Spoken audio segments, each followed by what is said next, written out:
ಮಕ್ಕಳೇ, ಎಲ್ಲರೂ ಹೇಗಿದ್ದೀರಾ? ಎಲ್ಲ ಚೆನ್ನಾಗಿದ್ದೀರಾ ಅಂತ ಗೊತ್ತು. ಹಾಗಾದರೆ ಜನವರಿ 5ನೇ ತಾರೀಕಿಂದ ನಿಮ್ಮ ಪ್ರಿಪ್ರೇಟರಿ ಎಕ್ಸಾಮ್ ಸ್ಟಾರ್ಟ್ ಆಗ್ತಾಯಿದೆ ಮಕ್ಕಳೇ. ಅದಕ್ಕೆ ತುಂಬ ಚೆನ್ನಾಗಿ ಪ್ರಿಪೇರ್ ಆಗಿ. ಯಾಕಂದರೆ ಈ ಪ್ರಿಪ್ರೇಟರಿ ಎಕ್ಸಾಮ್ಸ್ ನಿಮಗೆ ಸ್ಕೂಲ್ ಲೆವೆಲ್ಲು, ಡಿಸ್ಟಿಕ್ ಲೆವೆಲ್ಲು ಅಥವಾ ಸ್ಟೇಟ್ ಲೆವೆಲ್ ಏನು ನಡೆಸ್ತಾರಲ್ಲ, ಇದೆಲ್ಲ ಪ್ರಿಪ್ರೇಷನು ನಿಮ್ಮ ಬೋರ್ಡ್ ಎಕ್ಸಾಮ್ಗೆ ತುಂಬಾ ಹೆಲ್ಪ್ ಆಗುತ್ತೆ ಮಕ್ಕಳೇ. ಯಾಕಂದರೆ ಯಾವ ಥರದ ಕ್ವಶನ್ ಪೇಪರ್ ಪ್ಯಾಟರ್ನ್ ಬರ್ಬೋದು, ಇಲ್ಲ ಯಾವ ಥರದ ಕ್ವಶನ್ಸ್ನ ಕೇಳ್ಬೋದು, ಯಾವ ಚಾಪ್ಟ್ರಿಂದ ಎಷ್ಟು ಕ್ವಶನ್ಸ್ ಬರ್ಬೋದು ಅನ್ನೋ ಮೋಸ್ಟ್ ಎಲ್ಲ ಪ್ರಶ್ನೆಗೂ ಇಲ್ಲೇ ಉತ್ತರ ಸಿಕ್ಬಿಡುತ್ತೆ ನಿಮಗೆ.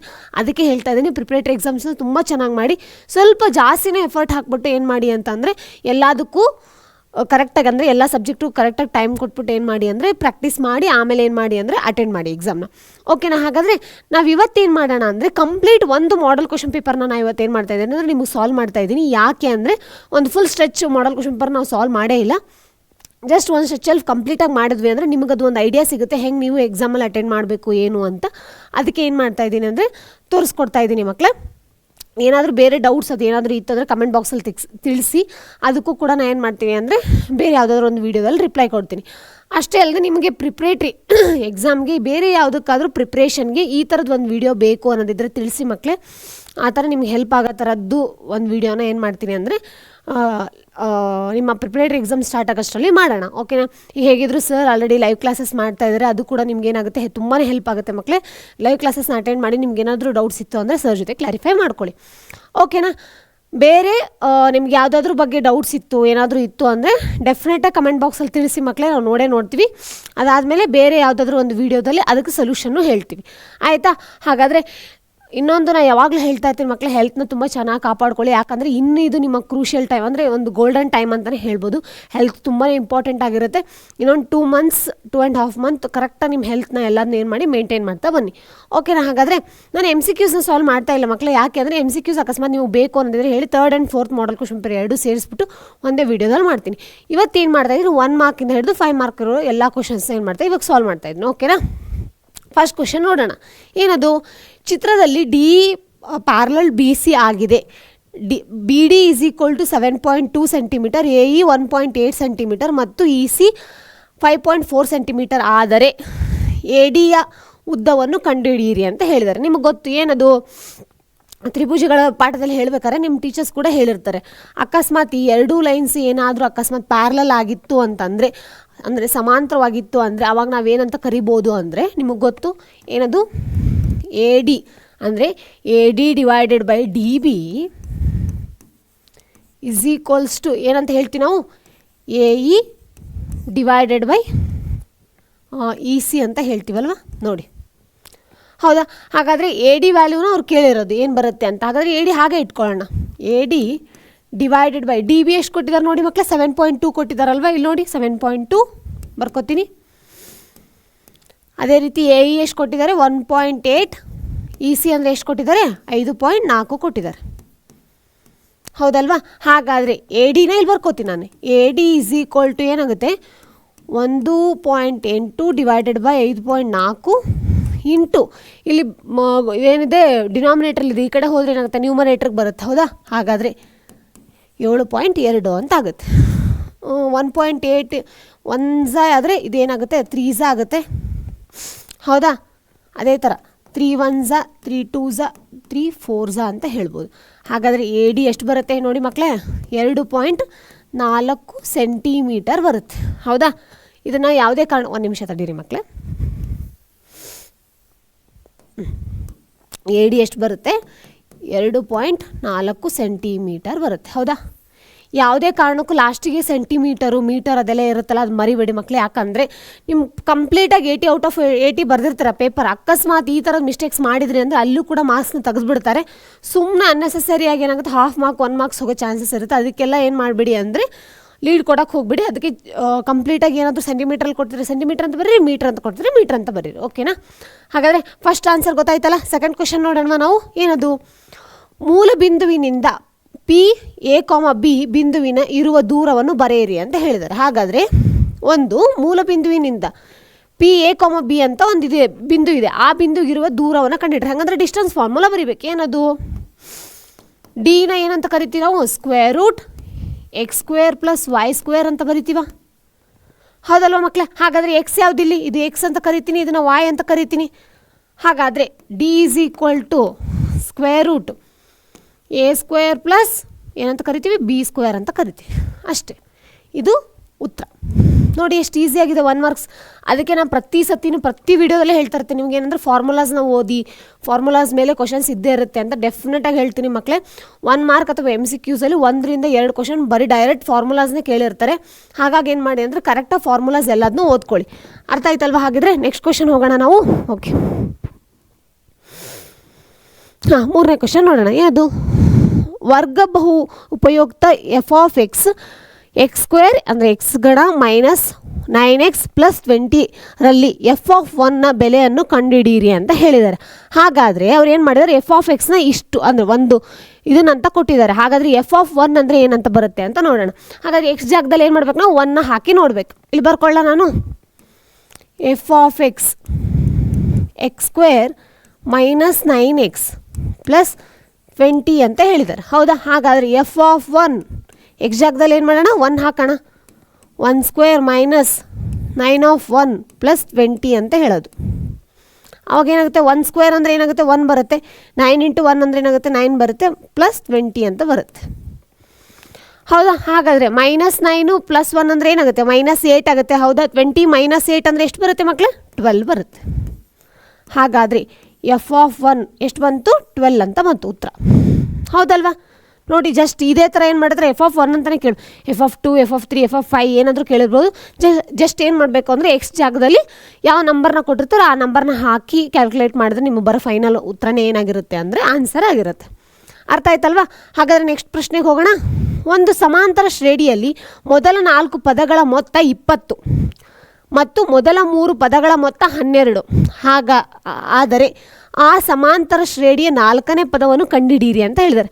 ಇಲ್ಲೊಂದು ಸೂತ್ರ ಇದೆ ಮಕ್ಕಳೇ. ನೀವು ಪ್ರತಿ ಸತಿ ಅಪ್ಲೈಡ್ ಕ್ವಶನ್ಸ್ ಎಲ್ಲ ಹೇಳಿ ಅಂತಾರಲ್ಲ, ಇದು ಒಂದು ರೀತಿ ಅಪ್ಲೈಡ್. ಯಾಕಂದರೆ ಇಲ್ಲಿ ಡೈರೆಕ್ಟಾಗಿ ಏನು ಮಾಡಿಲ್ಲ, ಅವ್ರು ಮೊತ್ತನ ಕೇಳಿಲ್ಲ, ಎನ್ನ ಕೇಳಿರ್ತಾರೆ. ನಿಮಗೆ ಗೊತ್ತಿರುತ್ತೆ, ಆದರೆ ಇದನ್ನು ಸುಮಾರು ಜನ ಮಕ್ಕಳು ಏನು ಮಾಡಿರ್ತಾರೆ ಅಂದರೆ ನೆನಪು ಹಾರ್ಬಿಟ್ಟಿರ್ತಾರೆ. ಇದೊಂದು ಸೂತ್ರ ಇದೆ. ಏನದು ಅಂತಂದರೆ, ಒಂದು ನಿಮಿಷ.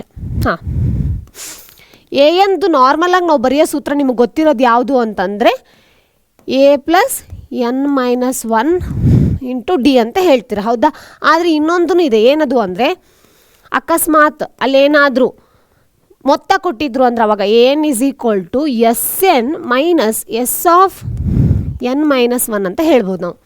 ಹೌದಾ? ಹಾಗಂದ್ರೆ ಏನಾಗುತ್ತೆ, ಎನ್ ಅಂತ ಹೇಳಿದ್ದಾರೆ. ಈಗ ಯಾವ ಶ್ರೇಣಿನ ಕೇಳಿದಾರೆ, 4ನೇ ಪದ ಅಂತ ಕೇಳಿದಾರಲ್ಲ. ಹಾಗಾದರೆ 4ನೇ ಪದ ಬರೀತೀನಿ. A4 is equal to S. N ಅಂದರೆ ಏನಂತ ತೊಗೊಂಡಿದ್ದೀನಿ ನಾನು, 4 ಅಂತ ತೊಗೊಂಡಿದ್ದೀನ. S4 minus S. 4 ಮೈನಸ್ 1 ಅಂದರೆ ಎಷ್ಟಾಗುತ್ತೆ, 3 ಅಂತ ಆಗುತ್ತೆ. ಹೌದಾ? ಹಾಗಾದರೆ S4 ಅಂದರೆ ಏನಂತ ಹೇಳ್ತೀವಿ ನಾವು, ಸಮಾಂತರ ಶ್ರೇಣಿಯ 4 ಪದಗಳ ಮೊತ್ತ, ಮೊದಲ 4 ಪದಗಳ ಮೊತ್ತ ಅಂತ ಹೇಳ್ತೀವ. ಹಾಗಾದರೆ S4ನ ನಾನು ಏನಂತ ಬರ್ಕೋಬೋದು, 20 ಅಂತ ಬರ್ಕೋಬೋದಾ. A4 is equals to 20 minus, ಅದೇ ರೀತಿ ಮೊದಲ 3 ಪದಗಳ ಮೊತ್ತ ಅಂತ ಹೇಳಿದಾರೆ. ಅದೆಷ್ಟು ಹೇಳಿದ್ದಾರೆ, 12 ಅಂತ ಹೇಳಿದ್ದಾರೆ. ಹಾಗಾದರೆ ಅದೆಷ್ಟಾಗುತ್ತೆ, S3 ಅಂತ ಆಗುತ್ತೆ. ಅದೇನು ಬಂದಿದೆ ಆನ್ಸರು, 12 ಅಂತ ಬಂದಿದೆ. 20 ಮೈನಸ್ 12 ಅಂದರೆ ಎಷ್ಟು ಬರುತ್ತೆ ಮಕ್ಕಳ, 8 ಅಂತ ಬರುತ್ತೆ. ಹಾಗಾದರೆ ಏನು ಬರುತ್ತೆ, A4 ಅಂದರೆ 4ನೇ ಪದ. ಶ್ರೇಣಿಯ 4ನೇ ಪದ ಎಷ್ಟಾಗಿರುತ್ತೆ ಅಂದರೆ 8 ಅಂತ ಆಗಿರುತ್ತೆ. ಹೌದಾ? ಹಾಗಾದರೆ ಈ ಫಾರ್ಮುಲಾನ ಯಾವುದೇ ಕಾರಣಕ್ಕೂ ಮರೆಯೋಕ್ಕೆ ಹೋಗ್ಬಿಡಿ ಮಕ್ಕಳೇ. ಇದೇ ರೀತಿ ಅಪ್ಲೈಡ್ ಕ್ವಶನ್ಸ್ ಅಂದರೆ ನಾನು ಹೇಳಿದ್ನಲ್ಲ ನಿಮಗೆ, ಸಮಾಂತರ ಶ್ರೇಣಿಯಲ್ಲಿ ನಿಮಗೆ ಅಪ್ಲೈಡ್ ಕ್ವಶನ್ಸ್ ಕೇಳೋ ಚಾನ್ಸಸ್ ಇರುತ್ತೆ ಅಂತ ಹೇಳಿದೆ. ಈ ಥರದ್ದು ಅಪ್ಲೈಡ್ ತುಂಬ ಟಫ್ ಅನ್ನಂಗೆ ಇರಲ್ಲ, ಜಸ್ಟ್ ಈ ಥರದ್ದು ಇರುತ್ತೆ. ಜಸ್ಟ್ ನೀವೇನು ಮಾಡ್ಕೋಬೇಕು, ಕ್ವಶನ್ನ ಕರೆಕ್ಟಾಗಿ ಅರ್ಥ ಮಾಡಿಕೊಂಡ್ರೆ ನಿಮ್ಗೆ ಉತ್ತರ ಸಿಕ್ಬಿಡುತ್ತೆ. ಅರ್ಥ ಆಯ್ತಲ್ವ? ಹಾಗಾದರೆ ನೆಕ್ಸ್ಟ್ ಪ್ರಶ್ನೆಗೆ ಹೋಗೋಣ ನಾವು. 40 ಸೆಂಟಿಮೀಟರ್ ಇಂಟು 22 ಸೆಂಟಿಮೀಟರ್ ಅಳತೆಯ ಒಂದು ಆಯತಾಕಾರದ ಕಾಗದದ ಹಾಳೆಯನ್ನು ಸುರುಳಿ ಸುತ್ತಿ 40 ಸೆಂಟಿಮೀಟರ್ ಎತ್ತರ ಇರುವ ಟೊಳ್ಳಾದ ಸಿಲಿಂಡರನ್ನು ತಯಾರಿಸಿದೆ. ಆ ಸಿಲಿಂಡರ್ನ ತ್ರಿಜ್ಯವನ್ನು ಕಂಡುಹಿಡಿಯಿರಿ ಅಂತ ಹೇಳಿದ್ದಾರೆ. ಹಾಗಾದರೆ ಈಗ ಎಕ್ಸಾಂಪಲ್ ಅವ್ರು ಹೆಂಗೆ ಹೇಳಿದ್ದಾರೆ ನೋಡಿ ತೋರಿಸ್ತೀನಿ. ಇಲ್ಲಿ ನೋಡಿ, ಒಂದು ಪೇಪರ್ ಇದೆ. ಹೌದಾ? ಇದು ಆಯತಾಕಾರ ಇದೆ ಅಲ್ಲ ಮಕ್ಕಳೇ, ಸ್ವಲ್ಪ ಆ ಕಡೆ ಕಡಿದ್ರೆ ಇದನ್ನ ತಲೆ ಕೆಡಿಸ್ಕೊಬೇಡಿ. ಜಸ್ಟ್ ನೋಡಿ, ಆಯತಾಕಾರ. ಇದನ್ನು ಏನು ಮಾಡ್ತಾರೆ ಅಂದರೆ ಸುರುಳಿ ಸುತ್ತಿದಾರಂತೆ. ನಾನು ಸುತ್ತೀನಿ ನೋಡಿ. ಈಗ ಕಾಣಿಸ್ತಿದೆ ಅಲ್ವ ಮಕ್ಕಳೇ ನಿಮಗೆ? ಈ ಥರ ಸುರುಳಿ ಸುತ್ತದಾಗ ಏನಾಗಿದೆ ಅಂದರೆ, ಇದೇನಾಯಿತು, ಸಿಲಿಂಡರ್ ಆಕಾರ ಕಾಣಿಸ್ತಾ, ಅದು ಟೊಳ್ಳಾದ ಸಿಲಿಂಡರ್. ಯಾಕಂದರೆ ಆ ಕಡೆ ಭಾಗನೂ ಮುಚ್ಚಿಲ್ಲ, ಈ ಕಡೆ ಭಾಗನೂ ಮುಚ್ಚಿಲ್ಲ ನಾವು. ಹೌದಾ? ಹಾಗಾದರೆ ಇದ್ರದ್ದು ತ್ರಿಜ್ಯವನ್ನು ಕಂಡುಹಿಡೀರಿ ಅಂತ ಹೇಳಿದ್ದಾರೆ. ಅದು ನೋಡೋಣ ಹೆಂಗೆ ಕಂಡುಹಿಡಿಯೋದು ಅಂತ. ಇಲ್ಲಿ ನೋಡಿ, ಒಂದು ಆಯತಾಕಾರನ ನಾವು ತಿರುಗಿಸಿದಾಗ ಏನಾಗಿರುತ್ತೆ, ಎರಡರದ್ದು ಸುತ್ತಳತೆ ಒಂದೇ ಥರ ಆಗಿರುತ್ತೆ, ಸುತ್ತಳತೆ ಅಥವಾ ವಿಸ್ತೀರ್ಣ ಒಂದೇ ಆಗಿರುತ್ತೆ. ಹಾಗಾಗಿ ನಾನು ಏನು ಮಾಡ್ತೀನಿ ಇಲ್ಲಿ ಅಂದರೆ ಆಯತಾಕಾರದ ಇದನ್ನೇನು ಮಾಡ್ತೀನಿ, L/B ಅಂತ ತಗೋತೀನಿ. ಹೌದಾ, ಅದೇ ರೀತಿ ಸಿಲಿಂಡ್ರದ್ದು ಏನು ಬರುತ್ತೆ ಮಕ್ಕಳೇ, 2πr ಅಂತ ತಗೋತೀವ, 2πr × H ಅಂತ ತಗೋತೀವ. ಹೌದಾ, ಹಾಗಾದರೆ L/B ಅಂದರೆ ಏನಂತ ಕೊಟ್ಟಿದ್ದಾರೆ ಅವರು, 40 × 20 ಅಂತ ಕೊಟ್ಟಿದ್ದಾರೆ. 22 ಅಂತ ಕೊಟ್ಟಿದ್ದಾರಲ್ವ, 22 ಅಂತ ಕೊಟ್ಟಿದ್ದಾರೆ. ಅದೇ ರೀತಿ 2 × π ಅಂದರೆ ಎಷ್ಟು ಅಂತ ಹೇಳ್ತೀರಿ, 22/7 ಅಂತ ಹೇಳ್ತೀರಾ. ನಾವು r ಅಂದರೆ ಏನು, ತ್ರಿಜ್ಯ, ಅದನ್ನೇ ಕಂಡುಹಿಡಿಬೇಕು, ಅದನ್ನು ಹಾಗೆ ಬರ್ಕೋತೀನಿ ನಾನು. ಅದೇ ರೀತಿ ಹೆಚ್ಚು ಅಂದರೆ ಏನಂತ ಹೇಳಿದ್ದಾರೆ ಮಕ್ಕಳೇ, 40 ಸೆಂಟಿಮೀಟರ್ ಎತ್ತರ ಅಂತ ಹೇಳಿದ್ದಾರೆ. ಹೆಚ್ಚು ಅಂದರೆ ಏನಾಗುತ್ತೆ, ಎತ್ತರ ಅಂತ ಆಗುತ್ತೆ. ಹಾಗಾದರೆ ನಾನು ಏನು ಬರ್ಕೋತೀನಿ, ಹೆಚ್ಚಿನ 40 ಅಂತ ಬರ್ಕೋತೀನಿ. ಬೇಕಿದ್ರೆ ನೀವು ಒಂದು ಸತಿ ಇಲ್ಲೆಲ್ಲ ಬರ್ಕೊಳ್ಳಿ, ಎತ್ತರ ಎಷ್ಟು ಕೊಟ್ಟಿದ್ದಾರೆ, ಎಲ್ ಎಷ್ಟು ಕೊಟ್ಟಿದ್ದಾರೆ, ಬಿ ಎಷ್ಟು ಕೊಟ್ಟಿದ್ದಾರೆ, ಅದನ್ನೆಲ್ಲ ಒಂದು ಕಡೆ ನೀಟಾಗೂ ಬರ್ಕೋಬೋದು. ಆಯಿತಾ, 40 ಕ್ಯಾನ್ಸಲ್ ಆಯಿತು, 22 ಕ್ಯಾನ್ಸಲ್ ಆಯಿತು. ಹೌದಾ, ಹಾಗಾದರೆ r = ಏನಾಯಿತು, 7 ಕೆಳಗಡೆ ಇದೆ ಇಲ್ಲಿ, ಅದ್ರ ಮೇಲ್ಗಡೆ ಕಳಿಸ್ತೀನಿ, ಮೇಲಿರೋದನ್ನ ಕೆಳಗಡೆ ಕಳಿಸ್ತೀನಿ. ಹಾಗಾದರೆ 7/2 ಅಂತ ಆಯಿತು. ಹೌದಲ್ವಾ, ಹಾಗಾದರೆ ಎಷ್ಟು ಬರುತ್ತೆ, 3.5 ಅಂತ ಬರುತ್ತೆ, 3.5 ಸೆಂಟಿಮೀಟರ್. ಯಾವುದೇ ಕಾರಣಕ್ಕೂ ಇದನ್ನು ಮರಿಬೇಡಿ ಮಕ್ಕಳೇ, ಆವಾಗಲೂ ಹೇಳಿದ್ದೀನಿ ನಾನು, ಅರ್ಥ ಆಯ್ತಲ್ವಾ. ಹಾಗಾದರೆ ಲಾಸ್ಟಿಗೆ ಏನಂತ ಬರೀಬೇಕು, ಆ ಸಿಲಿಂಡರ್ನ ತ್ರಿಜ್ಯವು 3.5 ಸೆಂಟಿಮೀಟರ್ ಆಗಿದೆ ಅಂತ ಬರೀರಿ, ಅಷ್ಟೇ. ಅರ್ಥ ಆಯ್ತಲ್ವಾ. ಹಾಗಾದರೆ ನೆಕ್ಸ್ಟ್ ಪ್ರಶ್ನೆಗೆ ಹೋಗೋಣ. 2 ಚರಕಾಕ್ಷುರವುಳ್ಳ ರೇಖಾತ್ಮಕ ಸಮೀಕರಣಗಳ ನಕ್ಷೆ ಕೆಳಗೆ ತೋರಿಸಿದೆ. ಹಾಗಾದರೆ ಈ ಜೋಡಿಯು ಎಷ್ಟು ಪರಿಹಾರಗಳನ್ನು ಹೊಂದಿರುತ್ತದೆ ಅಂತ ಕೇಳಿದ್ದಾರೆ. ಈಗ ನೋಡಿ, ಒಂದು ಗ್ರಾಫ್ ಇದೆ, ಈ ಗ್ರಾಫಲ್ಲಿ ಏನು ಮಾಡಿದ್ದಾರೆ ಅಂದರೆ 2 ಲೈನ್ ಕಾಣಿಸ್ತಾ ಇದೆ ನಿಮ್ಗೆ. 2 ಲೈನು ಏನಾಗಿದೆ, ಪ್ಯಾರ್ಲಲ್ ಆಗಿದೆ ಅಲ್ಲ, ಹೌದಾ ಮಕ್ಕಳೇ. ಹಾಗಾದರೆ ಪ್ಯಾರ್ಲಲ್ ಆಗಿತ್ತು ಅಂದರೆ ಅವು ಏನಾಗಿರಲ್ಲ, ಯಾವುದು ಬಂದು ಒಂದಕ್ಕೊಂದು ಏನಾಗಿರಲ್ಲ, ಟಚ್ ಆಗಿರಲ್ಲ. ಯಾವುದು ಟಚ್ ಆಗಿಲ್ಲ ಅಂದರೆ ಅಲ್ಲಿ ಯಾವುದೇ ರೀತಿ ಪರಿಹಾರಗಳು ಇರಲ್ಲ. ಹಾಗಾದರೆ ನಾವೇನು ಮಾಡ್ಬೋದು, ಇಲ್ಲಿ ಏನಂತ ಬರಿಬೇಕು ನಾವು, ಯಾವುದೇ ಪರಿಹಾರವು ದೊರಕುವುದಿಲ್ಲ ಅಂತ ಬರಿಬೇಕು ಉತ್ತರ, ಅಷ್ಟೇ. ಇಲ್ಲ 0 ಅಂತ ಬರೆದ್ರೂ ಉತ್ತರ ಸಹ ನಿಮಗೆ ಕರೆಕ್ಟಾಗಿರುತ್ತೆ. ಅರ್ಥ ಆಯ್ತಲ್ವ. ಹಾಗಾದರೆ ಇದನ್ನೇನು ಮಾಡಿ 0 ಅಂತನಾದರೂ ಬರೀರಿ, ಇಲ್ಲಾಂದರೆ ಏನಂತ ಬರೀರಿ, ಯಾವುದೇ ಪರಿಹಾರವು ಕಂಡುಕೊಂಡಿಲ್ಲ ಅಥವಾ ಹೊಂದಿರುವುದಿಲ್ಲ ಅಂತ ಬರೀರಿ. ಅರ್ಥ ಆಯ್ತಲ್ವಾ. ನೆಕ್ಸ್ಟ್ ಹೋಗೋಣ. ಆಗಿದ್ರೆ okay, sin a + sin² a = 1. ಆದರೆ cos² a + cos to the power of 4a ಇವು ಬೆಲೆಯನ್ನು ಕಂಡುಹಿಡಿಯಿರಿ ಅಂತ ಹೇಳಿದ್ದಾರೆ. ಒಂದ್ರದ್ದು ಕೊಟ್ಟಿದ್ದಾರೆ, ಇನ್ನೊಂದ್ರದ್ದು ಬೆಲೆನ ಏನು ಮಾಡಿದ್ದಾರೆ, ಕಂಡುಹಿಡಿಯಿರಿ ಅಂತ ಹೇಳಿದ್ದಾರೆ. ಫಸ್ಟು ಸೈನ್ಗೆ ಮತ್ತು ಕಾಸ್ಗೆ ಇರುವಂಥ ಇಲ್ಲಿ ಅಂದರೆ ಇದಕ್ಕಿರುವಂಥ ಸಂಬಂಧವನ್ನು ನೋಡೋಣ. ಏನದು, sin a plus sin² a ಇದಲ್ಲ, ಅದನ್ನು ಏನು ಮಾಡ್ತೀನಿ ಅಂದರೆ 1 - sin² a ಅಂತ ಬರಿತೀನಿ.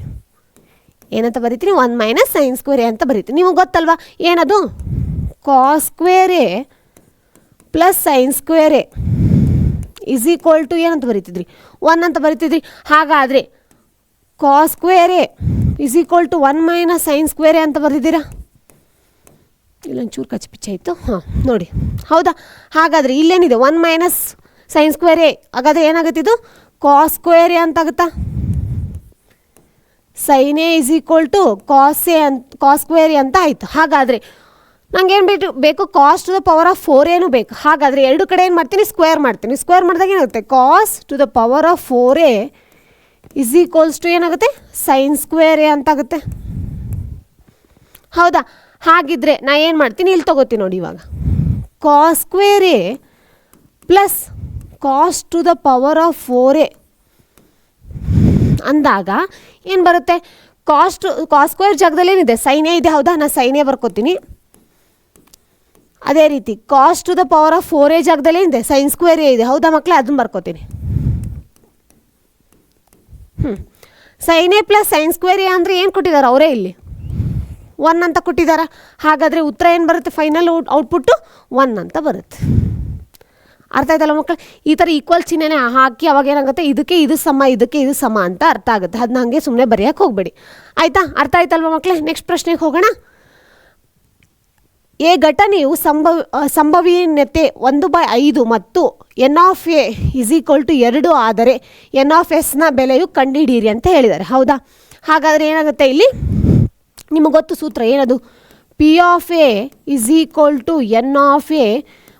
n(a/n(s) ಅಂತ ಹೇಳ್ತೀವಿ ನಾವು, ಹೌದಾ. ಸರಿ, ಒಂದು ನಿಮಿಷ n(a/n(s) ಅಂತ ಹೇಳ್ತೀವಿ, ಹೌದಾ. ಹಾಗಿದ್ರೆ ಪಿ ಆಫ್ ಏನೋ ಅವರೇ ಕೊಟ್ಬಿಟ್ಟಿದ್ದಾರೆ, ಏನದು 1/5 ಅಂತ ಕೊಟ್ಟಿದ್ದಾರೆ. ನಾ ಬರ್ಕೊತೀನಿ 1/5. ಎನ್ ಆಫ್ ಏದು ಏನು ಕೊಟ್ಟಿದ್ದಾರೆ, ವ್ಯಾಲ್ಯೂ 2 ಕೊಟ್ಟಿದ್ದಾರೆ, 2 ಅಂತ ಬರ್ಕೊತೀನಿ. ಹಾಗಾದರೆ ಎನ್ ಆಫ್ ಎಸ್ನ ವ್ಯಾಲ್ಯೂ ಎಷ್ಟು ಅಂತ ನೋಡೋದು. ಹೌದಾ, ಇಲ್ಲಿ ನೋಡಿ, ಎನ್ ಆಫ್ ಎಸ್ ಅಂದರೆ ಎಷ್ಟಾಗಿರುತ್ತೆ, 2 × 1/5ನ ನಾವು ಆ ಕಡೆ ಕಳಿಸಿದ್ರೆ ಏನಾಗುತ್ತೆ, ಮೇಲ್ಗಡೆ ಹೋಗುತ್ತೆ. ಹಾಗಾದರೆ 5/1 ಅಂತ ಆಗುತ್ತೆ. ಎಷ್ಟಾಯಿತು, 2 × 5/1 ಅಥವಾ 5 ಅಂತ ಬರಿಬೋದು. ಎಷ್ಟಾಯಿತು ಉತ್ತರ, 10. ಹಾಗಾದರೆ ಎನ್ ಆಫ್ ಎಸ್ನ ವ್ಯಾಲ್ಯೂ ಎಷ್ಟಾಯಿತು, 10 ಅಂತ ಬಂತು. ಅರ್ಥ ಆಯ್ತಲ್ವಾ? ನೋಡಿ ಎಷ್ಟು ಈಸಿಯಾಗಿದೆ ಪ್ರಶ್ನೆ. ಅರ್ಥ ಆಯ್ತಲ್ವ ಮಕ್ಕಳೇ ನಿಮಗೆ? ನೆಕ್ಸ್ಟ್ ಪ್ರಶ್ನೆಗೆ ಹೋಗೋಣ. ಓಕೆ, ಇಲ್ಲಿಂದ ನಿಮ್ಮದು 2 ಅಂಕದ ಪ್ರಶ್ನೆಗಳು ಸ್ಟಾರ್ಟ್ ಆಗುತ್ತೆ. ಇಲ್ಲಿವರೆಗೂ ನಾವು ಮಾಡಿದ್ದು ಬರೀ 1 ಅಂಕದ ಪ್ರಶ್ನೆಗಳು. ಆದಷ್ಟು ಏನು ಮಾಡಿ ಅಂದರೆ ಸ್ವಲ್ಪ ಟೈಮ್ ತೊಗೊಂಡೇ ಮಾಡಿ. ಯಾಕಂದರೆ ತಪ್ಪು ಮಾಡಿದ್ರೆ ಡೈರೆಕ್ಟಾಗಿ 1 ಮಾರ್ಕ್ಸ್ ಕಳ್ಕೊಂಡ್ಬಿಡ್ತಾರೆ ಮಕ್ಕಳೇ. ಸ್ವಲ್ಪ ಸಮಾಧಾನವಾಗಿ ಆರಾಮಾಗಿ ಏನು ಮಾಡಿ ಆ ಪ್ರಶ್ನೆಗಳನ್ನ ಸಾಲ್ವ್ ಮಾಡಿ. ಇಲ್ಲೇನಂದರೆ 2 ಅಂಕದ ಪ್ರಶ್ನೆ, ಇದು ಜಾಸ್ತಿ ನಾನು ಎಕ್ಸ್ಪ್ಲೇನ್ ಮಾಡೋಕ್ಕೆ ಹೋಗಲ್ಲ. ಯಾಕಂದರೆ ಇದನ್ನು ಕಾಮನಾಗಿ ಎಲ್ಲ ಕ್ವಶನ್ ಪೇಪರಲ್ಲಿ ಡೆಫಿನೆಟಾಗಿ ಎಷ್ಟೋ ಸತಿ ಹೇಳಿದ್ದೀನಿ. ನಾವು ಪ್ರಮುಖ ಪ್ರಶ್ನೆಗಳಂತ ಒಂದು ವೀಡಿಯೋ ಮಾಡಿದ್ದೀನಿ, ನೀವು ಯಾರೂ ನೋಡಿಲ್ಲ ಅಂದರೆ ಒಂದು ಸತಿ ಹೋಗಿ ನೋಡಿ. ಅದರಲ್ಲೂ ನಾನು ಮೆನ್ಷನ್ ಮಾಡಿದ್ದೀನಿ ಈ ಥರದ ಕ್ವಶನ್ ಪಕ್ಕಾ ಬಂದೇ ಬರುತ್ತೆ ಅಂತ. ಇದೊಂಥರ ಪಾಕೆಟಲ್ಲಿ 2 to 3 ಮಾರ್ಕ್ಸ್ ಇದ್ದಂಗೆ. ಡೆಫಿನೆಟಾಗಿ ಈ ಪ್ರಶ್ನೆನ ಮಾತ್ರ ತೆಗಿಯೋಕ್ಕೆ ಚಾನ್ಸೇ ಇಲ್ಲ. ಅರ್ಥ ಆಯ್ತಲ್ವ? ಹಾಗಾದರೆ ಈ ಪ್ರಶ್ನೆ 2 + √3 ಒಂದು ಅಭಾಗಲಬ್ಧ ಸಂಖ್ಯೆ ಎಂದು ಸಾಧಿಸಿ ಅಂತ ತೋರಿಸಿದ್ದಾರೆ. ಫಸ್ಟಿಗೆ ಏನು ಮಾಡಬೇಕು, ಇದು ಭಾಗಲಬ್ಧ ಅಂತ ಹೇಳಿ ಬರ್ಕೊಂಡು ಆಮೇಲೆ √3ನ ಏನು ಮಾಡಬೇಕು, a + bನ ಹೋಲಿಸಿ 2 ಇದು ಈ ಕಡೆ ಇದೆಲ್ಲ ಅದರ ಆ ಕಡೆ ಕಳಿಸಿ -2 ಆಗುತ್ತೆ. ಆಮೇಲೆ ಏನಂತ ಮಾಡಿ ಅದು ಭಾಗಲಬ್ಧ ಅಂತಲೇ ಕಂಪೇರ್ ಮಾಡಿ ಲಾಸ್ಟಿಗೆ ನೀವು ಏನು ಮಾಡಬೇಕು ಅಂದರೆ ಇದು ಭಾಗಲಬ್ಧ ಸಂಖ್ಯೆ ಅಲ್ಲ ಅನ್ನೋದನ್ನ ಏನು ಮಾಡಬೇಕು, ಪ್ರೂವ್ ಮಾಡಬೇಕು. ಇದನ್ನಿಷ್ಟು ನಾವು ಫೋಟೋದಲ್ಲಿ ನೀಟಾಗಿ ಹಾಕಿದ್ದೀನಿ ವಿತ್ ಇಲ್ಲಿ ನೋಡಿ ಮಕ್ಕಳೇ, ಹಾಫ್ ಮಾರ್ಕ್ಸ್ ಹೆಂಗೆ ಡಿಸ್ಟ್ರಿಬ್ಯೂಟ್ ಮಾಡ್ತಾರೆ ನಿಮ್ಗೆ ಎಕ್ಸಾಮಲ್ಲಿ ಅಂತಲೂ ಇದೆ ಅದರಲ್ಲಿ. ಜಸ್ಟ್ ಇದನ್ನು ಮಾಡಿ ಇದನ್ನು ನೋಡ್ಕೊಂಡು ಏನು ಮಾಡಿ ರೆಫರ್ ಮಾಡಿ ಆಯಿತಾ. ಇದು ಮತ್ತೆ ಯಾಕೆ ಬಿಡಿಸ್ತಾ ಇಲ್ಲ ಅಂದರೆ ಮೋಸ್ಟ್ ಎಲ್ಲರಿಗೂ ಗೊತ್ತೇ ಇರುತ್ತೆ ಇದು ಹೆಂಗೆ ಬರಿಬೇಕು ಏನು ಅಂತ. 2 ಮಾರ್ಕ್ಸ್ ಆಗಿರೋದ್ರಿಂದ ಪ್ರಾಪರಾಗಿ ಎಲ್ಲರೂ ಪ್ರಾಕ್ಟೀಸ್ ಮಾಡಿ, ಯಾವುದೇ ಕಾರಣಕ್ಕೂ ಸ್ಕಿಪ್ ಮಾಡಬೇಡಿ. ಅರ್ಥ ಆಯ್ತಲ್ವಾ? ನೆಕ್ಸ್ಟ್ ಹೋಗೋಣ ಆಗಿದ್ರೆ.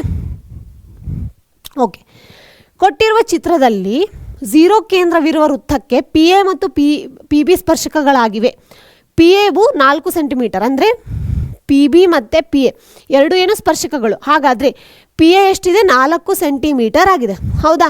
ಮತ್ತು ಎ ಪಿ ಒ ಅಂದರೆ ಇಲ್ಲಿದೆ ನೋಡಿ, ಎ ಪಿ ಒ ಎಷ್ಟಾಗಿದೆ, 40 ಸೆಂಟಿಮೀಟರ್ ಆಗಿದೆ. ಹೌದಾ ಮಕ್ಕಳೇ? ಆದರೆ ಎ ಒ ಬಿ ಅಂತ ಹೇಳಿದ್ದಾರೆ. ಯಾವುದದು? ಇಲ್ಲಿದೆ ನೋಡಿ, ಎ ಒ ಬಿ ಅಳತೆ ಮತ್ತು ಪಿ ಬಿನ ಉದ್ದವನ್ನು ಕಂಡುಹಿಡಿಯಿರಿ ಅಂತ ಹೇಳಿದ್ದಾರೆ. ಹಾಗಾದರೆ ಫಸ್ಟ್ ಏನು ಮಾಡ್ತೀನಿ ಅಂದರೆ, ನಿಮ್ಗೆ ಯಾವಾಗಲೂ ಗೊತ್ತು, ನಾನು ವೃತ್ತಗಳನ್ನು ಹೇಳಬೇಕಾದ್ರೆ ಹೇಳಿದ್ದೀನಿ. ಇದು ನೋಡೋಕ್ಕೆ ಹೆಂಗೆ ಕಾಣಿಸ್ತಾ ಇದೆ, ಆಯತಾಕಾರದಲ್ಲಿ ಕಾಣಿಸ್ತಾ ಇದೆ. ಹಾಗಾದರೆ ಆಯತಾಕಾರದಲ್ಲಿ ಅಂದರೆ ಒಳಗಡಿನ ಮೊತ್ತ ಎಷ್ಟಾಗಿರುತ್ತೆ ಅಂತ ಹೇಳಿದ್ರು 360 ಡಿಗ್ರಿ ಅಂತ ಹೇಳಿದ್ದೀನಿ. ನಾನು ಇದನ್ನು ವೃತ್ತಗಳನ್ನು ಹೇಳಬೇಕಾದ್ರೆ ಹೇಳಿದ್ದೀನಿ. ನೋಡಿಲ್ಲ ಅಂದರೆ ಅಲ್ಲಿ ಹೋಗಿ ಒಂದ್ಸತಿ ಆ ವಿಡಿಯೋನ ನೋಡಿ ಮಕ್ಕಳೇ. ಇಡೀ ಚಾಪ್ಟರ್ನ ಕಂಪ್ಲೀಟಾಗಿ ನಾನು ಅಲ್ಲಿ ಎಕ್ಸ್ಪ್ಲೇನ್ ಮಾಡಿದ್ದೀನಿ. ನಿಮಗೆ ಕರೆಕ್ಟಾಗಿ ಅರ್ಥ ಆಗಿಲ್ಲ ಅಂದರೆ ಮತ್ತೊಂದು ಸತಿ ಕಮೆಂಟ್ ಬಾಕ್ಸಲ್ಲಿ ತಿಳಿಸಿಬೇಕಿದ್ರೆ, ಯಾವುದಾದ್ರೂ ನಿಮ್ಮ ಕ್ವಶನ್ ಅರ್ಥ ಆಗಿರಲ್ಲ ಅದನ್ನ ಇನ್ನೊಂದು ಸತಿ ಹೇಳ್ತೀನಿ. ಅರ್ಥ ಆಯ್ತಲ್ವಾ? ನೆಕ್ಸ್ಟ್ ನೋಡೋಣ. ಹಾಗಾದರೆ ಎಲ್ಲ ಕೋನಗಳನ್ನು ಏನು ಮಾಡೋಣ, ಮೊತ್ತ ತೊಗೊಂಡು ಅದು 360 ಡಿಗ್ರಿಗೆ ಸಮ ಮಾಡೋಣ. ತೊಗೋತೀನ ಫಸ್ಟ್ ಯಾವುದಪ್ಪ, ಕೋನ ಎ, ಇದು ಯಾವುದಪ್ಪ, ಎ ಪಿ ಬಿ ಅಂತ ತೊಗೊಳ್ಳೋಣ. ಎ ಪಿ ಬಿ ಅಂದರೆ ಏನಾಗುತ್ತೆ, ಎ ಪಿ ಒ ಮತ್ತು ಬಿ ಒ ಪಿ ಎರಡನ್ನೂ ನಾವು ಸಮ ಮಾಡ್ಕೋಬೇಕು. ಹೌದಾ? ಹಾಗಾದರೆ 2 ಟೈಮ್ಸ್ 40 ಮಾಡಿದ್ವಿ ಅಂತಂದ್ರೆ ನಾವು ಸೇಮ್ ಏನು ಬರುತ್ತೆ, ಎ ಪಿ ಬಿ ಬರುತ್ತೆ. ಹೌದಾ? 2 ಟೈಮ್ಸ್ ಇಲ್ಲೆಷ್ಟಿದೆ, 40 ಡಿಗ್ರಿ ಇದೆ. ಅಪೋಸಿಟ್ ಇರೋದೇ ಈ ಕಡೆನೇ ಇರೋದೇ ಎಷ್ಟು, 40 ಡಿಗ್ರಿನೇ ಇರುತ್ತೆ. ಆಮೇಲೆ ಅದನ್ನು ನೋಡೋಣ. ಅದೇ ರೀತಿ ಕೋನ ಯಾವುದಪ್ಪ, ಒ ಎ ಪಿ ಪ್ಲಸ್ ಕೋನ ಒ ಬಿ ಪಿ ಪ್ಲಸ್ ಕೋನ ಪ್ಲಸ್ ಅಲ್ವಾ ಎ ಒ ಬಿ ಎಷ್ಟಾಗಿರುತ್ತೆ ಅಂತ ಹೇಳಿದೆ, 360 ಡಿಗ್ರಿ ಅಂತ ಹೇಳಿದ್ದೆ ನಾನು. ಹೌದಾ? ಹಾಗಾದರೆ ಎ ಪಿ ಬಿ ವ್ಯಾಲ್ಯೂ ಅಂತ ಹೇಳಿದ್ದಾರೆ ನೋಡಿ ಮಕ್ಕಳೇ. ಏನದು, 40 ಅಂತ ಹೇಳಿದ್ದಾರೆ. 2 ಟೈಮ್ಸ್ ಆಫ್ 40 ಅಂತ ಹೇಳ್ಬೋದಾ? 2 ಸತಿ ಮಾಡ್ಕೋಬೇಕು. ಯಾಕಂದರೆ ಅವ್ರು ಕೊಟ್ಟಿದ್ದು ಅರ್ಧ ಕೋನ ಮಾತ್ರ. ನಾವು ಪೂರ್ತಿ ಕೋನ ತೊಗೊಂಡಾಗ ಅದು ಏನಾಗಿರುತ್ತೆ, ಡಬಲ್ ಆಗಿರುತ್ತೆ. ಹಾಗಾಗಿ ನಾನು ಏನು ಮಾಡ್ತಾಯಿದ್ದೀನಿ, 2 ಸತಿ ತೊಗೋತೇನೆ. ಅದೇ ರೀತಿ ಒ ಎ ಪಿ ಅಂದಾಗ ಒಂದು ಸ್ಪರ್ಶಕ ಅಂದರೆ ಹೊರಗಡೆ ಬಾಹ್ಯ ಬಿಂದುವಿಂದ ಒಂದು ಸ್ಪರ್ಶಕ ಏನಾದರೂ ಬಂದು ಟಚ್ ಆಗಿತ್ತು, ಮತ್ತು ಅಲ್ಲಿರುವ ತ್ರಿಜ್ಯ ಎರಡೂ ಏನಾಗಿತ್ತು, ಬಂದು ಒಂದು ಜಾಗದಲ್ಲಿ ಏನಾದರೂ ಇದಾಗಿತ್ತು ಅಂದರೆ ಅದನ್ನು ನಾವೇನಂತ ಕರಿತೀವಿ ಅಂತ ಹೇಳಿದ್ದೆ ನಾನು, ಪರ್ಪೆಂಡಿಕ್ಯುಲರ್ ಅಂದರೆ 90 ಡಿಗ್ರಿ ಕೋನವನ್ನು ಮಾಡುತ್ತೆ ಅಂತ ಹೇಳಿದೆ ನಾನು. ಹೌದಾ? ಇದನ್ನು ನಾನು ಎಕ್ಸ್ಪ್ಲೇನ್ ಮಾಡಬೇಕಾದ್ರೂ ಹೇಳಿದ್ದೀನಿ, ಪ್ರಮೇಯದಲ್ಲೂ ಹೇಳಿದ್ದೀನಿ. ಹೌದಾ? ಹಾಗಾದರೆ ಈ ಕೋನ ಎಷ್ಟಾಗಿರುತ್ತೆ, 90 ಡಿಗ್ರಿ ಕೋನ ಆಗಿರುತ್ತೆ. ಈ ಕಡೆನೂ ಸೇಮೇ ಎಷ್ಟಾಗುತ್ತೆ, 90 ಡಿಗ್ರಿ ಕೋನನೇ ಆಗಿರುತ್ತೆ. ಹೌದಾ? ಯಾಕಂದರೆ ಇದು ಕೂಡ ಏನು ಸ್ಪರ್ಶಕ ಅಂತ ಅವರೇ ಮೆನ್ಷನ್ ಮಾಡಿದ್ದಾರೆ. ಪಿ ಎ ಮತ್ತು ಪಿ ಬಿ ಸ್ಪರ್ಶಕಗಳು ಅಂತ ಹೇಳಿದ್ದಾರೆ. ನಿಮಗೆ ನೋಡಿದ್ರೆ ಗೊತ್ತಾಗುತ್ತೆ, ಒ ಬಿ ಮತ್ತು ಒ ಎ ಏನಾಗಿರುತ್ತೆ, ತ್ರಿಜ್ಯ ಆಗಿರುತ್ತೆ ಅಂತ. ಹಾಗಾದರೆ ಇದು ಕೂಡ ಎಷ್ಟಾಯಿತು, 90 ಡಿಗ್ರಿ ಆಯಿತು. ನಮಗೆ ಬೇಕಾಗಿರೋದು ಯಾವುದು, ಎ ಒ ಬಿ ಎಷ್ಟಾಯಿತು, 360 ಡಿಗ್ರಿ ಅಂತ ಹೇಳ್ಬೋದು. ಹೌದಾ? ಹಾಗಾದರೆ ಕೋನ A O B is equal to 360 degree minus 90 + 90 ಅಂದರೆ ಎಷ್ಟಾಗುತ್ತೆ? 180 ಆಗುತ್ತೆ. ಅದೇ ರೀತಿ 40 × 20 ಅಂದರೆ ಎಷ್ಟಾಗುತ್ತೆ? 80 ಮೈನಸ್ ಈ ಕಡೆ ಪ್ಲಸ್ ಇತ್ತು, ಅದನ್ನೆಲ್ಲ ಆ ಕಡೆ ಕಳಿಸಿದ್ದೀನಿ, ಹಾಗಾಗಿ ಏನಾಯ್ತು ಎಲ್ಲದು ಮೈನಸ್ ಆಯಿತು. 160 ಮೈನಸ್ 180 ಅಂದರೆ ಎಷ್ಟು ಹೋಗುತ್ತೆ? 180 ಅಂತಲೇ ಆಗುತ್ತೆ. 180 ಮೈನಸ್ 80 ಅಂದರೆ ಎಷ್ಟು ಬರುತ್ತೆ? 100 ಅಂತ ಬರುತ್ತೆ. ಹೌದಾ? ಹಾಗಾದರೆ ಒಂದು ನಿಮಿಷ, ಕೊನೆಗೆ ಎ ಒ ಬಿ ಕೋನ ಎಷ್ಟಾಗಿತ್ತು? 100 ಡಿಗ್ರಿ ಕೋನ ಬಂತು. ಅರ್ಥ ಆಯ್ತಲ್ವ ಮಕ್ಕಳೇ? ನೋಡಿ ಎಷ್ಟು ಈಸಿಯಾಗಿದೆ. ಅದೇ ರೀತಿ ಇನ್ನೊಂದು ಪ್ರಶ್ನೆ ಕೇಳಿದ್ದಾರೆ. ಏನದು? ಮತ್ತು ಪಿ ಬಿಯ ಉದ್ದವನ್ನು ಕಂಡುಹಿಡಿಯಿರಿ ಅಂತ ಹೇಳಿದ್ದಾರೆ. ನಿಮಗೆ ಗೊತ್ತು ಏನದು? ಫಸ್ಟೇ ಅವರೇ ಮೆನ್ಷನ್ ಮಾಡಿದ್ದಾರೆ, ಪಿ ಎ ಮತ್ತು ಪಿ ಬಿಗಳು ಸ್ಪರ್ಶಕಗಳು ಅಂತ. ನಾ ಹೇಳಿದ್ದೀನಿ ನಿಮ್ಗೆ ಏನಂತ, ಒಂದು ಬಾಯ ಬಿಂದುವಿನಿಂದ ಒಂದು ಸ್ಪರ್ಶಕ ಏನಾದರೂ ಹೋಗಿತ್ತು ಅಂದರೆ, ಅದೇ ರೀತಿ ಇನ್ನೊಂದು ಸ್ಪರ್ಶಕ ಹೋಯಿತು ಅಂದರೆ ಅದ್ರ ಎರಡರದ್ದು ಉದ್ದ ಏನಾಗಿರುತ್ತೆ? ಸಮವಾಗಿರುತ್ತೆ ಅಂತ ಹೇಳಿದ್ದೆ. ಹೌದಾ? ಹಾಗಾದರೆ ಏನಾಗುತ್ತೆ? ಇಲ್ಲಿ ನೋಡಿ, P A is equal to P B ಅಂತ ಆಗುತ್ತೆ. ಹಾಗಾದರೆ ಪಿ ಎ ಅಂದರೆ ಎಷ್ಟು ಕೊಟ್ಟಿದ್ದಾರೆ ಮಕ್ಕಳೇ ಅವರು? ಇಲ್ಲಿ ನೋಡಿ 4 ಸೆಂಟಿಮೀಟರ್ ಕೊಟ್ಟಿದ್ದಾರಲ್ಲ, ಹಾಗಾದರೆ ಪಿ ಬಿನೂ ಎಷ್ಟಾಗಿರುತ್ತೆ? 4 ಸೆಂಟಿಮೀಟರ್ ಆಗಿರುತ್ತೆ. ಹೌದಲ್ವಾ? ನೋಡಿ ಎಷ್ಟು ಈಸಿಯಾಗಿದೆ. ಜಸ್ಟ್ ನೀವೆಲ್ಲ ಕಾನ್ಸೆಪ್ಟನ್ನ ಕರೆಕ್ಟಾಗಿ ಅರ್ಥ ಮಾಡ್ಕೊಂಡಿದ್ರೆ ಅಂದರೆ ಯಾವುದು ನಿಮಗೆ ಟಫೇ ಆಗಲ್ಲ. ಅರ್ಥ ಆಯ್ತಲ್ವಾ? ನೆಕ್ಸ್ಟ್ ಪ್ರಶ್ನೆಗೆ ಹೋಗೋಣ. ಓಕೆ, ಕೊಟ್ಟಿರುವ ರೇಖಾತ್ಮಕ ಸಮೀಕರಣಗಳ ಜೋಡಿಯನ್ನು ವರ್ಚಿಸುವ ವಿಧಾನದಿಂದ ಬಿಡಿಸಿ ಅಂತ ಹೇಳಿದ್ದಾರೆ. ನಿಮಗೆ ಗೊತ್ತು ವರ್ಚಿಸುವ ವಿಧಾನ ಅಂತ ಏನಂತ. ಇಲ್ಲಿ ನೋಡಿ, ಏನದು? 2x + y is equal to 10 ಅಂತ ತೊಗೊಳ್ತೀನಿ. ಇನ್ನೊಂದು ಯಾವುದಿದೆ?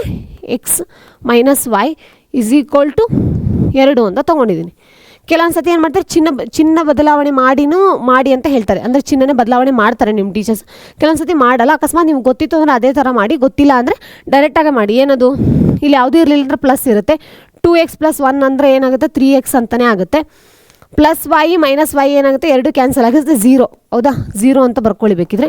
ಅದೇ ರೀತಿ 10 + 2 ಅಂದರೆ ಎಷ್ಟಾಗುತ್ತೆ? 12 ಅಂತ ಆಗುತ್ತೆ. ಹೌದಾ? ಹಾಗಿದ್ರೆ 3x ಇಸ್ ಈಕ್ವಲ್ ಟು 12 ಅಂದರೆ x ಇಸ್ ಈಕ್ವಲ್ಸ್ ಟು ಏನಾಯಿತು? 4 ಅಂತ ಆಯಿತು. ಅರ್ಥ ಆಯ್ತಲ್ವ? ಹಾಗಾದರೆ ಇದನ್ನೇನು ಮಾಡ್ತೀನಿ ನಾನು? ಇಕ್ವೇಷನ್ ನಂಬರ್ 1 ಹಾಕ್ತೀನಿ. ಹೌದಾ? ಇಕ್ವೇಷನ್ ನಂಬರ್ 1 ಹಾಕಿದಾಗ ಏನಾಯಿತು? 2 × x ಜಾಗದಲ್ಲಿ ಏನಿದೆ? 4 + y ಇಸ್ ಈಕ್ವಲ್ ಟು 12 ಅಂತ ಹೇಳ್ಬೋದಾ? ಅದೇ ರೀತಿ ಆದರೆ y ಇಸ್ ಈಕ್ವಲ್ ಟು 12 - 8 ಅಂತ ಹೇಳ್ಬೋದು. ಅವಾಗೇನಾಯಿತು? 4. y ಇಸ್ ಈಕ್ವಲ್ಸ್ ಟು ಏನಾಯಿತು? 4 ಅಂತ ಆಯಿತು. ಒಂದು ನಿಮಿಷ ಮಕ್ಕಳೇ, ಸಾರಿ, ಒಂದು ನಿಮಿಷ, ಇಲ್ಲಿ ಕ್ವಶನ್ ತಪ್ಪು ತೊಗೊಂಡೆ. ಹಾಂ, 2x + y is equal to 10 ಅಂತ ಇದೆ. ಹಾಗಾದರೆ 2 × 4 + y ಇಸ್ ಈಕ್ವಲ್ ಟು 10 ಅಂತ ಆಗುತ್ತೆ. y ಇಸ್ ಈಕ್ವಲ್ಸ್ ಟು ಏನಾಯಿತು? 10 - 8 ಅಂತ ಆಯಿತು. ಹಾಗಾದರೆ ಏನು ಬಂತು? 2 ಅಂತ ಬಂತು. ಹೌದಾ? x is equal to 4, y is equals to ಏನಾಯಿತು? 2 ಅಂತ ಬಂದಿದೆ. ನೋಡಿ, ಅರ್ಥ ಆಯ್ತಲ್ವ ಮಕ್ಕಳೇ? ನೋಡಿ ಎಷ್ಟು ಈಸಿಯಾಗಿದೆ. ನಿಮಗೆ ಕಾನ್ಸೆಪ್ಟ್ ಕರೆಕ್ಟಾಗಿ ಗೊತ್ತಿತ್ತು ಅಂತಂದರೆ ಈಸಿಯಾಗಿ ಪಟ ಅಂತ ಮಾಡ್ಕೊಂಡು ಹೋಗ್ಬೋದು. ಅರ್ಥ ಆಯ್ತಲ್ವ? ನೆಕ್ಸ್ಟ್ ಪ್ರಶ್ನೆಗೆ ಹೋಗೋಣ. ಒಂದು ಸಮಾಂತರ ಶ್ರೇಣಿಯ ಮೊದಲ ಪದ 1 ಮತ್ತು 14ನೇ ಪದವು 53 ಆದರೆ ಈ ಶ್ರೇಣಿಯ ಎನ್ನೇ ಪದವು ಕಂಡುಹಿಡಿಯಿರಿ ಅಂತ ಹೇಳಿದ್ದಾರೆ. ಹಾಗಾದರೆ ಫಸ್ಟ್ ಏನು ಕೊಟ್ಟಿದ್ದಾರೆ? ಎ ಕೊಟ್ಟಿದ್ದಾರೆ. ಏನು ಎಷ್ಟು ಕೊಟ್ಟಿದ್ದಾರೆ? 1 ಅಂತ ಕೊಟ್ಟಿದ್ದಾರೆ. ಹಾಗಾದರೆ 14ನೇ ಪದ ಅಂದರೆ ಎ 14. ಎಷ್ಟು ಕೊಟ್ಟಿದ್ದಾರೆ? 53 ಕೊಟ್ಟಿದ್ದಾರೆ. ನಮ್ಗೆ ಏನು ಕಂಡುಹಿಡಿಯೋಕೆ ಹೇಳಿದ್ದಾರೆ? ಎಯನ್ನು ಕಂಡುಹಿಡಿಯೋಕೆ ಹೇಳಿದ್ದಾರೆ. ಹೌದಾ? ಅದನ್ನು ನೀಟಾಗಿ ಬರ್ಕೊಂಬಿಡೋಣ. ಎನ್ನ ಸೂತ್ರ ಏನು?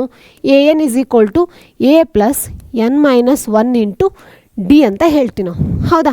ಹಾಗಾದರೆ ನಮ್ಗೆ ಇನ್ನೂ ಗೊತ್ತಿಲ್ಲ, ಡಿನೂ ಗೊತ್ತಿಲ್ಲ. ಫಸ್ಟ್ ನಾನು ಏನು ಮಾಡಿಬಿಡ್ತೀನಿ? ಡಿನ ಕಂಡುಹಿಡಿತೀನಿ. ಹಾಗಾದರೆ ನಾವು ಹೆಂಗೆ ಡಿ ಕಂಡುಹಿಡಿಬೋದು? ಇಲ್ಲಿ ನೋಡಿ, ಇಲ್ಲಿ ಆಲ್ರೆಡಿ ಕೊಟ್ಟಿದ್ದಾರೆ. ಎ 14 ಕೊಟ್ಟರೆ ರೀಸನ್ ಏನು? ಡಿ ಕಂಡುಹಿಡಿರಿ ಅಂತ. ಹೌದಾ? ಹಾಗಾದರೆ A 14 is equal to A plus 13 D ಅಂತ ಹೇಳ್ತೀರಾ ನೀವು? ಎ 14 ಅಂದರೆ ಎಷ್ಟು ಕೊಟ್ಟಿದ್ದಾರೆ? 53 ಕೊಟ್ಟಿದ್ದಾರೆ. 53 ಎ ಅಂದರೆ ಎಷ್ಟು? 1 + 13 ಡಿ ಅಂತ ಹೇಳಿದ್ದಾರೆ. ಹೌದಾ? 13 ಡಿ ಇಸ್ ಈಕ್ವಲ್ ಟು 53 + 1 ಇರೋದು ಈ ಕಡೆ ಬಂದರೆ -1 ಆಗುತ್ತೆ. ಹಾಗಾದರೆ ಏನಾಗುತ್ತೆ? 52 ಆಗುತ್ತೆ. D is equals to 52 divided by ಏನಾಗುತ್ತೆ? 13 ಅಂತ ಆಗುತ್ತೆ. ಎಷ್ಟು ಬಂತು? 4 ಅಂತ ಬರುತ್ತೆ. ಹೌದಾ? ಇದನ್ನು ಅಂದರೆ ಡಿ ಇಸ್ ಈಕ್ವಲ್ಸ್ ಟು 4 ಅನ್ನೋದನ್ನ ಈ ಇಕ್ವೇಷನಲ್ಲಿ ಹಾಕ್ತೀನಿ. ಇಕ್ವೇಷನ್ ನಂಬರ್ 1 ಹಾಕ್ತೀನಿ. ಹೌದಾ? ಇವಾಗ ನೋಡಿ, A N is equals to A ಅಂದರೆ ಏನು? 1 + n - 1 ಇಂಟು ಡಿ ಅಂದರೆ ಎಷ್ಟು ಕೊಟ್ಟಿದ್ದಾರೆ? 4 ಅಂತ ಕೊಟ್ಟಿದ್ದಾರೆ. ಹೌದಾ? ಹಾಗಿದ್ರೆ 1 + 4n - 4 ಅಂತ ಹೇಳ್ಬೋದಾ? 4 × n 4 × 1 ಅಂತ ಮಾಡೋದು. ಹಾಗಾದರೆ ಏನು ಬಂತು? -4 + 1 ಅಂದರೆ ಏನಿರುತ್ತೆ -3 ಅಂತ ಆಗುತ್ತೆ. 4n - 3 an = ಹೌದಲ್ವಾ ಮಕ್ಕಳೇ, an = 4n - 3 ಅಂತ ಹೇಳ್ತೀನಿ ನಾನು ಲಾಸ್ಟಿಗೆ ಉತ್ತರ. ಅರ್ಥ ಆಯ್ತಲ್ವಾ? ಫಸ್ಟು ಇದನ್ನು ಡಿ ಕಂಡುಹಿಡಿಯೋಕೆ 1 ಮಾರ್ಕ್ಸ್ ಇರುತ್ತೆ, ಅದಾದಮೇಲೆ ಎ ಎನ್ ಕಂಡುಹಿಡಿಯೋಕೆ ಇನ್ನೊಂದು ಮಾರ್ಕ್ಸ್ ಇರುತ್ತೆ. ಕರೆಕ್ಟಾಗಿ ಎರಡನ್ನೂ ಮಾಡಿ ಡೈರೆಕ್ಟಾಗಿ ಏನು ಮಾಡಿಬಿಡಿ, ಉತ್ತರನ ಹಚ್ಚಕ್ಕೆ ಹೋಗ್ಬಿಡಿ. ಪ್ರತಿ ಸ್ಟೆಪ್ಗೂ ನಿಮಗೆ ಮಾರ್ಕ್ಸ್ ಇರುತ್ತೆ, ಡೈರೆಕ್ಟಾಗಿ ಯಾರು 2 ಮಾರ್ಕ್ಸ್ ಕೊಡಲ್ಲ ಮಕ್ಕಳೇ. ಅರ್ಥ ಆಯ್ತಲ್ವಾ? ನೆಕ್ಸ್ಟ್ ಪ್ರಶ್ನೆಗೆ ಹೋಗೋಣ. ಓಕೆ, ಏನದು? 135 ಮತ್ತು 75ರ ಮಸವನ್ನು ಅವಿಭಾಜ್ಯ ಅಪವರ್ತನಗಳ ವಿಧಾನದಿಂದ ಕಂಡುಹಿಡಿಯಿರಿ. ನಂತರ 20 ಮತ್ತು ಮಸ 135 70ರ ಅಂದರೆ ಅದರಿಂದ ಬರೋಂತಹ ಮಸದ್ದು ಲಸವನ್ನು ಕಂಡುಹಿಡಿಯಿರಿ ಅಂತ ಹೇಳಿದ್ದಾರೆ. ಹಾಗಾದರೆ ಮಸನ ಫಸ್ಟ್ ಕಂಡುಹಿಡ್ಕೊಳ್ಳೋಣ. ಯಾವುದೇ ಅದು? 135. ಹಾಗಾದರೆ ಫಸ್ಟಿಗೆ ಅವ್ರು ಏನಂತ ಹೇಳಿದ್ದಾರೆ? ಅವಿಭಾಜ್ಯ ಸಂಖ್ಯೆಗಳು ಅಂತ ಹೇಳಿದ್ದಾರೆ. ಹಾಗಾದರೆ ಅವಿಭಾಜ್ಯ ಸಂಖ್ಯೆಯಲ್ಲಿ 5 ಬರುತ್ತಾ? 5 ಎಳ್ಳೆ 10, 5 7 ಅಂತ ಹೇಳ್ಬೋದಾ? 3 9. ಹಾಗಾದರೆ ಏನಾಗುತ್ತೆ? 3 3 ಅಂತ ಬಂತು. ಹಾಗಾದರೆ ಇದ್ರದ್ದು ಏನು ಬಂತು ಉತ್ತರ? 5 × 3 × 3 ಅಂತ ಹೇಳ್ಬೋದು. ಅದೇ ರೀತಿ 75ರದ್ದು ಹೇಳಿದ್ದಾರೆ. ಯಾವುದದು? 75ರದ್ದು ಏನದು? 5 1 5 5 ಹೌದಾ? 5 3 ಅಂತ ಹೇಳಿದ್ದಾರೆ. ಹಾಗಾದರೆ 75ರದ್ದು ಎಷ್ಟು ಬರುತ್ತೆ ನೋಡಿ ಉತ್ತರ? 5 × 5 × 3 ಅಂತ ಹೇಳ್ಬೋದು. ಅರ್ಥ ಆಯ್ತಲ್ವಾ? ಹಾಗಾದರೆ ಇದಿಷ್ಟು ಉತ್ತರ ಆಯ್ತಲ್ಲ ಮಕ್ಕಳೇ. ಈಗ ಈ ಎರಡರದ್ದು ಏನು ಮಾಡಬೇಕು ಅಂದರೆ, ಈ ಎರಡು ಸಂಖ್ಯೆಯಿಂದ ಬರುವ ಮಸನ ಕಂಡುಹಿಡಿಬೇಕು. ಹೆಂಗದು? ಮಸ = ಏನಾಗುತ್ತೆ ನೋಡೋಣ. 5 × 3 × 3 × 3 5 × 5 × 3 ಎರಡರಲ್ಲೂ ಬರುವಂಥ ಕಾಮನ್ ಅವಿಭಾಜ್ಯ ಸಂಖ್ಯೆಗಳನ್ನು ನೋಡೋಣ. ಯಾವುದು? 5 5 ಕಾಮನ್ ಇದೆ, ಹೌದಾ? 3 5 ಕಾಮನ್ ಇಲ್ಲ, 3 3 ಕಾಮನ್ ಇದೆ, ಹೌದಾ? ಅದಾದಮೇಲೆ ಯಾವುದು ಕಾಮನ್ ಇಲ್ಲ. ಹಾಗಿದ್ರೆ ಬರುವ ಉತ್ತರ ಏನಾಗಿರುತ್ತೆ? 5 × 3 ಅಂದರೆ ಎಷ್ಟಾಗುತ್ತೆ? 15. ಮಸ 135 ಮತ್ತು 75ರ ಮಸ ಎಷ್ಟಾಯಿತು? 15 ಅಂತ ಆಯಿತು, ಹೌದಾ? ಹಾಗಾದರೆ ಇವಾಗ ಏನು ಮಾಡಬೇಕು ಅಂದರೆ ಲಸ ಕಂಡುಹಿಡಿಬೇಕು. ಯಾವುದ್ರದ್ದು? 20 ಮತ್ತು ಮಸ ಬಂದಿದೆ, ಇಲ್ಲಿ ಮಸ ಬಂದಿದೆ ಅಲ್ಲ ಅದ್ರದ್ದು. 20 ಮತ್ತು 15ರ ಲಸನ ಕಂಡುಹಿಡಿಯೋಣ. ಹೇಗೆ? ಫಸ್ಟ್ 5ರಿಂದ ತಗೋತೀನಿ. 5 4 5 3 2 2 ಇದು 3ನ ಹಾಗೆ ಇಡುತ್ತೀನಿ, ಹೌದಾ? ಹಾಗಾದರೆ ಮಸ ಎಷ್ಟು ಬರುತ್ತೆ ನೋಡಿ? ಲಸ ಎಷ್ಟು ಬಂತು? 5 2 10 ಆಗುತ್ತೆ. 10 2 20 23 ಎಷ್ಟಾಯಿತು? 60 ಅಂತ ಆಯಿತು. ಎಲ್ಲದನ್ನೂ ಏನು ಮಾಡಬೇಕು? ಗುಣಾಕಾರ ಮಾಡಬೇಕು. ಅವಾಗ ನಿಮಗೇನಾಗುತ್ತೆ? ಲಸ ಸಿಗುತ್ತೆ. ನೋಡಿ ಮಕ್ಕಳೇ, ಎಷ್ಟು ಈಸಿಯಾಗಿದೆ ಅಲ್ವಾ? ಅರ್ಥ ಆಯ್ತಲ್ವಾ? ಇಷ್ಟೇ. ಇಲ್ಲಿಗೆ ಏನಾಯಿತು ಅಂದರೆ ಈ ಪ್ರಶ್ನೆ ಮುಗೀತು. ನೆಕ್ಸ್ಟ್ ಪ್ರಶ್ನೆಗೆ ಹೋಗೋಣ. ಆಗಿದ್ರೆ ಏನದು? P 2, -3 ಮತ್ತು Q 10, y ಬಿಂದುಗಳ ನಡುವಿನ ದೂರ 10 ಮಾನಗಳಾದರೆ ವಾಯ್ನ ಬೆಲೆಯನ್ನು ಕಂಡುಹಿಡಿಯಿರಿ ಅಂತ ಹೇಳಿದ್ದಾರೆ. ಇಲ್ಲಿ ಏನು ಮಾಡಿದ್ದಾರೆ ಅಂದರೆ ಡಿ ವ್ಯಾಲ್ಯೂನ ಅವರೇ ಕೊಟ್ಟಿದ್ದಾರೆ. ಏನು ಕೇಳಿದರೆ ವೈ ವ್ಯಾಲ್ಯೂನ ಕೇಳಿದ್ದಾರೆ. ಹಾಗಾದರೆ ನಾವು ನೋಡೋಣ ಏನು ಬರುತ್ತೆ ಅಂತ. ಫಸ್ಟ್ ಏನು ಮಾಡ್ತೀನಿ ನಾನು? ಫಾರ್ಮುಲಾ ಬರ್ಕೋತೀನಿ. ಡಿ = ಏನಂತ ಹೇಳ್ತೀರಾ ನೀವು? √² ಆಫ್ x² - x1. ಒಂದು ನಿಮಿಷ ಮಕ್ಕಳೇ. x2 - x1 2 minus y2 - y1 2 ಅಂತ ಹೇಳ್ಬೋದು, ಹೌದಾ? ಹಾಗಾದರೆ ನಾನು ಇಲ್ಲೇನು ಮಾಡ್ತೀನಿ ಅಂದರೆ ಇದನ್ನು x1 ಇದನ್ನು y1 ಅಂತ ತೊಗೋತೀನಿ. ಇಲ್ಲಿ ಒಂದು ನಿಮಿಷ, ಇದನ್ನು x2 ಮತ್ತು ಇದನ್ನು y2 ಅಂತ ತೊಗೋತೀನಿ, ಹೌದಾ? ಹಾಗಿದ್ರೆ ಏನಾಯಿತು? ಡಿ = √² ಆಫ್ x2ದು ಏನು ಬಂದಿದೆ ಉತ್ತರ ಇಲ್ಲಿ? 10 ಮೈನಸ್ ಏನು ಬಂದಿದೆ? 2 ಸ್ಕ್ವೇರ್ ಮೈನಸ್ y2 ಅಂದರೆ ಎಷ್ಟು ಬಂದಿದೆ? y minus minus into minus ಅಂದರೆ ಏನಾಗುತ್ತೆ? ಪ್ಲಸ್ 3 ಸ್ಕ್ವೇರ್ ಅಂತ ಹೇಳ್ತೀವಿ ನಾವು, ಹೌದಾ? ಹಾಗಿದ್ರೆ ಡಿ = ಇವಾಗ ನೋಡಿ ಮಕ್ಕಳೇ, ಒಂದು ನಿಮಿಷ. ಡಿನ ಎಷ್ಟು ಕೊಟ್ಟಿದ್ದಾರೆ? ನಮ್ಗೆ 10 ಅಂತ ಕೊಟ್ಟಿದ್ರಲ್ವ? ಹಾಗಾದರೆ ನಾನು ಇದೇನು ಮಾಡ್ತೀನಿ? 10 ಅಂತ ಬರ್ಕೊಂಡ್ಬಿಡ್ತೀನಿ. ಇಲ್ಲಿ ಏನಾಗಿದೆ? ಸ್ಕ್ವೇರ್ ರೂಟ್ ಅಂತ ಬಂದಿದೆ. ನಾನು ಏನು ಮಾಡ್ತೀನಿ? ಸ್ಕ್ವೇರಿಂಗ್ ಆನ್ ಬೋತ್ ಸೈಡ್, ಎರಡು ಕಡೆನೇ ಏನು ಮಾಡ್ತೀನಿ? ಸ್ಕ್ವೇರ್ ಮಾಡಿದಾಗ ಏನಾಗುತ್ತೆ? 10 ಸ್ಕ್ವೇರ್ ಎಷ್ಟಾಗುತ್ತೆ? 100 ಅಂತ ಆಗುತ್ತೆ. ಇದನ್ನು ಸ್ಕ್ವೇರ್ ಮಾಡಿದಾಗ ಏನಾಗುತ್ತೆ? ಸ್ಕ್ವೇರ್ ರೂಟು ಮತ್ತು ಸ್ಕ್ವೇರ್, ಘನ ಮತ್ತು ಘನ ವರ್ಗ ಏನಾಗುತ್ತೆ ಅಂದರೆ ಕ್ಯಾನ್ಸಲ್ ಆಗುತ್ತೆ. ವರ್ಗ ಮತ್ತು ವರ್ಗಮೂಲ ಏನಾಗುತ್ತೆ? ಎರಡು ಕ್ಯಾನ್ಸಲ್ ಆಗುತ್ತೆ. ಹಾಗಾಗಿ ಏನು ಮಾಡ್ತೀನಿ ನಾನು ಇಲ್ಲಿ ಅಂದರೆ 10 - 2 ಅಂದರೆ ಎಷ್ಟು ಬರುತ್ತೆ? ಡೈರೆಕ್ಟಾಗಿ ಬರಿಲ್ಲ, ಸುಮ್ಮನೆ ಯಾಕೆ? 10 - 2 ಅಂದರೆ 8 ಬರುತ್ತೆ. 8 ಸ್ಕ್ವೇರ್ ಮೈನಸ್ y + 3 2 ಅಂತ ಹೇಳ್ಬೋದು, ಹೌದಾ? ಹಾಗಾದರೆ 8 8 ಎಷ್ಟಾಗುತ್ತೆ? 64 ಅಂತ ಆಗುತ್ತೆ. ಇಲ್ಲಿ ನೋಡಿ y+3² = 100 - 64 ಅಂದರೆ ಎಷ್ಟಾಯಿತು 36 ಅಂತ ಬಂತು. ಹೌದಾ? ಹಾಗಿದ್ರೆ y+3 = √36 ಅಂತ ಹೇಳ್ತೀವಿ. ಹಾಗಾದರೆ ಉತ್ತರ ಏನು ಬರುತ್ತೆ? +or - 6 ಅಂತ ಬರುತ್ತೆ. ಹೌದಲ್ವಾ? ಹಾಗಿದ್ರೆ y = +6 ಒಂದು ನಿಮಿಷ, ಇಲ್ಲಿ +6 ಅಂತ ತೊಗೋತಾ ಇದ್ದೀನಿ. ಫಸ್ಟು ಈ ಕಡೆ +3 ಇದೆ, ಅದನ್ನು ಆ ಕಡೆ ಕಳಿಸಿದ್ರೆ ಏನಾಗುತ್ತೆ? -3 ಅಂತ ಆಗುತ್ತೆ. ಹೌದಾ? ಹಾಗಿದ್ರೆ ಏನಾಗುತ್ತೆ? +6 - 3 ಅಂದರೆ ಎಷ್ಟು ಬಂತು? 3 ಅಂತ ಬಂತು. ಇನ್ನೊಂದು ಕಡೆ ಏನು ಮಾಡ್ತೀನಿ? y = ಏನು ತೊಗೋತಾ ಇದೆ? -6 ಅಂತ ತೊಗೋತೀರಿ. ಯಾಕಂದರೆ +or - ಎರಡೂ ತೊಗೋಬೇಕಲ್ವ ನಾವು. ಈ ಕಡೆ ಪ್ಲಸ್ ತೊಗೊಂಡಿದ್ದೀನಿ, ಆ ಕಡೆ ಮೈನಸ್ ತೊಗೋತೀವಿ. ಸೇಮ್ +3 ಇದನ್ನು ಆ ಕಡೆ ಕಳಿಸಿದ್ರೆ ಏನಾಗುತ್ತೆ? -3 ಆಗುತ್ತೆ. -3 ಅಂತ ತೊಗೋತೀನಿ. ಹಾಗಾದರೆ ಏನು ಬರುತ್ತೆ? y = -9 ಅಂತ ಬರುತ್ತೆ. ಹಾಗಾದರೆ y ನ ವ್ಯಾಲ್ಯೂ ಏನಾಗಿರುತ್ತೆ? 3 ಅಥವಾ -9 ಅಂತ ಆಗಿರುತ್ತೆ. ಅರ್ಥ ಆಯ್ತಲ್ವ ಮಕ್ಕಳೇ? ಎರಡೂ ಬರಿಬೇಕು. ಯಾಕಂದರೆ ಅಕಸ್ಮಾತ್ ಅದು ಪಾಸಿಟಿವ್ ಅಲ್ಲಾಗಿರೋ ಇರ್ಬೋದು, ನೆಗೆಟಿವ್ ಅಲ್ಲಾದರೂ ಇರ್ಬೋದು. ಅರ್ಥ ಆಯ್ತಲ್ವಾ? ಹಾಗಾದರೆ ನೆಕ್ಸ್ಟ್ ಪ್ರಶ್ನೆಗೆ ಹೋಗೋಣ. ಓಕೆ, ಏನದು?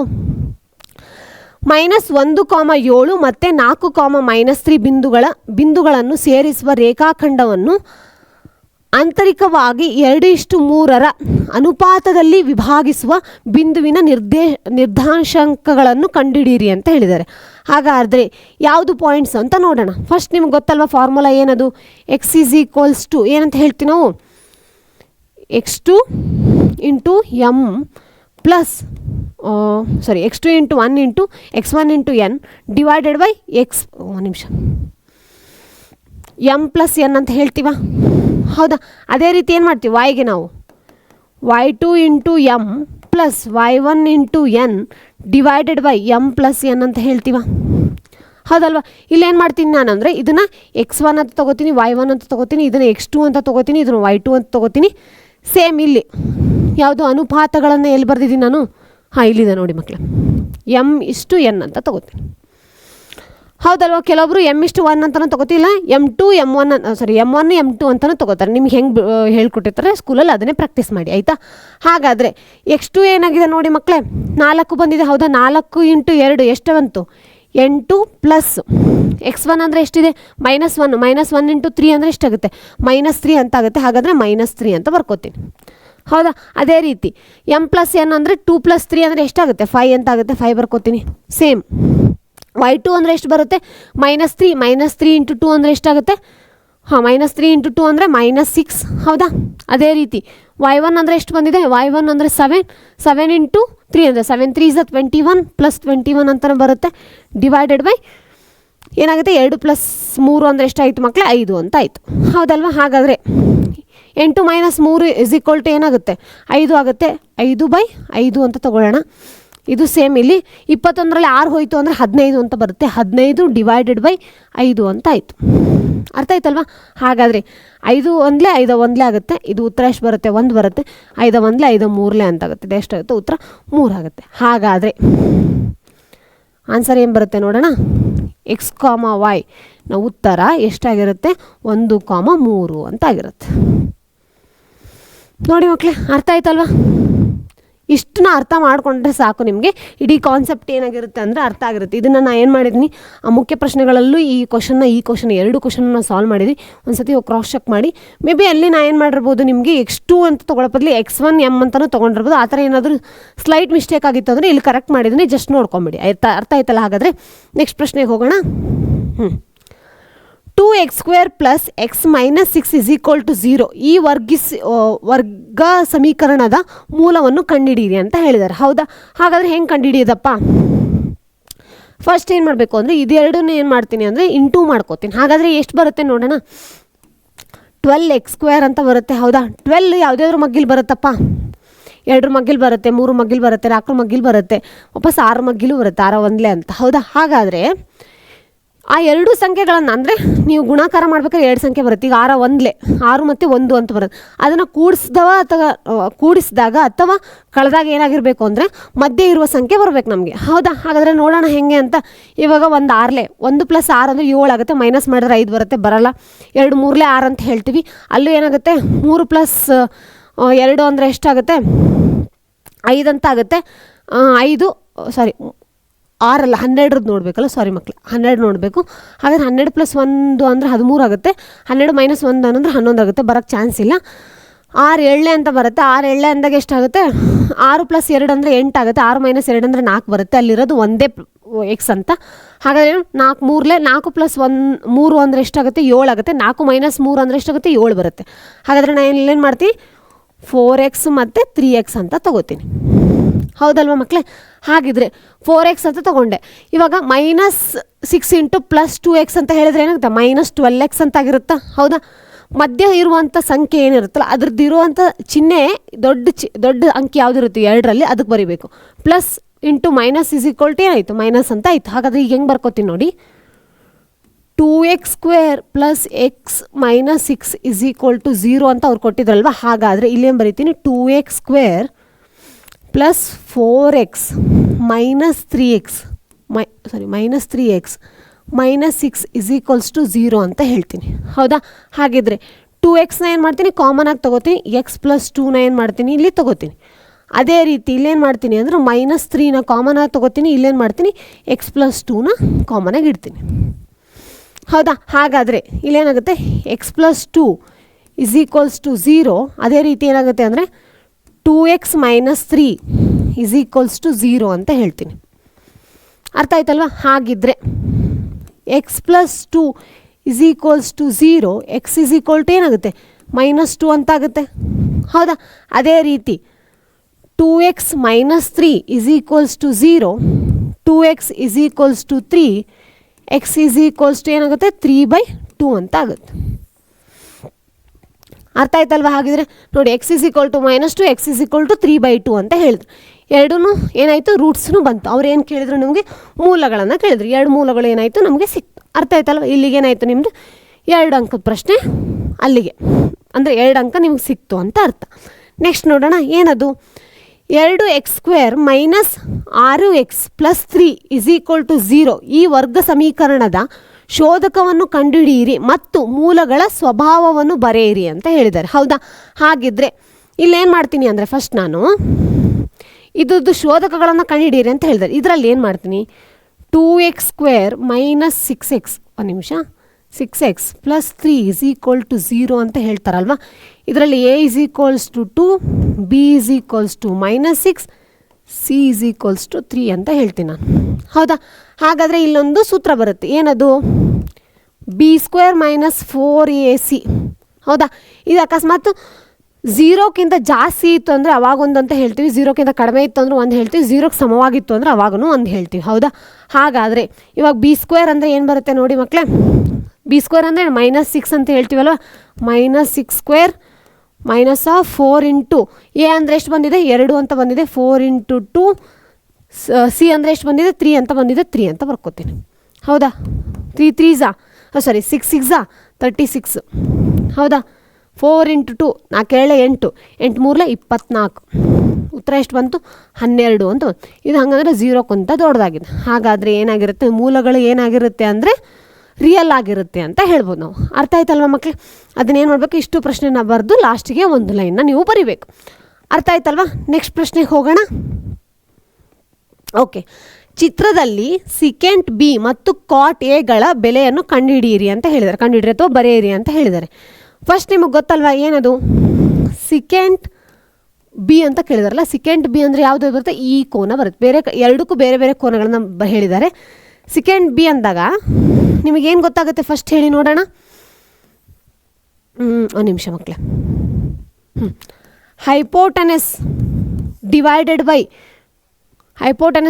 ಬೈ ಏನಂತ ಕರಿತೀವಿ ನಾವು? ಅಡ್ಜಸೆಂಟ್ ಅಂತ ಹೇಳ್ತೀವ. ಹೌದಲ್ವಾ? ಹಾಗಾದರೆ ಹೈಪೋಟೆನಸ್ ಎಷ್ಟಿದೆ ನೋಡಿ ಮಕ್ಕಳೇ? ಇಲ್ಲಿ 13 ಹೈಪೋಟೆನಸ್ ಆಗಿರುತ್ತೆ. ಹೌದಾ? ಅಡ್ಜಸೆಂಟ್ ಯಾವುದಿರುತ್ತೆ ನೋಡಿ?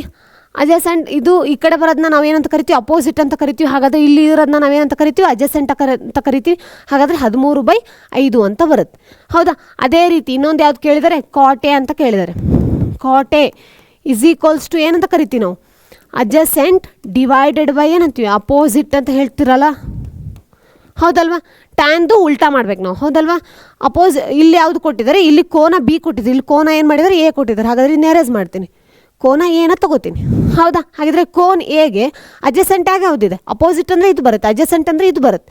ಹಾಗಾದರೆ ಏನು ಬರುತ್ತೆ? 12. ಅಪೋಸಿಟ್ ಅಂದರೆ ಯಾವ್ದು ಬರುತ್ತೆ? 5 ಅಂತ ಬರುತ್ತೆ. ಹಾಗಾದರೆ 12/5 ಅಂತ ತಗೋತೀವಿ. ಇಲ್ಲಿಗೆ ಏನೈತೆ? 2 ಅಂಕ ಬಂತು. ಇದಕ್ಕೊಂದು ಅಂಕ, ಇದಕ್ಕೊಂದು ಅಂಕ. ನೋಡಿ ಎಷ್ಟು ಈಸಿಯಾಗಿದೆ. ಅರ್ಥ ಆಯ್ತಲ್ವ ಮಕ್ಕಳೇ? ಇಲ್ಲಿಗೆ ನಿಮ್ಗೆ ಏನಾಯಿತು ಅಂದರೆ 2 ಅಂಕದ ಪ್ರಶ್ನೆಗಳು ಮುಗೀತು. ನೆಕ್ಸ್ಟ್ ಇನ್ನೇನು ಮಾಡೋಣ ಅಂದರೆ 3 ಅಂಕದ ಪ್ರಶ್ನೆಗಳನ್ನು ನೋಡೋಣ. ಓಕೆ, ಇಲ್ಲಿಂದ ಸ್ಟಾರ್ಟ್ ಆಗುತ್ತೆ. ಇಲ್ಲಿವರೆಗೂ ಹೇಳಿದ್ದೆಲ್ಲ ಅರ್ಥ ಆಯ್ತಲ್ಲ ಮಕ್ಕಳೇ? ನೀವು ಪ್ರಾಪರಾಗಿ ವಿಡಿಯೋ ನೋಡ್ಬೇಕಾದ್ರೆ ಸುಮ್ಮನೆ ಕೂತ್ಕೊಬೇಡಿ, ಒಂದು ಬುಕ್ ಜೊತೆ ಕೂತ್ಕೊಳ್ಳಿ. ಅವಾಗ ಏನಾಗುತ್ತೆ, ಪ್ರಾಕ್ಟೀಸ್ ಮಾಡೋಕೆ ನಿಮಗೂ ಹೆಲ್ಪ್ ಆಗುತ್ತೆ. ನನ್ನ ಜೊತೆಗೆ ನೀವು ಏನು ಮಾಡ್ಬೋದು, ಬಿಡಿಸ್ತಾ ಹೋಗೋದು. ಅಕಸ್ಮಾತ್ ನಾನೆಲ್ಲಾದರೂ ಒಂದೊಂದು ಕಡೆ ಮಿಸ್ಟೇಕ್ ಮಾಡಿರ್ತೀನಿ, ಯಾಕಂದರೆ ಮಾಡೋ ಅವಸರದಲ್ಲಿ ಆ ಕಡೆ ಈ ಕಡೆ ಆಗಿರುತ್ತೆ. ನೀವು ಅದನ್ನೇನು ಮಾಡಿ ಕರೆಕ್ಷನ್ ಮಾಡ್ಕೊಂಡು ಹೋಗ್ಬೋದು. ಅರ್ಥ ಆಯ್ತಲ್ವ? ಕಾನ್ಸೆಪ್ಟ್ ಮಾತ್ರ ನಾನು ಕ್ಲಿಯರಾಗಿ ಹೇಳಿರ್ತೀನಿ, ಅದನ್ನು ಅರ್ಥ ಮಾಡ್ಕೊಳ್ಳೋಕೆ ಟ್ರೈ ಮಾಡಿ. ನೆಕ್ಸ್ಟ್ ಪ್ರಶ್ನೆಗೆ ಹೋಗೋಣ. ಏನದು? 2 ಕುಂದವಿಲ್ಲದ ದಾಳಗಳನ್ನು ಏಕಕಾಲದಲ್ಲಿ ಉರುಳಿಸಿದಾಗ ಮೊದಲೇದೇನು? ಮೇಲಿನ ಮುಖದಲ್ಲಿ ಬರುವ ಸಂಖ್ಯೆಗಳು ಮೊತ್ತ 8ಕ್ಕಿಂತ ಕಡಿಮೆ ಆಗಿರುತ್ತೆ. ಫಸ್ಟ್ ಏನು ಬರೆದ್ಬಿಡ್ತೀನಿ ಅಂದರೆ ಎಷ್ಟು ನಮಗೆ ಅಂದರೆ ದಾಳಗಳನ್ನ ಉರುಳಿಸಿದಾಗ ಬರುವಂಥ ಔಟ್ಪುಟ್ಸ್ನ ಬರೀತೀನಿ. ಫಸ್ಟ್ ಏನೇನದು? ದಾಳ ಅಂದರೆ ನಿಮ್ಗೆ ಗೊತ್ತು, ಒಂದು ದಾಳದಲ್ಲಿ ಎಷ್ಟು ಇರುತ್ತೆ? 6 ಮುಖಗಳಿರುತ್ತೆ. ಹಾಗಾದರೆ ನಾವೇನು ಬರಿಬೋದು? 6ನ ಇದನ್ನು ಬರಿಬೇಕು. ಫಸ್ಟ್ ಏನು ಮಾಡ್ತೀನಿ? 1,1, 1,2, 1,3, 1,4, 1,5, 1,6. ಹೌದಾ ಮಕ್ಕಳೇ? ಅದೇ ರೀತಿ ಏನು ಮಾಡಬೇಕು? 6ಕ್ಕೂ ಬರ್ಕೋಬೇಕು. ನನ್ನ ಜೊತೆ ನೀವು ಏನು ಮಾಡಿದೆ? ಬರೀತಾ ಹೋಗ್ರಿ. 2,2, 2,3, 2,4, 2,5, 2,6 ಅಂತ ಹೇಳ್ಬೋದು. ಹೌದಾ? ನಿಮಗೂ ಯಾಕಂದರೆ ಪ್ರಾಕ್ಟೀಸ್ ಆಗುತ್ತೆ ಮಕ್ಕಳೇ, ನನ್ನ ಜೊತೆಗೆ ಬರೆದ್ರೇ. ಆವಾಗ ನಿಮಗೆ ಹೆಂಗೆ ಪ್ರಶ್ನೆನ ಅಟೆಂಡ್ ಮಾಡಬೇಕು, ಎಷ್ಟು ಟೈಮ್ ತೊಗೊಳುತ್ತೆ ಅನ್ನೋದು ಎರಡೂ ಗೊತ್ತಾಗ್ತಾ ಹೋಗುತ್ತೆ. ಅದಕ್ಕೆ ಹೇಳ್ತಾ ಇದ್ದು ಕಂಪ್ಲೀಟಾಗಿ ನಾನು ಕ್ವಶನ್ ಪೇಪರ್ ಬಿಡಿಸ್ತಾ ಇರೋ ರೀಸನ್ನೇ ಅದು. ಏನು ಮಾಡಿ, ಕಂಪ್ಲೀಟಾಗಿ ನೀವು ಕೂಡ ಏನು ಮಾಡಿ ನನ್ನ ಜೊತೆಗೆ ಪ್ರಾಕ್ಟೀಸ್ ಮಾಡ್ತಾ ಹೋಗಿ. ಅರ್ಥ ಆಯ್ತಲ್ವಾ? ಹಾಗಾದರೆ ಇಲ್ಲೇನಾಯಿತು? 4,1 ಬಂತು, 4,2, 4,3, 4,4, 4,5, 4,6. ಹೌದಾ? ಅದೇ ರೀತಿ 5,1, 5,2, 5,3, 5,4, 5,5, 5,6 ಅಂತ ಹೇಳ್ತೀನಿ ನಾನು. ಲಾಸ್ಟ್ ಯಾವ್ದು ಬರುತ್ತೆ? 6 ಬರುತ್ತೆ. 6,1, 6,2, 6,3, 6,4, 6,5, 6,6. ಹೌದಲ್ವಾ? ಹಾಗಾದರೆ ಇದು ಬಂತು ಟೋಟಲ್ ನಮ್ಗೆ. ಹಾಗಾದರೆ ಎನ್ ಆಫ್ ಎಸ್ ಎಷ್ಟು ಬರುತ್ತೆ ನೋಡಿ ಮಕ್ಕಳೇ? N of S is equals to ಅಷ್ಟನ್ನು ಏನು ಮಾಡಿ ಹೆಣಿಸಿ ಇವಾಗ. 1, 2, 3, 4, 5, 6. 1, 2, 3, 4, 5, 6. 6 6 ಎಷ್ಟಾಗುತ್ತೆ? 36 ಬರುತ್ತೆ. ಟೋಟಲ್ ಎಷ್ಟಿದೆ? 36 ಇದೆ. ಹಾಗಾದರೆ ಹೌದಾ? ಫಸ್ಟ್ 1 ಕೇಳಿದ್ದಾರೆ. ಏನದು ನೋಡಿ? ಫಸ್ಟ್ A1 ಎರಡನ್ನೂ ನಾನು ಜಸ್ಟ್ ಕಲರ್ ಚೇಂಜ್ ಮಾಡ್ಬಿಟ್ಟು ಬರೀತೀನಿ ನಿಮ್ಗೆ ಅರ್ಥ ಆಗಲಿ ಅಂತ. ಫಸ್ಟ್ 1 ಏನಿದೆ? ಎ ಮೇಲಿನ ಮುಖದಲ್ಲಿ ಬರುವ ಸಂಖ್ಯೆಗಳ ಮೊತ್ತ 8ಕ್ಕಿಂತ ಕಡಿಮೆ ಆಗಿರ್ಬೇಕು. ಹಾಗಾದರೆ ಈ ಎರಡನ್ನೂ ಪ್ಲಸ್ ಮಾಡಿದಾಗ ಮೊತ್ತ ತೊಗೊಂಡಾಗ ಏನಾಗಿರ್ಬೇಕು? ಆ ಸಂಖ್ಯೆ ಅಂದರೆ ಮೊತ್ತ ಮಾಡಿದ ಬರೋ ಸಂಖ್ಯೆ 8ಕ್ಕಿಂತ ಕಡಿಮೆ ಆಗಿರಬೇಕು ಅಂತ ಹೇಳಿದ್ದಾರೆ. ಹಾಗಾದರೆ ಯಾವ್ದು ಬರುತ್ತೆ ನೋಡೋಣ. 1,1 ಅಂತ ಬರುತ್ತೆ. ಯಾಕಂದರೆ 1 + 1 2 ಆಗುತ್ತೆ. 1 + 2 ಅಂದರೆ 3 ಆಗುತ್ತೆ. 1 + 3 ಅಂದರೆ 4 ಆಗುತ್ತೆ. 1 + 5 ಅಂದರೆ 6 ಆಗುತ್ತೆ. 1 + 5 ಅಂದರೆ 6 ಆಗುತ್ತೆ. 1 + 6 ಅಂದರೆ 7 ಆಗುತ್ತೆ. ಹಾಗಾದರೆ ಎಲ್ಲ ಬಂತು. 2,3, 2,2, 2,3, 2,4, 2,5 ಬರುತ್ತೆ. 2,6 ಅಂದರೆ ಎಷ್ಟಾಗುತ್ತೆ? 8 ಬರುತ್ತೆ. ಅವರು 8ಕ್ಕಿಂತ ಕಡಿಮೆ ಅಂತ ಹೇಳಿದರೆ, ಹಾಗಾಗಿ ಅದು ಬರಲ್ಲ. ಅದೇ ರೀತಿ ಪಟ ನೋಡಿ. 3,1, 3,2, 3,3, 3,4, 3,5 ಮಾಡೋಕ್ಕೆ 5 + 3 ಅಂದರೆ 8 ಆಗುತ್ತೆ. ಅದು ಬರಲ್ಲ. 3 + 6 ಅಂದರೆ 9 ಬರುತ್ತೆ. ಅದು ಬರಲ್ಲ. 4,1, 4,2, 4,3, 4,4 ಬರಲ್ಲ. 5,1, 5,2, 6,1 ಬಂತು. ಹೌದಲ್ವಾ? ಹಾಗಾದರೆ ಫಸ್ಟಿಗೇನು? P of A is equals to N of A divided by ಏನಂತ ಹೇಳ್ತೀವಿ? ಎನ್ ಆಫ್ ಎಸ್ ಅಂತ ಹೇಳ್ತೀವಿ. ಹೌದಾ? ಎನ್ ಆಫ್ ಎ ಎಷ್ಟಿದೆ ನೋಡಿ. ಇವಾಗ ಅಂಡರ್ಲೈನ್ ಮಾಡಿದ್ದೀನಲ್ಲ, ಅದಷ್ಟು ಏನು ಮಾಡಿ ಹೆಣಿಸಿ ಮಕ್ಕಳೇ. ಓಕೆನಾ? 1, 2, 3, 4, 5, 6, 7, 8, 9, 10, 11, 12, 13, 14, 15, 16, 17, 18, 19, 20, 21 ಅಂತ ಹೇಳ್ತೀವಿ. ಹೌದಾ? ಹಾಗಾದರೆ 21/36 ಅಂತ ಹೇಳ್ತೀವಿ. ಹೌದಾ? 3 7 3 12 ಅಂತ ಹೇಳ್ತೀವಿ. ಉತ್ತರ ಎಷ್ಟು ಬರುತ್ತೆ? 7/12 ಅಂತ ಬರುತ್ತೆ. ಹೌದಲ್ವಾ?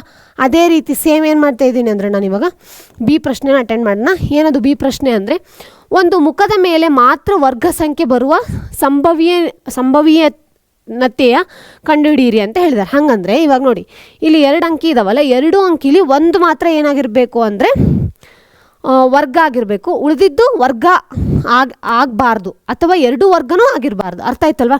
ಈಗ 1,1 ಇಲ್ಲೇನಾಯಿತು, 2 ಅಂಕಿಗಳು ಏನಾಗಿದೆ, ವರ್ಗ ಆಗಿದೆ. ಹಾಗಾದರೆ ಇದು ಬರಲ್ಲ. 1,2 ಒಂದು ವರ್ಗ, ಎರಡನೇದು ವರ್ಗ ಅಲ್ಲ, ಹಾಗಾದರೆ ಇದು ಬರುತ್ತೆ. 1 2 ಇದು ಬರಲ್ಲ, ಯಾಕಂದರೆ 1,4 ಅಂತ ಹೇಳಿದೆ. 1 ವರ್ಗ ಆಗಿರುತ್ತೆ, 4 ವರ್ಗ ಆಗುತ್ತೆ, ಅದು ಬರಲ್ಲ. 1,5 1,6 ಹೌದಾ. 2,1 ಬರುತ್ತೆ, ಯಾಕಂದರೆ 2 ವರ್ಗ ಅಲ್ಲ, 1 ಹೌದು, ಇದು ಬರುತ್ತೆ. 2,2 ಬರಲ್ಲ, ಯಾಕಂದರೆ 2 ವರ್ಗಗಳು ಅಲ್ಲೇ ಅಲ್ಲ, ಹಾಗಾಗಿ ಇದು ಬರಲ್ಲ. 2,4 ಬರುತ್ತೆ, 2,5 ಬರಲ್ಲ, 2,6 ಬರಲ್ಲ. 3,1 ಬರುತ್ತೆ, 3,2 ಬರಲ್ಲ, 3,3 ಬರಲ್ಲ, 3,4 ಬರುತ್ತೆ. ಹೌದಾ. ಅದೇ ರೀತಿ ಸೇಮು 4,1 ಬರಲ್ಲ, ಯಾಕಂದರೆ 2 ವರ್ಗ ಆಗಿರುತ್ತೆ. 4,2 4,3 4,4 ಬರಲ್ಲ, 4,5 4,6 ಹೌದಾ. ಸೇಮ್ 5,1 ಬರುತ್ತೆ, 5,4 ಬರುತ್ತೆ. ಇಲ್ಲಿ 6,1 ಬರುತ್ತೆ, 6,4 ಬರುತ್ತೆ. ಹೌದಾ. ಹಾಗಿದ್ರೆ ಎಷ್ಟಿದೆ ಅಂತ ಎಣ್ಸೋಣ. ರೌಂಡ್ ಆಫ್ ಮಾಡಿದ್ನ ಮಾತ್ರ ಎಣ್ಸ ಹೋಗಿ ಮಕ್ಕಳೇ. 1 2 3 4 5 6 7 8 9 10 11 12 13 14 15 16. ಹಾಗಾದರೆ P of B is equals to N of B divided by ಅಂತ ಹೇಳ್ತೀವಿ ನಾವು, ಎನ್ ಆಫ್ ಎಸ್ ಅಂತ ಹೇಳ್ತೀವಿ. ಎನ್ ಆಫ್ ಬಿ ಅಂದರೆ ಎಷ್ಟು ಬಂತು, 16 ಅಂತ ಹೇಳಿದೆ. ಎನ್ ಆಫ್ ಎಸ್ ಅಂದರೆ ನಮಗೆ ಗೊತ್ತು ಎಷ್ಟು, 36 ಅಂತ. ಹಾಗಾದರೆ ಏನಾಗುತ್ತೆ ನೋಡಿ, 4 4 4 9 ಅಂತ ಹೇಳ್ಬೋದು. ಹಾಗಾದರೆ ನಮಗೆ ಬರೋ ಉತ್ತರ ಎಷ್ಟಾಗಿರುತ್ತೆ, 4/9 ಅಂತ ಆಗಿರುತ್ತೆ. ನೋಡಿ ಮಕ್ಕಳೇ, ಅರ್ಥ ಆಯ್ತಲ್ವಾ? ಎಷ್ಟು ಈಸಿಯಾಗಿದೆ ನೋಡಿ ಪ್ರಶ್ನೆ.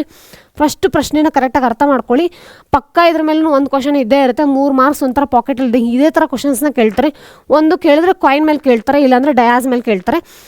ಇದನ್ನು ಬಿಟ್ಟರೆ ಜಾಸ್ತಿ ಆ ಥರದ್ದು ಎಲ್ಲ ಏನು ಕೇಳೋ ಚಾನ್ಸಸ್ ಇಲ್ಲ ಮಕ್ಕಳು. ಮೋಸ್ಟ್ ಬರೋದೇ ಎರಡೇ ಇದ್ರ ಮೇಲೆ, ಒಂದು ಕಾಯಿನ್ ಮೇಲೆ, ಇನ್ನೊಂದು ಏನಂದರೆ ಡಯಾಸ್ ಮೇಲೆ, ಅಂದರೆ ದಾಳದ ಮೇಲೆ, ಈ ಎರಡರ ಮೇಲೆ ಬರುತ್ತೆ. ಅರ್ಥ ಆಯ್ತಲ್ಲ? ಹಾಗಿದ್ರೆ ನೆಕ್ಸ್ಟ್ ನೋಡಿ, ಇಲ್ಲಿ ನೋಡಿ, ಬಾಯ ಬಿಂದುವಿನಿಂದ ವೃತ್ತಕ್ಕೆ ಎಳೆದ ಸ್ಪರ್ಶಕ ಉದ್ದವನ್ನು ಸಮಾಂತರವಾಗಿರುತ್ತೆ ಎಂದು ಸಾಧಿಸಿ ಅಂತ ಹೇಳಿದೆ. ನಾನು ವೃತ್ತಗಳ ಚಾಪ್ಟರ್ ಮಾಡ್ಬೇಕಾದ್ರೆ ನಿಮ್ಗೆ ಕಂಪ್ಲೀಟಾಗಿ ಇದನ್ನು ನಾವು ಒಂದು ಸತಿ ನಿಮ್ಗೆ ಎಕ್ಸ್ಪ್ಲೇನು ಮಾಡಿದ್ದೀನಿ, ನೀಟಾಗಿ ಬರೆದು ಹಾಕಿದ್ದೀನಿ. ಹಾಗೆ ನಾನು ಇಲ್ಲಿ ಎಕ್ಸ್ಪ್ಲೇನ್ ಮಾಡಲ್ಲ, ಜಸ್ಟ್ ಒಂದು ಸತಿ ಫೋಟೋ ಹಾಕಿದ್ದೀನಿ. ಇದನ್ನು ನೋಡ್ಕೊಳ್ಳಿ. ನಿಮ್ಗೆ ಅಕಸ್ಮಾತ್ ಅರ್ಥ ಆಗಿಲ್ಲ ಅಂದರೆ ಆ ವಿಡಿಯೋನ ಹೋಗ್ಬಿಟ್ಟು ಚೆಕ್ ಮಾಡಿ. ಅರ್ಥ ಆಯ್ತಲ್ವಾ? ನೆಕ್ಸ್ಟ್ ಪ್ರಶ್ನೆಗೆ ಹೋಗೋಣ. Okay. P of X is equal to 6x² - 7x - 3 ಈ ವರ್ಗ ಬಹು ಉಪಯುಕ್ತ ಶೂನ್ಯತೆಗಳನ್ನು ಕಂಡುಹಿಡಿಯಿರಿ ಹಾಗೂ ಶೂನ್ಯತೆಗಳು ಮತ್ತು ಸಹಗುಣಗಳು ನಡುವಿನ ಸಂಬಂಧವನ್ನು ತಾಳೆ ಮಾಡಿ, ಅಂದರೆ ಚೆಕ್ ಮಾಡಿ ಅಂತ ಹೇಳಿದ್ದಾರೆ. ನೋಡೋಣ. ಹಾಗಿದ್ರೆ ಪಿ ಆಫ್ ಎಕ್ಸ್ ಅಂದರೆ ಎಷ್ಟು ಅಂತ ತಗೊಳ್ಳೋಣ. ಒಂದು ನಿಮಿಷ ಮಕ್ಕಳೇ.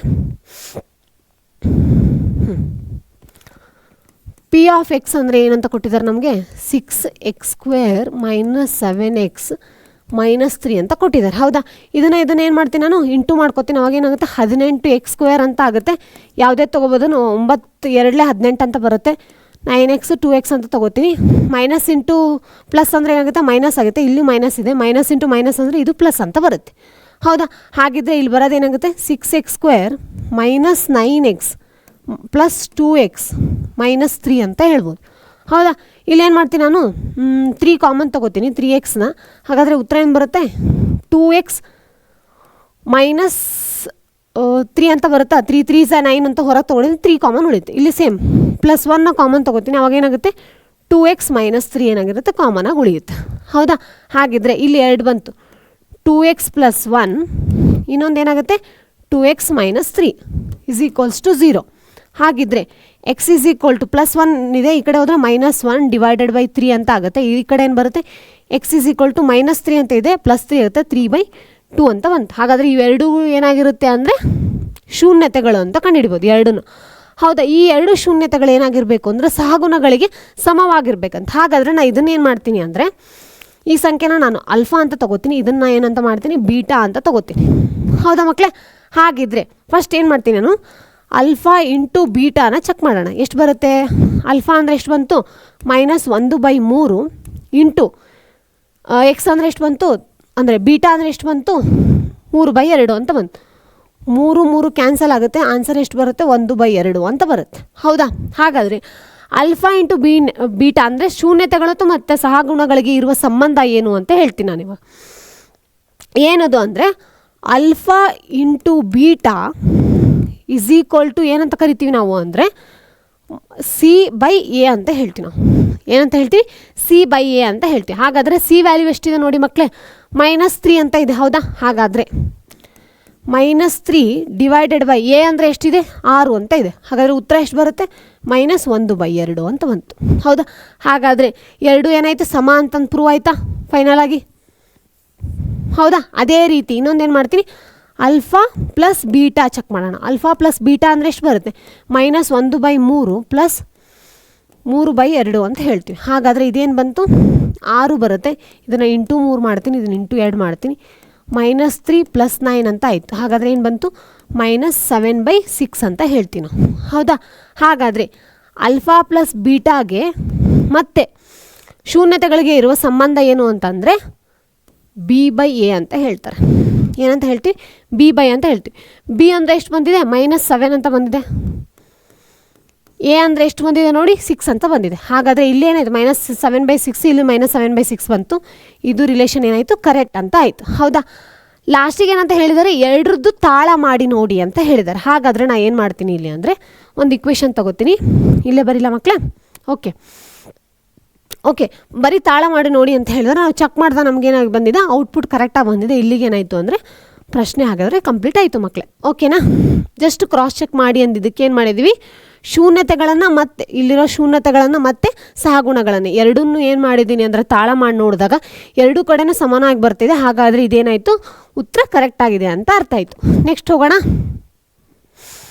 ಓಕೆ, y = P(x) ಬಹು ಉಪಯೋಗಿತ ನಕ್ಷೆಯ ಚಿತ್ರದಲ್ಲಿ ಕೊಡಲಾಗಿದೆ. ಈ ಮಹತ್ವದ ಡಿಗ್ರಿ ಬರೆಯಿರಿ, ಅದರ ಶೂನ್ಯತೆಗಳನ್ನು ಗುರುತಿಸಿ ಮತ್ತು ಅದರಿಂದ ಬಹು ಉಪಯೋಗಿತವನ್ನು ಕಂಡುಹಿಡಿಯಿರಿ ಅಂತ ಹೇಳಿದ್ದಾರೆ. ಹಾಗಾದರೆ ನೋಡೋಣ, ಏನದು? ಪೊಲಿನಾಮಿಯಲ್ ಕಂಡುಹಿಡಿಯೋಕೆ ಹೇಳಿದ್ದಾರೆ. ಎಷ್ಟು ಡಿಗ್ರಿ ಇರ್ಬೋದು ನೋಡಿ ಮಕ್ಕಳೇ? ಇಲ್ಲೊಂದು ಪಾಯಿಂಟು ಮತ್ತು ಇಲ್ಲೊಂದು ಪಾಯಿಂಟಲ್ಲಿ ಟಚ್ ಆಗ್ತದೆ. ಹಾಗಾದರೆ ಡಿಗ್ರಿ ಎಷ್ಟು ಇರುತ್ತೆ? 2 ಇರುತ್ತೆ. ಹಾಗಾದರೆ ಫಸ್ಟ್ ಬರೆದು ಬಿಡ್ತೀನಿ ನಾನು. ಡಿಗ್ರಿ ಎಷ್ಟಾಗಿದೆ? 2 ಅಂತ ಆಗಿದೆ. ಹೌದಾ? ಹಾಗಾದರೆ x² - x + c = 0 ಅಂತೇನೋ ಬರುತ್ತೆ. ಹಾಗಾದರೆ ಡಿಗ್ರಿ ಬಂತು. ಇವಾಗ ನೆಕ್ಸ್ಟ್ ನಾ ಏನು ಬರ್ಕೋಬೇಕು? ಇವಾಗ ಅಲ್ಫಾ ಮತ್ತು ಬೀಟಾ ಅಂತ ತೊಗೋಬೇಕು. ಇದನ್ನು ನಾನು ಏನು ಮಾಡ್ತೀನಿ? ಅಲ್ಫಾ, ಇದನ್ನು ಬೀಟಾ ಅಂತ ತೊಗೋತೀನಿ. ಅಲ್ಫಾ = -3 ಬೀಟಾ = 1 ಅಂತ ತೊಗೊಂಡೆ ನಾನು. ಹೌದಾ? ಹಾಗಿದ್ರೆ ನಿಮಗೆ ಗೊತ್ತಲ್ವ ಸೂತ್ರ ಏನದು ಅಂತ? x² ಮೈನಸ್ ಅಂದರೆ ax - bx + c = 0 ಅಂತ ಹೇಳ್ತೀವಿ ನಾವು. ಹಾಗಿದ್ರೆ ax² - b ಅಂದರೆ ಏನಾಗುತ್ತೆ ಹೇಳಿ? Alpha plus beta into X plus C ಅಂದರೆ ಏನಾಗುತ್ತೆ? ಅಲ್ಫಾ ಇಂಟು ಬೀಟಾ = 0 ಅಂತ ಹೇಳ್ತೀವಿ ನಾವು. ಹೌದಾ? ಎ ಅಂತ ತೊಗೊಳ್ಳೋ ಚಾನ್ಸಸ್ ಇರುತ್ತೆ, ಇಲ್ಲಾಂದರೆ ಕೆಲವೊಂದು ಸತಿ ಇರಲ್ಲ. ಓಕೆನಾ? ಅಲ್ಫಾ ಪ್ಲಸ್ ಬೀಟಾ ಅಂದರೆ ಏನಂತ ನೋಡೋಣ first. Alpha plus beta = alpha ಅಂದರೆ ಎಷ್ಟು ಬಂದಿದೆ? -3 ಅಂತ ಬಂದಿದೆ. -3 + 1 ಏನು ಬಂತು? -2. ಹೌದಾ? ಅದೇ ರೀತಿ ಅಲ್ಫಾ ಇಂಟು ಬೀಟಾ, ಇಲ್ಲಿ ನೋಡಿ ಅಲ್ಫಾ ಇಂಟು ಬೀಟಾ = -3 ಇಂಟು 1 -3 ಅಂತ ತೊಗೋಬೋದು. ಹೌದಾ? ಹಾಗಿದ್ರೆ ಇದನ್ನೇನು ಮಾಡ್ತೀನಿ? ಇದರಲ್ಲಿ ಹಾಕ್ತೀನಿ. ಇವಾಗ ಎರಡು ಉತ್ತರನ ಇದರಲ್ಲಿ ಹಾಕೋಣ. ಏನು ಬರುತ್ತೆ ಉತ್ತರ ನೋಡಿ? ax ಅಂತ ಬರ್ತೀನಿ. ಎ ಅಂದರೆ ಏನು ತೊಗೊಳ್ಳೋ ಚಾನ್ಸಸ್ ಇಲ್ಲ. ಹಾಗಾಗಿ ನಾನು ಡೈರೆಕ್ಟಾಗಿ ಏನು ಮಾಡ್ತಿದ್ದೀನಿ? x² - alpha into beta minus alpha into beta ಅಂದರೆ ಎಷ್ಟು ಬಂದಿದೆ? -2 into X plus alpha into beta ಅಂತ ಹೇಳಿದ್ದಾರೆ. ಅಲ್ಫಾ ಇಂಟು ಬೀಟಾ ಅಂದರೆ ಎಷ್ಟು ಬಂದಿದೆ? -3 ಅಂತ ಬಂದಿದೆ. -3 = 0. ಹೌದಾ? ಹಾಗಿದ್ರೆ x² ಮೈನಸ್ ಇಂಟು ಮೈನಸ್ ಅಂದರೆ +2 ಎಕ್ಸ್, ಇಲ್ಲೇನಾಗುತ್ತೆ? -3 = ಏನಾಯಿತು? 0 ಅಂತ ಬಂತು. ಅರ್ಥ ಆಯ್ತಲ್ವ ಮಕ್ಕಳೇ? ಇಷ್ಟೇ ಆನ್ಸರ್. ಫಸ್ಟು ಗ್ರಾಫ್ನ ತಿಳ್ಕೊಳ್ಳಿ, ಅದರಲ್ಲಿ ಎಷ್ಟು ಡಿಗ್ರಿ ಬಂದಿರುತ್ತೆ ಅಂತ. ಇದಕ್ಕೊಂದು ಮಾರ್ಕ್ಸ್ ಇರುತ್ತೆ. ನೆಕ್ಸ್ಟು ಇದನ್ನ ಯಾವುದು ಅಂತ ಕಂಡುಹಿಡಿಯೋದಕ್ಕೊಂದು ಮಾರ್ಕ್ಸ್ ಇರುತ್ತೆ. ಲಾಸ್ಟಿಗೆ ನೀವು ಎಲ್ಲದನ್ನು ಹಾಕಿ ಸಬ್ಸ್ಟಿಟ್ಯೂಟ್ ಮಾಡಿ ಕರೆಕ್ಟಾಗಿ ಆನ್ಸರ್ ಏನು ಬರುತ್ತಲ್ಲ ಲಾಸ್ಟಿಗೆ, ಅದಕ್ಕೊಂದು ಮಾರ್ಕ್ಸ್ ಇರುತ್ತೆ. ಅರ್ಥ ಆಯ್ತಲ್ವ? ಹಾಗಿದ್ರೆ ನೆಕ್ಸ್ಟ್ ಪ್ರಶ್ನೆಗೆ ಹೋಗೋಣ ಮಕ್ಕಳೇ. ಓಕೆ, PQR ಒಂದು ಸಮದ್ವಿಬಾಹು ತ್ರಿಭುಜ ಮತ್ತು PQ = PR ಆಗಿದೆ. ಕೋನ P ಯ ಕೋನಾರ್ಥಕ ರೇಖೆಯು QR ಬಾಹುಗಳಿಂದ Q ಬಿಂದುವಿನಿಂದ ಸಂಧಿಸುತ್ತದೆ. ಹಾಗಾದರೆ QR/Q ಅನ್ನು ಸಾಧಿಸಿ ಅಂತ ಹೇಳಿದ್ದಾರೆ. ಇದು ಯಾವ ಕ್ವಶನ್ನು? ಒಂದು ನಿಮಿಷ ಮಕ್ಕಳೇ. ಓಕೆ, ಈ ಕ್ವಶನ್ನ ನಾನು ಯಾಕೆ ಹಾಕಿದ್ದೀನಿ ಅಂದರೆ ಇದನ್ನು ನಾನು ತ್ರಿಭುಜ ಚಾಪ್ಟರಿಂದ ತೊಗೊಂಡಿದ್ದೀನಿ ಮಕ್ಕಳೇ. ಅಕಸ್ಮಾತ್ ನಿಮ್ಗೆ ತ್ರಿಭುಜ ಚಾಪ್ಟರ್ ಬೇಕಾಗಿತ್ತು ಅಂದರೆ ಒಂದು ಸ್ಟ್ರೆಚ್ಚಲ್ಲೇ ಮಾಡ್ತೀನಿ, ಮಾಡೋಣ ಅಂತ ಪ್ಲ್ಯಾನ್ ಇದೆ, ಒನ್ ಶಾರ್ಟು. ಹಾಗೆ ಜಸ್ಟ್ ಈ ಕ್ವಶನ್ ಹಾಕಿದ್ದೀನಿ. ನಿಮಗೆ ಬೇಕೋ ಬೇಡವೋ ಅಂತ ಕಮೆಂಟ್ ಬಾಕ್ಸಲ್ಲಿ ತಿಳಿಸಿ. ಅಕಸ್ಮಾತ್ ನಿಮಗೆ ಉತ್ತರ ಗೊತ್ತಿತ್ತು ಅಂದರೆ ಓಕೆ, ನಮಗೆ ಗೊತ್ತಿದೆ ಅಂತಲೇ ಕಮೆಂಟ್ ಮಾಡಿ ಮಕ್ಕಳೇ, ಪ್ರಾಬ್ಲಮ್ ಇಲ್ಲ. ಅಂದರೆ ನಿಮ್ಗೆ ಆ ಚಾಪ್ಟರ್ನ ಹೇಳಬೇಕೋ ಹೇಳಬಾರ್ದು ಅನ್ನೋ ಒಂದು ಕ್ವಶನಿಗೆ ಇಲ್ಲಿ ಹಾಕಿದ್ದೀನಿ. ಇದನ್ನು ಇಲ್ಲಿ ಸಾಲ್ವ್ ಮಾಡ್ತಾ ಇಲ್ಲ, ಯಾಕಂದರೆ ಫುಲ್ ಒಂದು ಸ್ಟ್ರೆಚ್ಚಲ್ಲಿ ಎಲ್ ಬಿ ಎ ಕ್ವಶನ್ಸ್ ಹೆಂಗೆ ನಾನು ಸಂಖ್ಯಾಶಾಸ್ತ್ರ ಮಾಡಿದ್ದೀನಲ್ಲ ಆ ಥರ ಮಾಡಬೇಕು ಅನ್ನೋದು ಒಂದು ಪ್ಲ್ಯಾನ್ ಇದೆ. ಇದನ್ನು ಒಂದ್ಸತಿ ವೆರಿಫೈ ಮಾಡಿ ನೀವು ಬೇಕು ಅಂದರೆ ಹೇಳಿ, ಅದಾದಮೇಲೆ ನಾನು ಮಾಡ್ತೀನಿ. ಅದು ಮತ್ತು ಇದು 2 ಪ್ರಶ್ನೆಗಳು ಏನಾಗಿದೆ ಅಂದರೆ ಅಲ್ಲಿಂದನೇ ತೊಗೊಂಡಿರೋದು. 2 ಏನಾಗಿರುತ್ತೆ ಅಂದರೆ ಸೇಮ್ ಅದೇ ಥರನೇ ಬರುತ್ತೆ. ಹಾಗಾಗಿ ನಾನು ಏನು ಮಾಡಿಲ್ಲ, ತೊಗೊಂಡಿಲ್ಲ. ಇಲ್ಲಿ ಫಿಗರ್ ಬರುತ್ತೆ ಮಕ್ಕಳೇ, ಫಿಗರ್ನು ಹಾಕಿಲ್ಲ. ಹಾಗಾಗಿ ಪ್ರಶ್ನೆ ಇನ್ಕಂಪ್ಲೀಟ್ ಆಗಿದೆ. ಒಂಚೂರು ಇದನ್ನು ಕ್ರಾಸ್ ಚೆಕ್ ಮಾಡಿ. ಮಾಡಲ್ ಕ್ವಶನ್ ಪೇಪರ್ 3 ತೊಗೊಂಡಿದ್ದೀನಿ ನಾನು. ಇವಾಗ ಹೇಳ್ತಾರದು ಮಾಡಲ್ ಕ್ವಶನ್ ಪೇಪರ್ 3ನೇ. ಹಾಗಾಗಿ ಅಲ್ಲಿ ಕ್ರಾಸ್ ಚೆಕ್ ಮಾಡಿ ಒಂದ್ಸತಿ ವೆರಿಫೈ ನಾನು ಮಾಡಿ ಹೇಳಿ ನನಗೆ, ಆಯಿತಾ? ಹಾಗಾದರೆ ನೆಕ್ಸ್ಟ್ ಪ್ರಶ್ನೆಗೆ ಹೋಗೋಣ. ನೀವು ಬೇಕು ಅಂದರೆ ಹೇಳಿ ಮಕ್ಕಳೇ, ಐ ಡಿ ಪಾಠದ್ದು ಎಲ್ ಬಿ ಎ ಕ್ವಶನ್ಸ್ನ ಹೆಂಗೆ ನಾನು ಸಂಖ್ಯಾಶಾಸ್ತ್ರದಲ್ಲಿ ಮಾಡಿದೆನಲ್ಲ, ರಿಪೀಟೆಡ್ ಕ್ವಶನ್ಸ್ನ ಬಿಟ್ಟು ಇಂಪಾರ್ಟೆಂಟ್ ಕ್ವಶನ್ಸ್ನ ಮಾತ್ರ ತೊಗೊಂಡು ನಿಮಗೆ ಹೇಳ್ತೀನಿ. ಯಾಕಂದರೆ ಹೈಯೆಸ್ಟ್ ನಿಮಗೆ ಕ್ವಶನ್ಸ್ ಅಂದರೆ ಎಕ್ಸಾಮಲ್ಲಿ ಕೇಳುವಂಥ ಚಾಪ್ಟರ್ ಯಾವುದು ಅಂದರೆ ತ್ರಿಭುಜ. ಅಲ್ಲಿಂದನೇ ಪ್ರಶ್ನೆ ಬರೋ ಚಾನ್ಸಸ್ ಇರುತ್ತೆ, ಅದಕ್ಕೆ ಹೇಳ್ತಾ ಇದ್ದೀನಿ. ಓಕೆನಾ?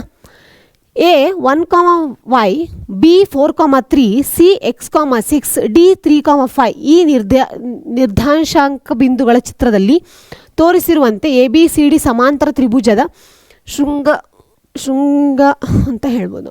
ಓಕೆ, ಶೃಂಗಲಾರದ ಎಕ್ಸ್ ಮತ್ತು ವಾಯ್ನ ಬೆಲೆಯನ್ನು ಕಂಡುಹಿಡಿಯಿರಿ ಅಂತ ಹೇಳಿದ್ದಾರೆ. ಹೌದಾ? ಹಾಗಾದರೆ ಇಲ್ಲೇನು ಮಾಡ್ತಾ ಇದ್ದೀನಿ ಅಂದರೆ 2 ಅಷ್ಟು ತೊಗೊಂಡಿದ್ರಿ. ABCD ಅಂತ 4 ಏನು ಕೊಟ್ಟಿದ್ದಾರಲ್ಲ, ಇದರಲ್ಲಿ AB ಶೃಂಗವು BD ಶೃಂಗಕ್ಕೆ ಏನಾಗಿದೆ ಅಂದರೆ ಸಮವಾಗಿದೆ ಅಂತ ಹೇಳ್ಬೋದು ನಾವು. ಹೌದಾ? ಹಾಗಾದರೆ A = ಏನಂತ ತಗೋತೀನಿ ನಾನು, 1, Y. ಇದನ್ನು ನಾನು ಏನಂತ ತಗೋತೀನಿ, X1, Y1 ಅಂತ ತಗೋತೀನಿ. ಸೇಮ್ C = ಏನಿದೆ, X, 6 ಅಂತ ಇದೆ. ಇದನ್ನು ಏನು ಮಾಡ್ತೀನಿ, X2, Y2 ಅಂತ ತಗೋತೀನಿ. ಒಂದು ನಿಮಿಷ, X2, Y2 ಅಂತ ತಗೋತೀನಿ. ಸೇಮ್ X1, Y1 ಅಂದರೆ ಈ ಕಡೆ ಯಾವ್ದು ತಗೋತೀನಿ ಅಂತಂದರೆ 4, 3 ಅಂತ ತಗೋತೀನಿ. ಯಾವುದ್ರದ್ದು? ಬಿ ಇದ್ರದ್ದು. ಸೇಮ್ X2, Y2 ಅಂದರೆ ಯಾವುದಾಗುತ್ತೆ, ಡಿ ಆಗುತ್ತೆ. ಎಷ್ಟಿದೆ ಅದು? 3, 5 ಅಂತ ಇದೆ. ಯಾವುದ್ರದ್ದು? ಡಿ. ಅರ್ಥ ಆಯ್ತಲ್ವ ಮಕ್ಕಳೇ? ಹಾಗಿದ್ರೆ ಇಲ್ಲಿ ನೋಡಿ, ಇವಾಗ X1 + X2 / 2, ಆಮೇಲೆ ಏನಿತ್ತು, Y1 + Y2 / 2 = ಸೇಮ್ ಈ ಕಡೆನೇ ಏನಿದೆ, X1 + X2 / 2 ಏನಾಗುತ್ತೆ, ಒಂದು ನಿಮಿಷ, Y2 + Y1 / 2 ಹೆಂಗಾದರೂ ಬರ್ಕೊಳ್ಳಿ. Y1 + Y2 ಹೆಂಗೆ ಬರ್ಕೊಂಡ್ರು ಓಕೆ ಆಯಿತಾ. X1 ವ್ಯಾಲ್ಯೂ ಏನಿದೆ ನೋಡಿ ಮಕ್ಕಳೇ, ಈ ಕಡೆಯಲ್ಲಿ ಎ ಮತ್ತು ಸಿ ಭಾಗದಲ್ಲಿ ನೋಡ್ತಾ ಇದ್ದೀನಿ. ಈ ಕಡೆಯಲ್ಲಿ ಮಾತ್ರ ಹೇಳಿ ನನಗೆ, ಎ ಮತ್ತು ಸಿ ಈ ಕಡೆಯಲ್ಲಿ ಮಾತ್ರ ನೋಡ್ತಾ ಇದ್ದೀನಿ. X1 ಅಂದರೆ ಎಷ್ಟಿದೆ, 1 + X = 2. ಅದೇ ಥರ ಇಲ್ಲೇನು ಬರುತ್ತೆ, Y + 6 / 2. ಹೌದಾ? ಇದು ಯಾವುದಕ್ಕೆ ಸಮವಾಗಿದೆ, ಆ ಕಡೆ ಇರುವಂಥ X1 ಮತ್ತು Y1 ಮತ್ತು ಸೇಮ್ X2 ಮತ್ತು Y2ಗೆ. ಹಾಗಾದರೆ X1 ಏನು ಬರುತ್ತೆ, 4 + 3 / 2.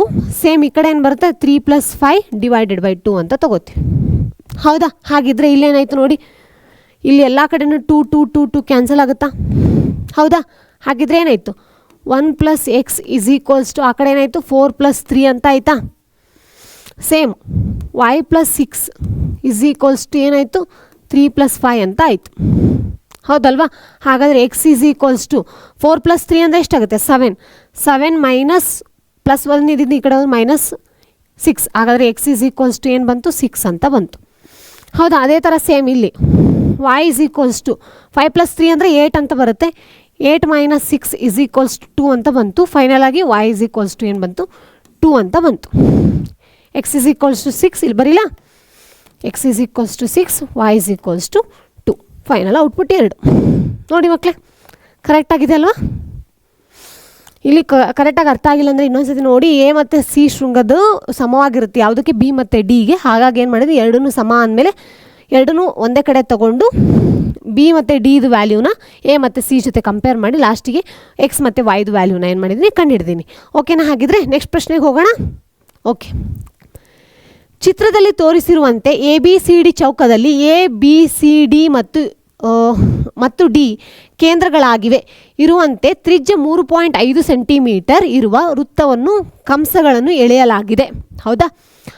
ABCD ಚೌಕದ ವಿಸ್ತೀರ್ಣ 144 ಸೆಂಟಿಮೀಟರ್ ಆದರೆ ಚೌಕದೊಳಗಿನ ಕಂಸಗಳಿಂದ ರೂಪುಗೊಂಡ PQ ಯಾವುದು, ಇಲ್ಲಿ ನೋಡಿ, PQ, QR, RS, ST, TU, UV, VW, WP.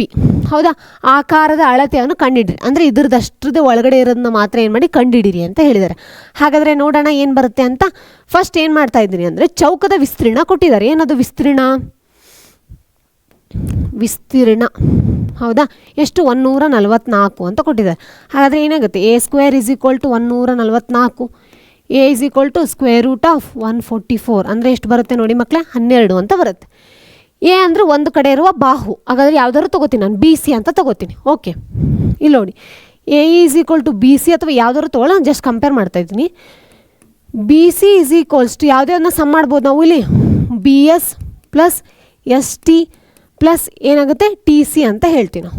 ಹೌದಾ, ಹಾಗಾದರೆ B C is equals to ಎಷ್ಟು ಬಂದಿದೆ ನಮಗೆ, 12 ಅಂತ ಬಂದಿದೆ. ಬಿ ಎಸ್ ಅಂದರೆ ನೋಡಿ ಇಲ್ಲಿ ಒಂದು ತ್ರಿಜ್ಯ ಅಂತ ಥರನೇ ಕಾಣಿಸ್ತಾ ಇದೆ, ಅವರೇ ಮೆನ್ಷನ್ ಮಾಡಿದ್ದಾರೆ. ಏನದು ತ್ರಿಜ್ಯ 3.5 ಸೆಂಟಿಮೀಟರ್ ಇರುವ ವೃತ್ತಗಳ ಕಂಸಗಳನ್ನು ಎಳೆಯಲಾಗಿದೆ ಅಂತ ಹೇಳಿದೆ. ಹೌದಾ, ಹಾಗಿದ್ರೆ ಇದೇ ಎಷ್ಟಾಯಿತು, 3.5 ಆಯಿತು, ಇದು ಕೂಡ 3.5 ಆಯಿತು. ಹಾಗಾದರೆ B S is equal to 3.5, S T ಅಂದರೆ ನಮಗೆ ಗೊತ್ತಿಲ್ಲ, ನಾನು ಹಾಗೆ ಬರ್ಕೋತೀನಿ ಎಸ್ ಟಿನ, ಪ್ಲಸ್ ಟಿ ಸಿ ಅಂದರೆ ಎಷ್ಟು ಬರುತ್ತೆ, ಸೇಮ್ ಇದು ಕೂಡ ಅಷ್ಟೇ 3.5 ಸೆಂಟಿಮೀಟರ್. ಹೌದಾ, ಹಾಗಾದರೆ S T is equals to ಏನಾಯಿತು, 12 ಮೈನಸ್ 3.5 ಪ್ಲಸ್ 3.5 ಅಂದರೆ 7 ಆಗುತ್ತೆ. ಎಷ್ಟು ಬಂತು ಆನ್ಸರು, 12 ಮೈನಸ್ 7 ಅಂದರೆ 5 ಅಂತ ಬಂತು. ಹೌದಾ, ಇದು ಎಷ್ಟಿರುತ್ತೆ, ಸೇಮ್ ಎಲ್ಲದೂ ಅಷ್ಟೇ ಇದೆ 4 ಕಡೆನೂ. ಹೌದಾ, ಅದ್ರದ್ದು ಅಳತೆ ಸಿಕ್ತು. ನೆಕ್ಸ್ಟ್ ನಮ್ಗೆ ಇನ್ನೊಂದ್ರದ್ದು ಅಳತೆ ಬೇಕು. ಏನು ಅಂದರೆ ಸರ್ಕಲ್ ಇಲ್ಲೇನಿದೆ ಅಲ್ಲ, ಅಂದರೆ ಯಾವುದು ವೃತ್ತದ್ದು 4ನೇ ಭಾಗ ಏನಿದೆಯಲ್ಲ ಅದನ್ನು 4 ಭಾಗಗಳಲ್ಲಿ ಅಂದರೆ ಮೂಲೆಯಲ್ಲಿ ಏನು ಮಾಡಬೇಕು, ತೆಗಿಬೇಕು. ಇವಾಗ ತೆಗೆದ್ರೆ ನಮ್ಗೆ ಒಳಗಡೆದು ಸಿಗುತ್ತೆ. ಹಾಗಿದ್ರೆ ಎಷ್ಟು ಬರುತ್ತೆ ನೋಡೋಣ ಉತ್ತರ. ಇಲ್ಲಿ ನೋಡಿ, ಸೂತ್ರ ಏನು ನೋಡಿ ಮಕ್ಕಳೇ, 1/4 ಇಂಟು 2πr ಅಂತ ಹೇಳ್ತೀವ. ಯಾಕಂದರೆ ಅವ್ರು ಹೇಳಿದ್ರೆ ಸುತ್ತಳತೆ ಸೂತ್ರ 2πr, ಅದೇ ವಿಸ್ತೀರ್ಣ ಅಂದರೆ πr² ಅಂತ ಬರ್ತಿತ್ತು. ಹಾಗಿದ್ರೆ 1/4 ಇಂಟು 2 ಇಂಟು 22/7 ಇದೆಷ್ಟು ಬಂದಿದೆ ಹೇಳಿ, 3.5 ಅಂತ ಕೊಟ್ಟಿದ್ದಾರೆ ಅವರೇ ತ್ರಿಜ್ಯನ. ಹಾಗಿದ್ರೆ 2 1 2 2 2 1 2 11 7 1 7 0.5 ಅಂತ ಹೇಳ್ತೀವಿ ನಾವು. ಹಾಗಿದ್ರೆ ಎಷ್ಟು ಬಂತು ನಮಗಿಲ್ಲಿ, 5.5 ಸೆಂಟಿಮೀಟರ್ ಅಂತ ಬಂತು. ಇದು 5 ಸೆಂಟಿಮೀಟರ್ ಆದರೆ ಇದು 5.5 ಸೆಂಟಿಮೀಟರ್ ಅಂತ ಆಯಿತು. ಹಾಗಾದರೆ ಏನಾಯಿತು, ಇದನ್ನು 4 ಟೈಮ್ಸ್ ಎಷ್ಟು ಬರುತ್ತೆ, ಈ ಸೈಡ್ಸ್ ಎಲ್ಲ ಬರುತ್ತಲ್ಲ ಚಿಕ್ಕ ಸೈಡ್ಸ್ ಅದನ್ನಂತ ಹಾಕ್ಕೋಬೇಕು ನಾವು. 4 ಟೈಮ್ಸ್ ಅಂತನಾದರೂ ಬರ್ಕೊಳ್ಳಿ. ಇಲ್ಲ ಅಂದರೆ ನಾನು ಏನು ಬರೀತೀನಿ, ಎಸ್ ಟಿ ಪ್ಲಸ್ ಏನು ಬರುತ್ತೆ, U V plus P W plus Q R ಅಂತ ತೊಗೊಳ್ಳೋಣ. ಎಷ್ಟಾಗುತ್ತೆ ನೋಡೋಣ, ಎಲ್ಲದೇ ಎಷ್ಟಿದೆ, 5 ಪ್ಲಸ್ 5 ಪ್ಲಸ್ 5 ಪ್ಲಸ್ 5. ಹಾಗಾದರೆ ಟೋಟಲಾಗಿ ಉತ್ತರ ಎಷ್ಟು ಬಂತು, 20 ಸೆಂಟಿಮೀಟರ್ ಅಂತ ಬಂತು. ಹೌದಲ್ವಾ, ಅದೇ ರೀತಿ ಇಲ್ಲೆಷ್ಟಿದೆ, 4. ಒಂದು ಸರ್ಕಲ್ದು ಮಾತ್ರ ಕಂಡುಹಿಡಿದಿದ್ದೀನಿ. ಯಾಕಂದರೆ ಒಂದು ವೃತ್ತದಲ್ಲಿ ಏನಾಗಿದೆ ಅಂದರೆ 4 ಭಾಗ ಮಾಡಿದಾಗ ಏನು ಬರುತ್ತಲ್ಲ ಆ ಥರ ಕಾಣಿಸ್ತಾ ಇದೆ. ಅದನ್ನು ಕಂಡುಹಿಡಿದ 5.5 ಬಂದಿದೆ. ನಮಗೆ ಟೋಟಲಾಗಿ ಎಷ್ಟಿದೆ, 4 ವೃತ್ತಗಳಿದೆ. ಹಾಗಾದರೆ 4 ಇಂಟು ಬಂದಿರುವ ಉತ್ತರ ಎಷ್ಟಿದೆ, 5.5 ಸೆಂಟಿಮೀಟರ್ ಅಂತ ಹೇಳ್ತೀವಿ ನಾವು. ಹೌದಾ, ಹಾಗಾದರೆ ಉತ್ತರ ಎಷ್ಟು ಬಂತು ನೋಡಿ ಇಲ್ಲಿ, 22 ಸೆಂಟಿಮೀಟರ್ ಅಂತ ಬಂತು. ಹೌದಾ, ಈಗೇನು ಮಾಡೋಣ ಅಂದರೆ ಎರಡನ್ನೂ ಪ್ಲಸ್ ಮಾಡೋಣ. ಯಾಕಂದರೆ ಇಲ್ಲಿರುವಂಥ ಸ್ಪೇಸ್ ಎಷ್ಟು, ಅದು ಎರಡನ್ನೂ ಮೊತ್ತ ಮಾಡಿದ ಬರುತ್ತಲ್ಲ ಅದೇ ಸ್ಪೇಸ್ ಬರುತ್ತೆ. ಹಾಗಿದ್ರೆ ಎರಡನ್ನೂ ಮಾಡಿದಾಗ ಎಷ್ಟು ಬರುತ್ತೆ, 42 ಸೆಂಟಿಮೀಟರ್ ಬರುತ್ತೆ. ಹೌದಾ, ಒಂದು ಸತಿ ಬೇಕಿದ್ರೆ ಇಲ್ಲಿ ನೋಡಿ, 20 ಸೆಂಟಿಮೀಟರ್ ಪ್ಲಸ್ 22 ಸೆಂಟಿಮೀಟರ್ ಅಂದಾಗ ಎಷ್ಟಾಗುತ್ತೆ, 42 ಸೆಂಟಿಮೀಟರ್ ಬರುತ್ತೆ. ಎರಡನ್ನೂ ಪ್ಲಸ್ ಮಾಡಿ. ಇಲ್ಲಿ ನಾವೇನು ಮಾಡಬೇಕು ಅಂದರೆ ನೀಟಾಗಿ ಒಂದೊಂದು ಲೈನು ತೊಗೊಂಡು ಬರಿಬೇಕು. ಯಾವುದೇ ವಿಸ್ತೀರ್ಣ ಬರಿತಾ ಇದ್ದೀವಿ, ಯಾವುದ್ರೂ ಸುತ್ತಳತೆ ಬರಿತಾ ಇದ್ದೀವಿ ಅಂತ. ಇಲ್ಲಿ ಸ್ವಲ್ಪ ಸ್ಪೇಸ್ ಕಡಿಮೆ ಇರೋದ್ರಿಂದ ನಾನು ಎಲ್ಲದನ್ನು ಬರಿತಾ ಇರಲ್ಲ, ಬರೀ ಸ್ಟೆಪ್ಸ್ ಮಾತ್ರ ಬರೆದಿರ್ತೀನಿ ಮಕ್ಕಳೇ. ಆದರೆ ನೀವು ಇದೇ ಥರ ಮಾಡೋಕ್ಕೆ ಹೋಗ್ಬಿಡಿ ಎಕ್ಸಾಮಲ್ಲಿ. ನೀಟಾಗಿ ಯಾವುದ್ರದ್ದು ವಿಸ್ತೀರ್ಣ ಕಂಡುಹಿಡಿತಾ ಇದ್ದೀರಾ, ಇವಾಗ ವೃತ್ತದ ಕಂಡುಹಿಡ್ತಾರೆ, ವೃತ್ತ ಅಥವಾ ಆಯತಾಕಾರ ಅಥವಾ ಚೌಕ, ಇಲ್ಲಿ ಏನು ಕಂಡುಹಿಡ್ತಾರೆ ಅದನ್ನು ಬರೆದು ನೀಟಾಗಿ ಏನು ಮಾಡಿ ಅಂದರೆ ಎಕ್ಸ್ಪ್ಲೇನ್ ಮಾಡಿ. ಅರ್ಥ ಆಯ್ತಲ್ವಾ. ಫುಲ್ ಆನ್ಸರ್ಸ್ ನಿಮಗೆ ಬೇಕು ಅಂದರೆ ನಮ್ಮ ವೆಬ್ಸೈಟಲ್ಲಿ ಸಿಗುತ್ತೆ. ಹೇಳಿದ್ದೀವಲ್ಲ ನಾವು, ನಿನ್ನ sir Rahul sir live classes ತೊಗೊಂಡಾಗ ಹೇಳಿದ್ದಾರೆ. ಏನಾದರೂ ಸಿಂಪ್ಲಿಫೈಡ್ ಮೈಂಡ್ಸ್ ಆ್ಯಪ್ಗೆ ಹೋದರೆ ಫುಲ್ ಫ್ರೀಯಾಗಿ ಸಿಗುತ್ತೆ ನಿಮ್ಗೆ ಅಲ್ಲೆಲ್ಲ. ಅಲ್ಲಿ ಹೋಗಿ ಒಂದು ಸತಿ ಚೆಕ್ ಮಾಡಿ ವಿತ್ ಆನ್ಸರ್ಸ್ನ ಹಾಕೋಕ್ಕೆ ಟ್ರೈ ಮಾಡ್ತೀವಿ. ಸದ್ಯದಲ್ಲೇ ಎಲ್ಲದು ಅಪ್ಲೋಡ್ ಮಾಡ್ತೀವಿ ಮಕ್ಕಳೇ. ಅದನ್ನು ಹಾಕಿ ಅಲ್ಲಿ ಹೋಗಿ ಒಂದು ಸತಿ ಕ್ರಾಸ್ ಚೆಕ್ ಮಾಡ್ಕೊಳ್ಳಿ. ಅರ್ಥ ಆಯ್ತಲ್ವ. ಹಾಗಿದ್ರೆ ನೆಕ್ಸ್ಟ್ ಪ್ರಶ್ನೆಗೆ ಹೋಗೋಣ. ಓಕೆ, ಹಾಂ, ಈ ಕೆಳಗಿನ ದತ್ತಾಂಶಗಳಿಗೆ ಸರಾಸರಿಯನ್ನು ಕಂಡುಹಿಡಿಯಿರಿ ಅಂತ ಹೇಳಿದ್ದಾರೆ. ಮೊನ್ನೆ ಮಾಡಿದೆ ನಾನು ಇವಾಗ. ಹೌದಾ, ಯಾವುದಾದ್ರು ಸಂಖ್ಯಾಶಾಸ್ತ್ರದಲ್ಲಿ ಹೇಳಿದ್ದೇನೆ ಸರಾಸರಿ. ಹಾಗಾದರೆ ಇಲ್ಲೇನಾಯ್ತಪ್ಪ, ವರ್ಗಾಂತರ, ಕ್ಲಾಸ್ ಇಂಟರ್ವಲ್ ಅಂದರೆ ವರ್ಗಾಂತರ, ಫ್ರೀಕ್ವೆನ್ಸಿ ಅಂತ ಕೊಟ್ಟಿದ್ದಾರೆ. ಹೌದಾ, 2 ಕೊಟ್ಟಿದ್ದಾರೆ. ಹಾಗಾದರೆ ನಾವು ಏನು ಕಂಡುಹಿಡಬೇಕು, ಇದನ್ನು ನಾನು ಏನು ಮಾಡ್ತೀನಿ, ಎಫ್ ಐ ಅಂತ ತಗೋತೀನಿ. ನೆಕ್ಸ್ಟ್ ಏನು ಮಾಡಬೇಕು, ನಾವು ಎಕ್ಸ್ ಐ ಕಂಡುಹಿಡಬೇಕು. ಹೌದಾ, ಅದಾದಮೇಲೆ ಏನು ಕಂಡುಹಿಡಬೇಕು, ಎಫ್ ಐ ಇಂಟು ಎಕ್ಸ್ ಐನ ಕಂಡುಹಿಡಬೇಕು. ಹೌದಾ ಮಕ್ಕಳೇ. ಓಕೆ, ಫಸ್ಟ್ ಏನು ಮಾಡ್ತೀನಿ ಅಂದರೆ ಎಕ್ಸ್ ಐ ಕಂಡುಹಿಡಬೇಕು ಅಂದರೆ ಏನು ಮಾಡಬೇಕು, ಮೇಲ್ಮೈ ಮತ್ತು ಕೆಳಮೈ ಡಿವೈಡೆಡ್ ಬೈ 2 ಅಂತ ಮಾಡಬೇಕು. 15 + 2 ಅಂದರೆ 20 ಆಗುತ್ತೆ. 20 / 2 ಅಂದರೆ 10 ಆಗುತ್ತೆ. ಸೇಮ್ 25 + 15 ಅಂದರೆ 40, 40 ಡಿವೈಡೆಡ್ ಬೈ 2 ಅಂದರೆ 20 ಅಂತ ಆಗುತ್ತೆ. 25 + 35 ಅಂದರೆ 60, 60 ಡಿವೈಡೆಡ್ ಬೈ 2 ಅಂದರೆ 30. 45 + 35 ಅಂದರೆ 80, 80 ಡಿವೈಡೆಡ್ ಬೈ 2 ಅಂದರೆ 40. 55 + 45 ಅಂದರೆ 100, 100 ಡಿವೈಡೆಡ್ ಬೈ 2 ಅಂದರೆ 50. ಸೇಮ್ FI ಇಂಟು XI ಮಾಡೋಣ. ಏನಾಗುತ್ತೆ? 10 × 2 = 20, 20 + 3 = 60, 30 + ಇದು 5 = 150, 40 + 70 = 280, 50 + 3 = 150. ಹೌದಾ? ಹಾಗಾದರೆ ಒಂದು ನಿಮಿಷ, summation of FI into XI ಅಂತ ತೊಗೊಳ್ಳೋಣ ಮಕ್ಕಳೇ. ಹೌದಾ? ಇಷ್ಟನ್ನು ಕೂಡಿಸೋಣ. 0 ಬರುತ್ತೆ. 5 + 5 ಅಂದರೆ 10 ಬರುತ್ತೆ. 10 + 8 ಅಂದರೆ 18, 18 + 2 ಅಂದರೆ 20, 20 + 2 6 ಅಂದರೆ 26 ಬರುತ್ತೆ. ಹೌದಾ? ಸೇಮ್ 1 + 2 ಅಂದರೆ 3, 3 + 1 ಅಂದರೆ 4, 4 + 2 ಅಂದರೆ 6, 660 ಅಂತ ಬಂತು. ಹಾಗಿದ್ರೆ ಸರಾಸರಿ = X ಬಾರ್ ಅಂತ ಹೇಳ್ತೀವಿ ನಾವು. ಹೌದಾ? X bar = summation of FI into XI divided by summation of FI ಅಂತ ಹೇಳ್ತೀನಿ ನಾನು. ಏನು? Summation of FI. ಇದ್ರದ್ದು ನಾ ಏನು ಮಾಡಬೇಕು? ಸಮೇಷನ್ ತೊಗೋಬೇಕಾ ಇಲ್ಲಿ? ಸಮೇಷನ್ ಆಫ್ FI 2 + 3 ಅಂದರೆ 5, 5 + 5 ಅಂದರೆ 10 ಆಗುತ್ತೆ. 10 + 7 ಅಂದರೆ 17, 17 + 3 ಅಂದರೆ 20 ಅಂತ ಆಗುತ್ತೆ. ಹೌದಾ?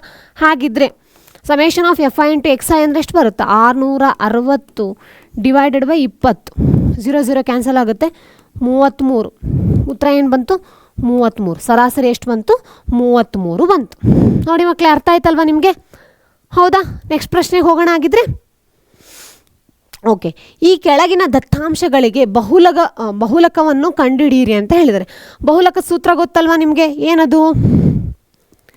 L + bracket F1 - F0 divided by 2 times of F1 - F0 minus F2 into H ಅಂತ ಹೇಳ್ತೀವಿ ನಾವು. ಹೌದಾ? ಹಾಗಿದ್ದರೆ ಏನಾಯಿತು? ಫಸ್ಟ್ F1 ಕಂಡುಹಿಡಿಯೋಣ. ಇಲ್ಲಿ ಫ್ರೀಕ್ವೆನ್ಸಿ ಟೇಬಲಲ್ಲಿ ಇರುವಂಥ ಹೈಯೆಸ್ಟ್ ಫ್ರೀಕ್ವೆನ್ಸಿ ಯಾವುದಿರುತ್ತೆ ಅದನ್ನು ನಾವೇನು ಮಾಡ್ತೀವಿ? F1 ಅಂತ ತೊಗೋತೀವಿ. ಇದನ್ನು ನಾವು F1 ಅಂತ ತೊಗೊಂಡೆ, ಇದನ್ನು F0 ಅಂತ ತೊಗೊಂಡೆ, ಇದನ್ನು ನಾನು F2 ಅಂತ ತೊಗೊಂಡೆ. ಹಾಗಾದರೆ ಇದ್ರ ಸಮವಾಗಿರುವಂಥ ವರ್ಗಾಂತರದ ಕೆಳಮತಿ ವರ್ಗಾಂತರ ಏನಿರುತ್ತಲ್ಲ ಅದನ್ನು ನಾವೇನಂತ ತೊಗೋತೀವಿ? L ಅಂತ ತೊಗೋತೀವಿ. ಹೌದಾ? ಈ ಎರಡರದ್ದು ಗಾತ್ರ ಅಂದರೆ ವರ್ಗಾಂತರದ ಗಾತ್ರ ಏನಿರುತ್ತೆ ಅದನ್ನು H ಅಂತ ತೊಗೋತೀವಿ. ಅದು ಎಷ್ಟು ಬರುತ್ತೆ? 25 - 20 ಅಂದರೆ ಎಷ್ಟು ಬರುತ್ತೆ? H = 5 ಅಂತ ಬರುತ್ತೆ. ಇಲ್ಲಿ ಬರ್ಕೋತೀವಿ ನೋಡಿ. L = 15, H = 5, F1 = 8, F2 = 5, F0 = 5, F2 = 4 ಅಂತ ಬರುತ್ತೆ. ಹೌದಾ? ಇದನ್ನಿಷ್ಟು ನಾವೇನು ಮಾಡ್ತೀನಿ ಇವಾಗ ಸೂತ್ರದಲ್ಲಿ ಹಾಕೋಣ. ಏನದು? L ಅಂದರೆ ಎಷ್ಟು ಅಂತ ತೊಗೊಂಡಿದ್ರು? 15 ಪ್ಲಸ್ F1 ಅಂದರೆ ಎಷ್ಟು ಬಂತು? 8 - 5 8 2 ಟೈಮ್ಸ್ ಆಫ್ F1 ಅಂತ ಬರುತ್ತೆ. ಹಾಗಾದರೆ ಏನು ಬರುತ್ತೆ? 16 - 5 -4 ಇಂಟು H ಅಂದರೆ ಎಷ್ಟು ಬಂತು ಮಕ್ಕಳೇ? 5 ಅಂತ ಬರುತ್ತೆ. ಹೌದಾ? ಹಾಗಿದ್ದರೆ ಎಷ್ಟು ಬಂತು ನೋಡಿ? 15 ಪ್ಲಸ್ 8 - 5 ಅಂದರೆ ಎಷ್ಟು ಬರುತ್ತೆ? 3 ಬರುತ್ತೆ. 10 - 5 ಅಂದರೆ ಎಷ್ಟು ಬರುತ್ತೆ ಮಕ್ಕಳೇ? 11 ಬರುತ್ತೆ. 11 - 4 ಅಂದರೆ 7 ಬರುತ್ತೆ. 7 ಇಂಟು 5 ಅಂತ ಬಂತು. ಹಾಗಾದರೆ ಎಷ್ಟು ಬರುತ್ತೆ? 15 ಪ್ಲಸ್ 15 ಡಿವೈಡೆಡ್ ಬೈ 7 ಅಂತ ಬರುತ್ತೆ. ನೀವು ಬೇಕಿದ್ರೆ ಏನು ಮಾಡಿ ಅಂದರೆ ಲಾಸ್ಟಿಗೆ ಫೈನಲ್ ಔಟ್ಪುಟ್ ಏನು ಬರುತ್ತೆ ಅಂತ ಕ್ಯಾಲ್ಕುಲೇಟ್ ಮಾಡ್ಬಿಟ್ಟು ಬರೀರಿ. ಅರ್ಥ ಆಯ್ತಲ್ವ? ಜಸ್ಟ್ ಕ್ಯಾಲ್ಕುಲೇಷನ್ ಮಾತ್ರ ಬಿಟ್ಟಿದ್ದೀನಿ. ಲಸ ತೊಗೊಂಡಾದ್ರೂ ಮಾಡಿ, ಇಲ್ಲಾಂದರೆ 17ನ 7ರಲ್ಲಿ ಡಿವೈಡ್ ಮಾಡಿಬಿಟ್ಟು ಬರುವಂಥ ಉತ್ತರನ 15 ಪ್ಲಸ್ ಮಾಡಿದ್ರೆ ನಿಮ್ಗೆ ಉತ್ತರ ಸಿಗುತ್ತೆ. 17 ಪಾಯಿಂಟ್ ಸಮಥಿಂಗ್ ಏನೋ ಬರುತ್ತೆ ಮಕ್ಕಳ ಉತ್ತರ. ನೋಡಿ ಒಂದ್ಸತಿ ಕ್ರಾಸ್ ಚೆಕ್ ಮಾಡಿ. ಅರ್ಥ ಆಯ್ತಲ್ವಾ? ನೆಕ್ಸ್ಟ್ ಪ್ರಶ್ನೆಗೆ ಹೋಗೋಣ. ಓಕೆ, ಇಲ್ಲಿ ನೋಡಿ. ಒಂದು ಲಂಬಕೋನ ತ್ರಿಭುಜದ ಎತ್ತರ ಮತ್ತು ಪಾದದ ನಡುವಿನ ವ್ಯತ್ಯಾಸವು 5 ಸೆಂಟಿಮೀಟರ್ ಆಗಿದೆ. ತ್ರಿಭುಜದ ವಿಸ್ತೀರ್ಣ 150 ಸೆಂಟಿಮೀಟರ್ ಆದರೆ ತ್ರಿಜ್ಯದ ಪಾದದ ಮತ್ತು ಎತ್ತರವನ್ನು ಕಂಡುಹಿಡಿಯಿರಿ ಅಂತ ಹೇಳಿದ್ದಾರೆ. ಫಸ್ಟ್ ಏನು ಮಾಡಿದ್ದಾರೆ ಅಂದರೆ ಪಾದ ಮತ್ತು ಎತ್ತರ ಮತ್ತು ಪಾದದ್ದು ಎರಡನ್ನೂ ಏನು ಮಾಡಿದ್ದಾರೆ? ವ್ಯತ್ಯಾಸ ಮಾಡಿದಾಗ ಏನು ಬರುತ್ತೆ? 5 ಬರುತ್ತೆ ಅಂತ ಹೇಳಿದ್ದಾರೆ. ಇನ್ನೊಂದು ಕಡೆ ಏನು ಹೇಳಿದರೆ ತ್ರಿಭುಜದ ವಿಸ್ತೀರ್ಣ 150 ಸೆಂಟಿಮೀಟರ್. ತ್ರಿಭುಜದ ವಿಸ್ತೀರ್ಣ ಅಂದರೆ ತ್ರಿಭುಜದ ಸೂತ್ರ ಏನು ಬರುತ್ತೆ? ವಿಸ್ತೀರ್ಣದ ಸೂತ್ರ ½ ಇಂಟು B ಇಂಟು H ಅಂತ ಬರುತ್ತಾ? ಅದೆಷ್ಟು ಕೊಟ್ಟಿದ್ದಾರೆ? 150 ಸೆಂಟಿಮೀಟರ್ ಕೊಟ್ಟಿದ್ದಾರೆ. ಹೌದಾ? ಹಾಗಂದಮೇಲೆ B ಇಂಟು H = ಏನಾಗುತ್ತೆ? 300 ಅಂತ ಆಗುತ್ತಾ? ಇಲ್ಲಿ ನಾನು ಏನು ಮಾಡ್ತೀನಿ ಅಂದರೆ H = 5 + B ಅಂತ ಮಾಡ್ತೀನಿ. ಹೌದಾ, ಇದು ಮೈನಸ್ ಇದೆ, ಈ ಕಡೆ ಕಳಿಸಿದ್ರೆ ಪ್ಲಸ್ ಆಗುತ್ತೆ. ಬಿ ಜಾಗ ಹಾಗೆ ಇಟ್ಕೋತೀನಿ, ಹೆಚ್ ಜಾಗದಲ್ಲಿ ಇದನ್ನು ಹಾಕ್ತೀನಿ. ಏನದು 5 + b = 300. 5b + b² = 300 ಅಂತ ಆದಮೇಲೆ b² + 5b - 300 ಎಷ್ಟಾಯಿತು? 0 ಅಂತ ಆಯಿತು. ಹಾಗಿದ್ರೆ ಈಗೇನು ಮಾಡ್ತೀನಿ ಅಂತಂದರೆ ಜಸ್ಟ್ ಇಲ್ಲಿ ತೊಗೋತೀನಿ. 300 ನಾವು ಹೆಂಗೆ ಡಿವೈಡ್ ಮಾಡ್ಬೋದಪ್ಪ? 20 × 15 ಅಂತ ಮಾಡ್ಬೋದಲ್ವಾ? 15 20 300 ಅಂತ ಆಗುತ್ತೆ. ಹಾಗಿದ್ರೆ ಇದೇನಾಯಿತು?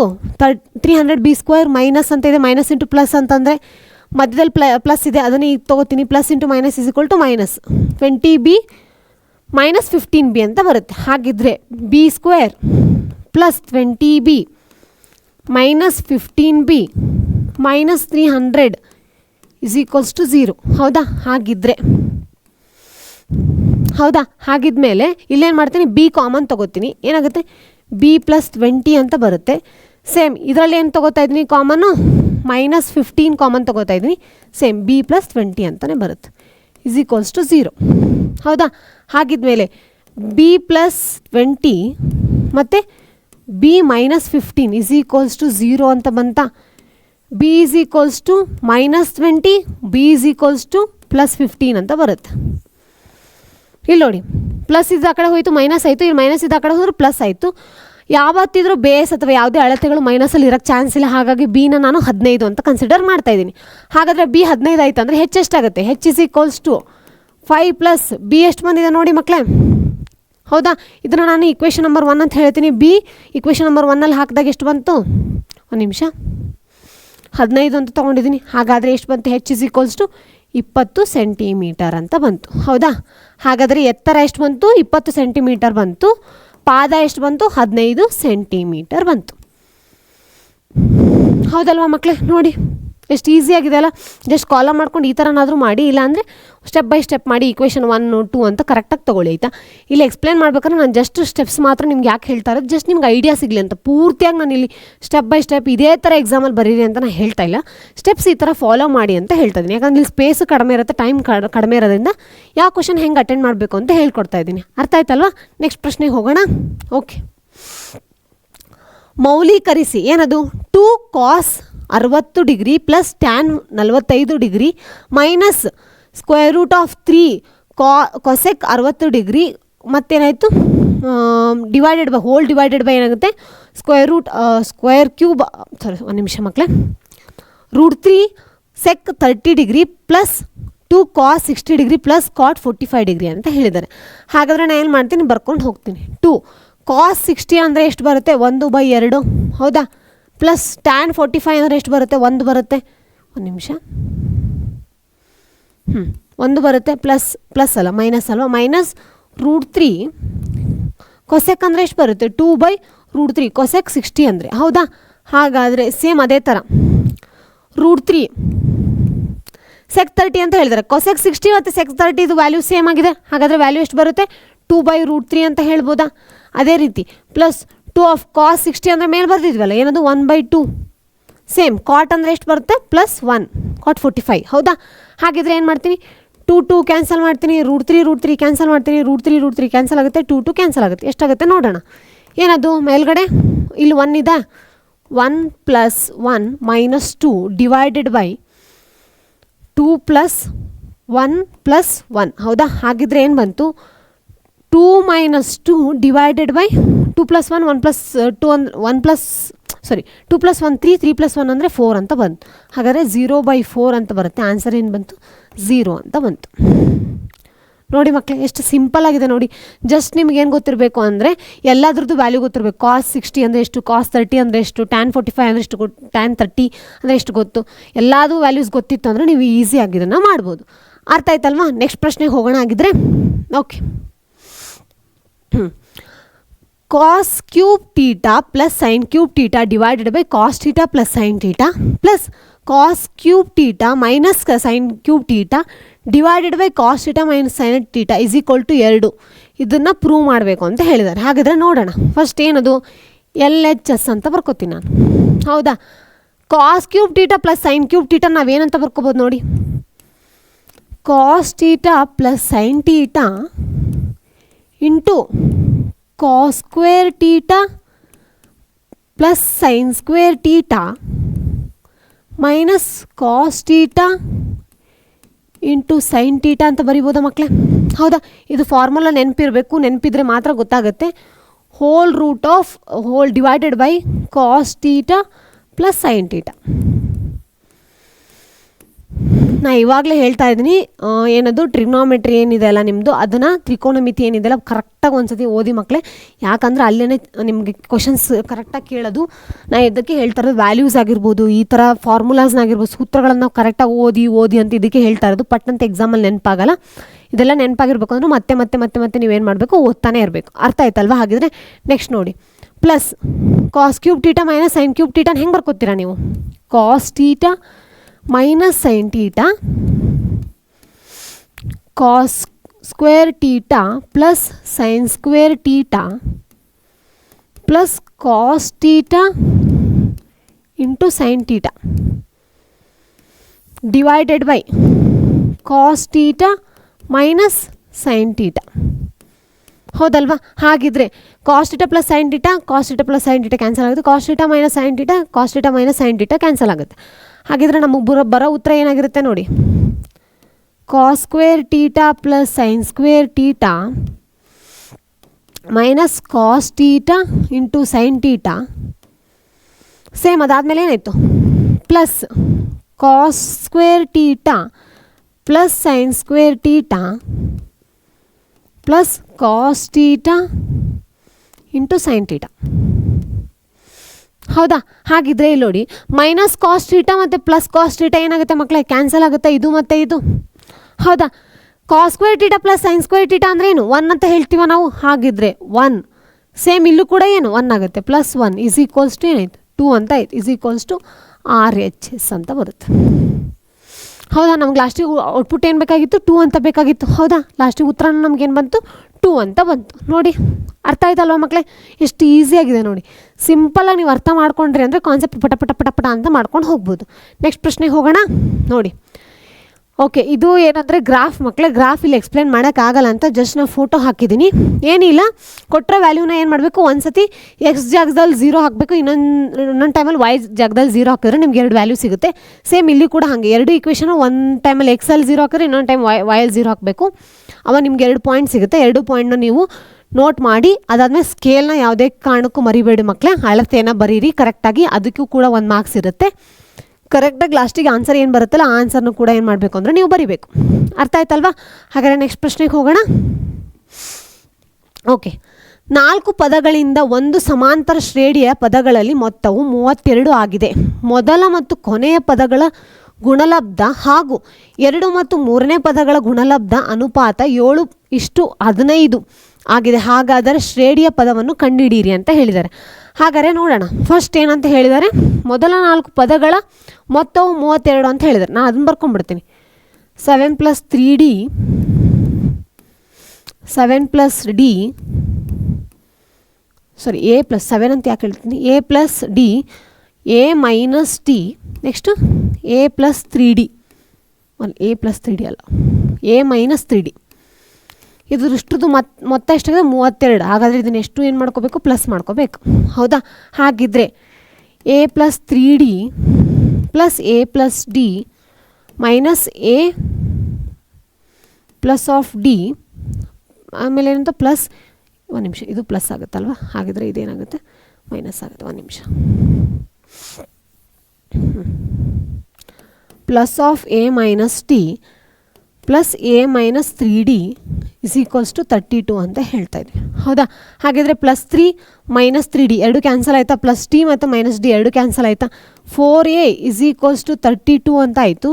A ಇಸ್ ಈಕ್ವಲ್ಸ್ ಟು ಏನಾಯಿತು? 8 ಅಂತ ಆಯಿತು. ಹೌದಾ? ಹಾಗಿದ್ರೆ A ವ್ಯಾಲ್ಯೂ ಸಿಕ್ತು ನಮಗೆ.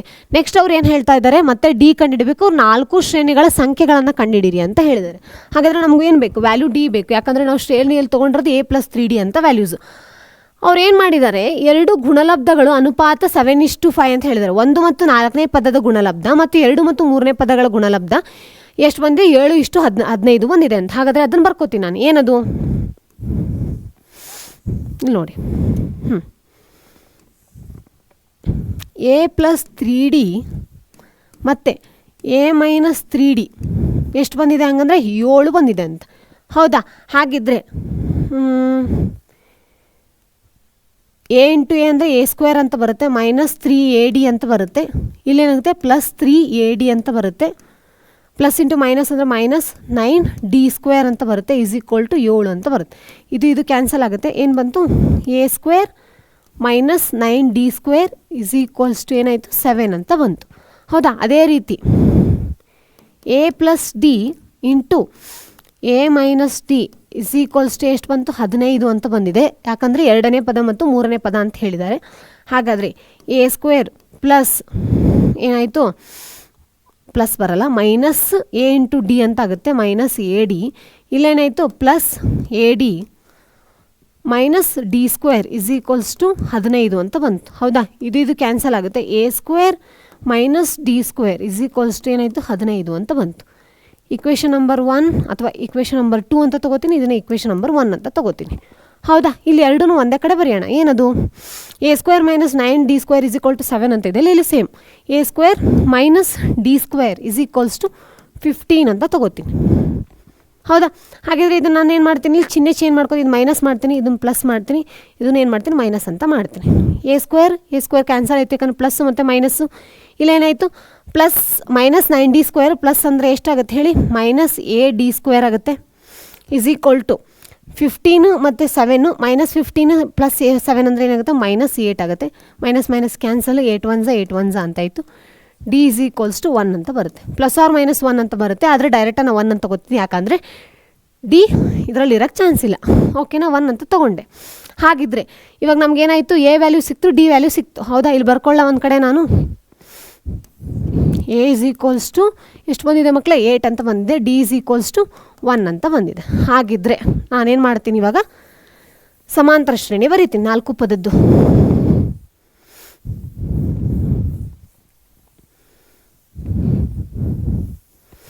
ನೋಡಿ ಏನದು?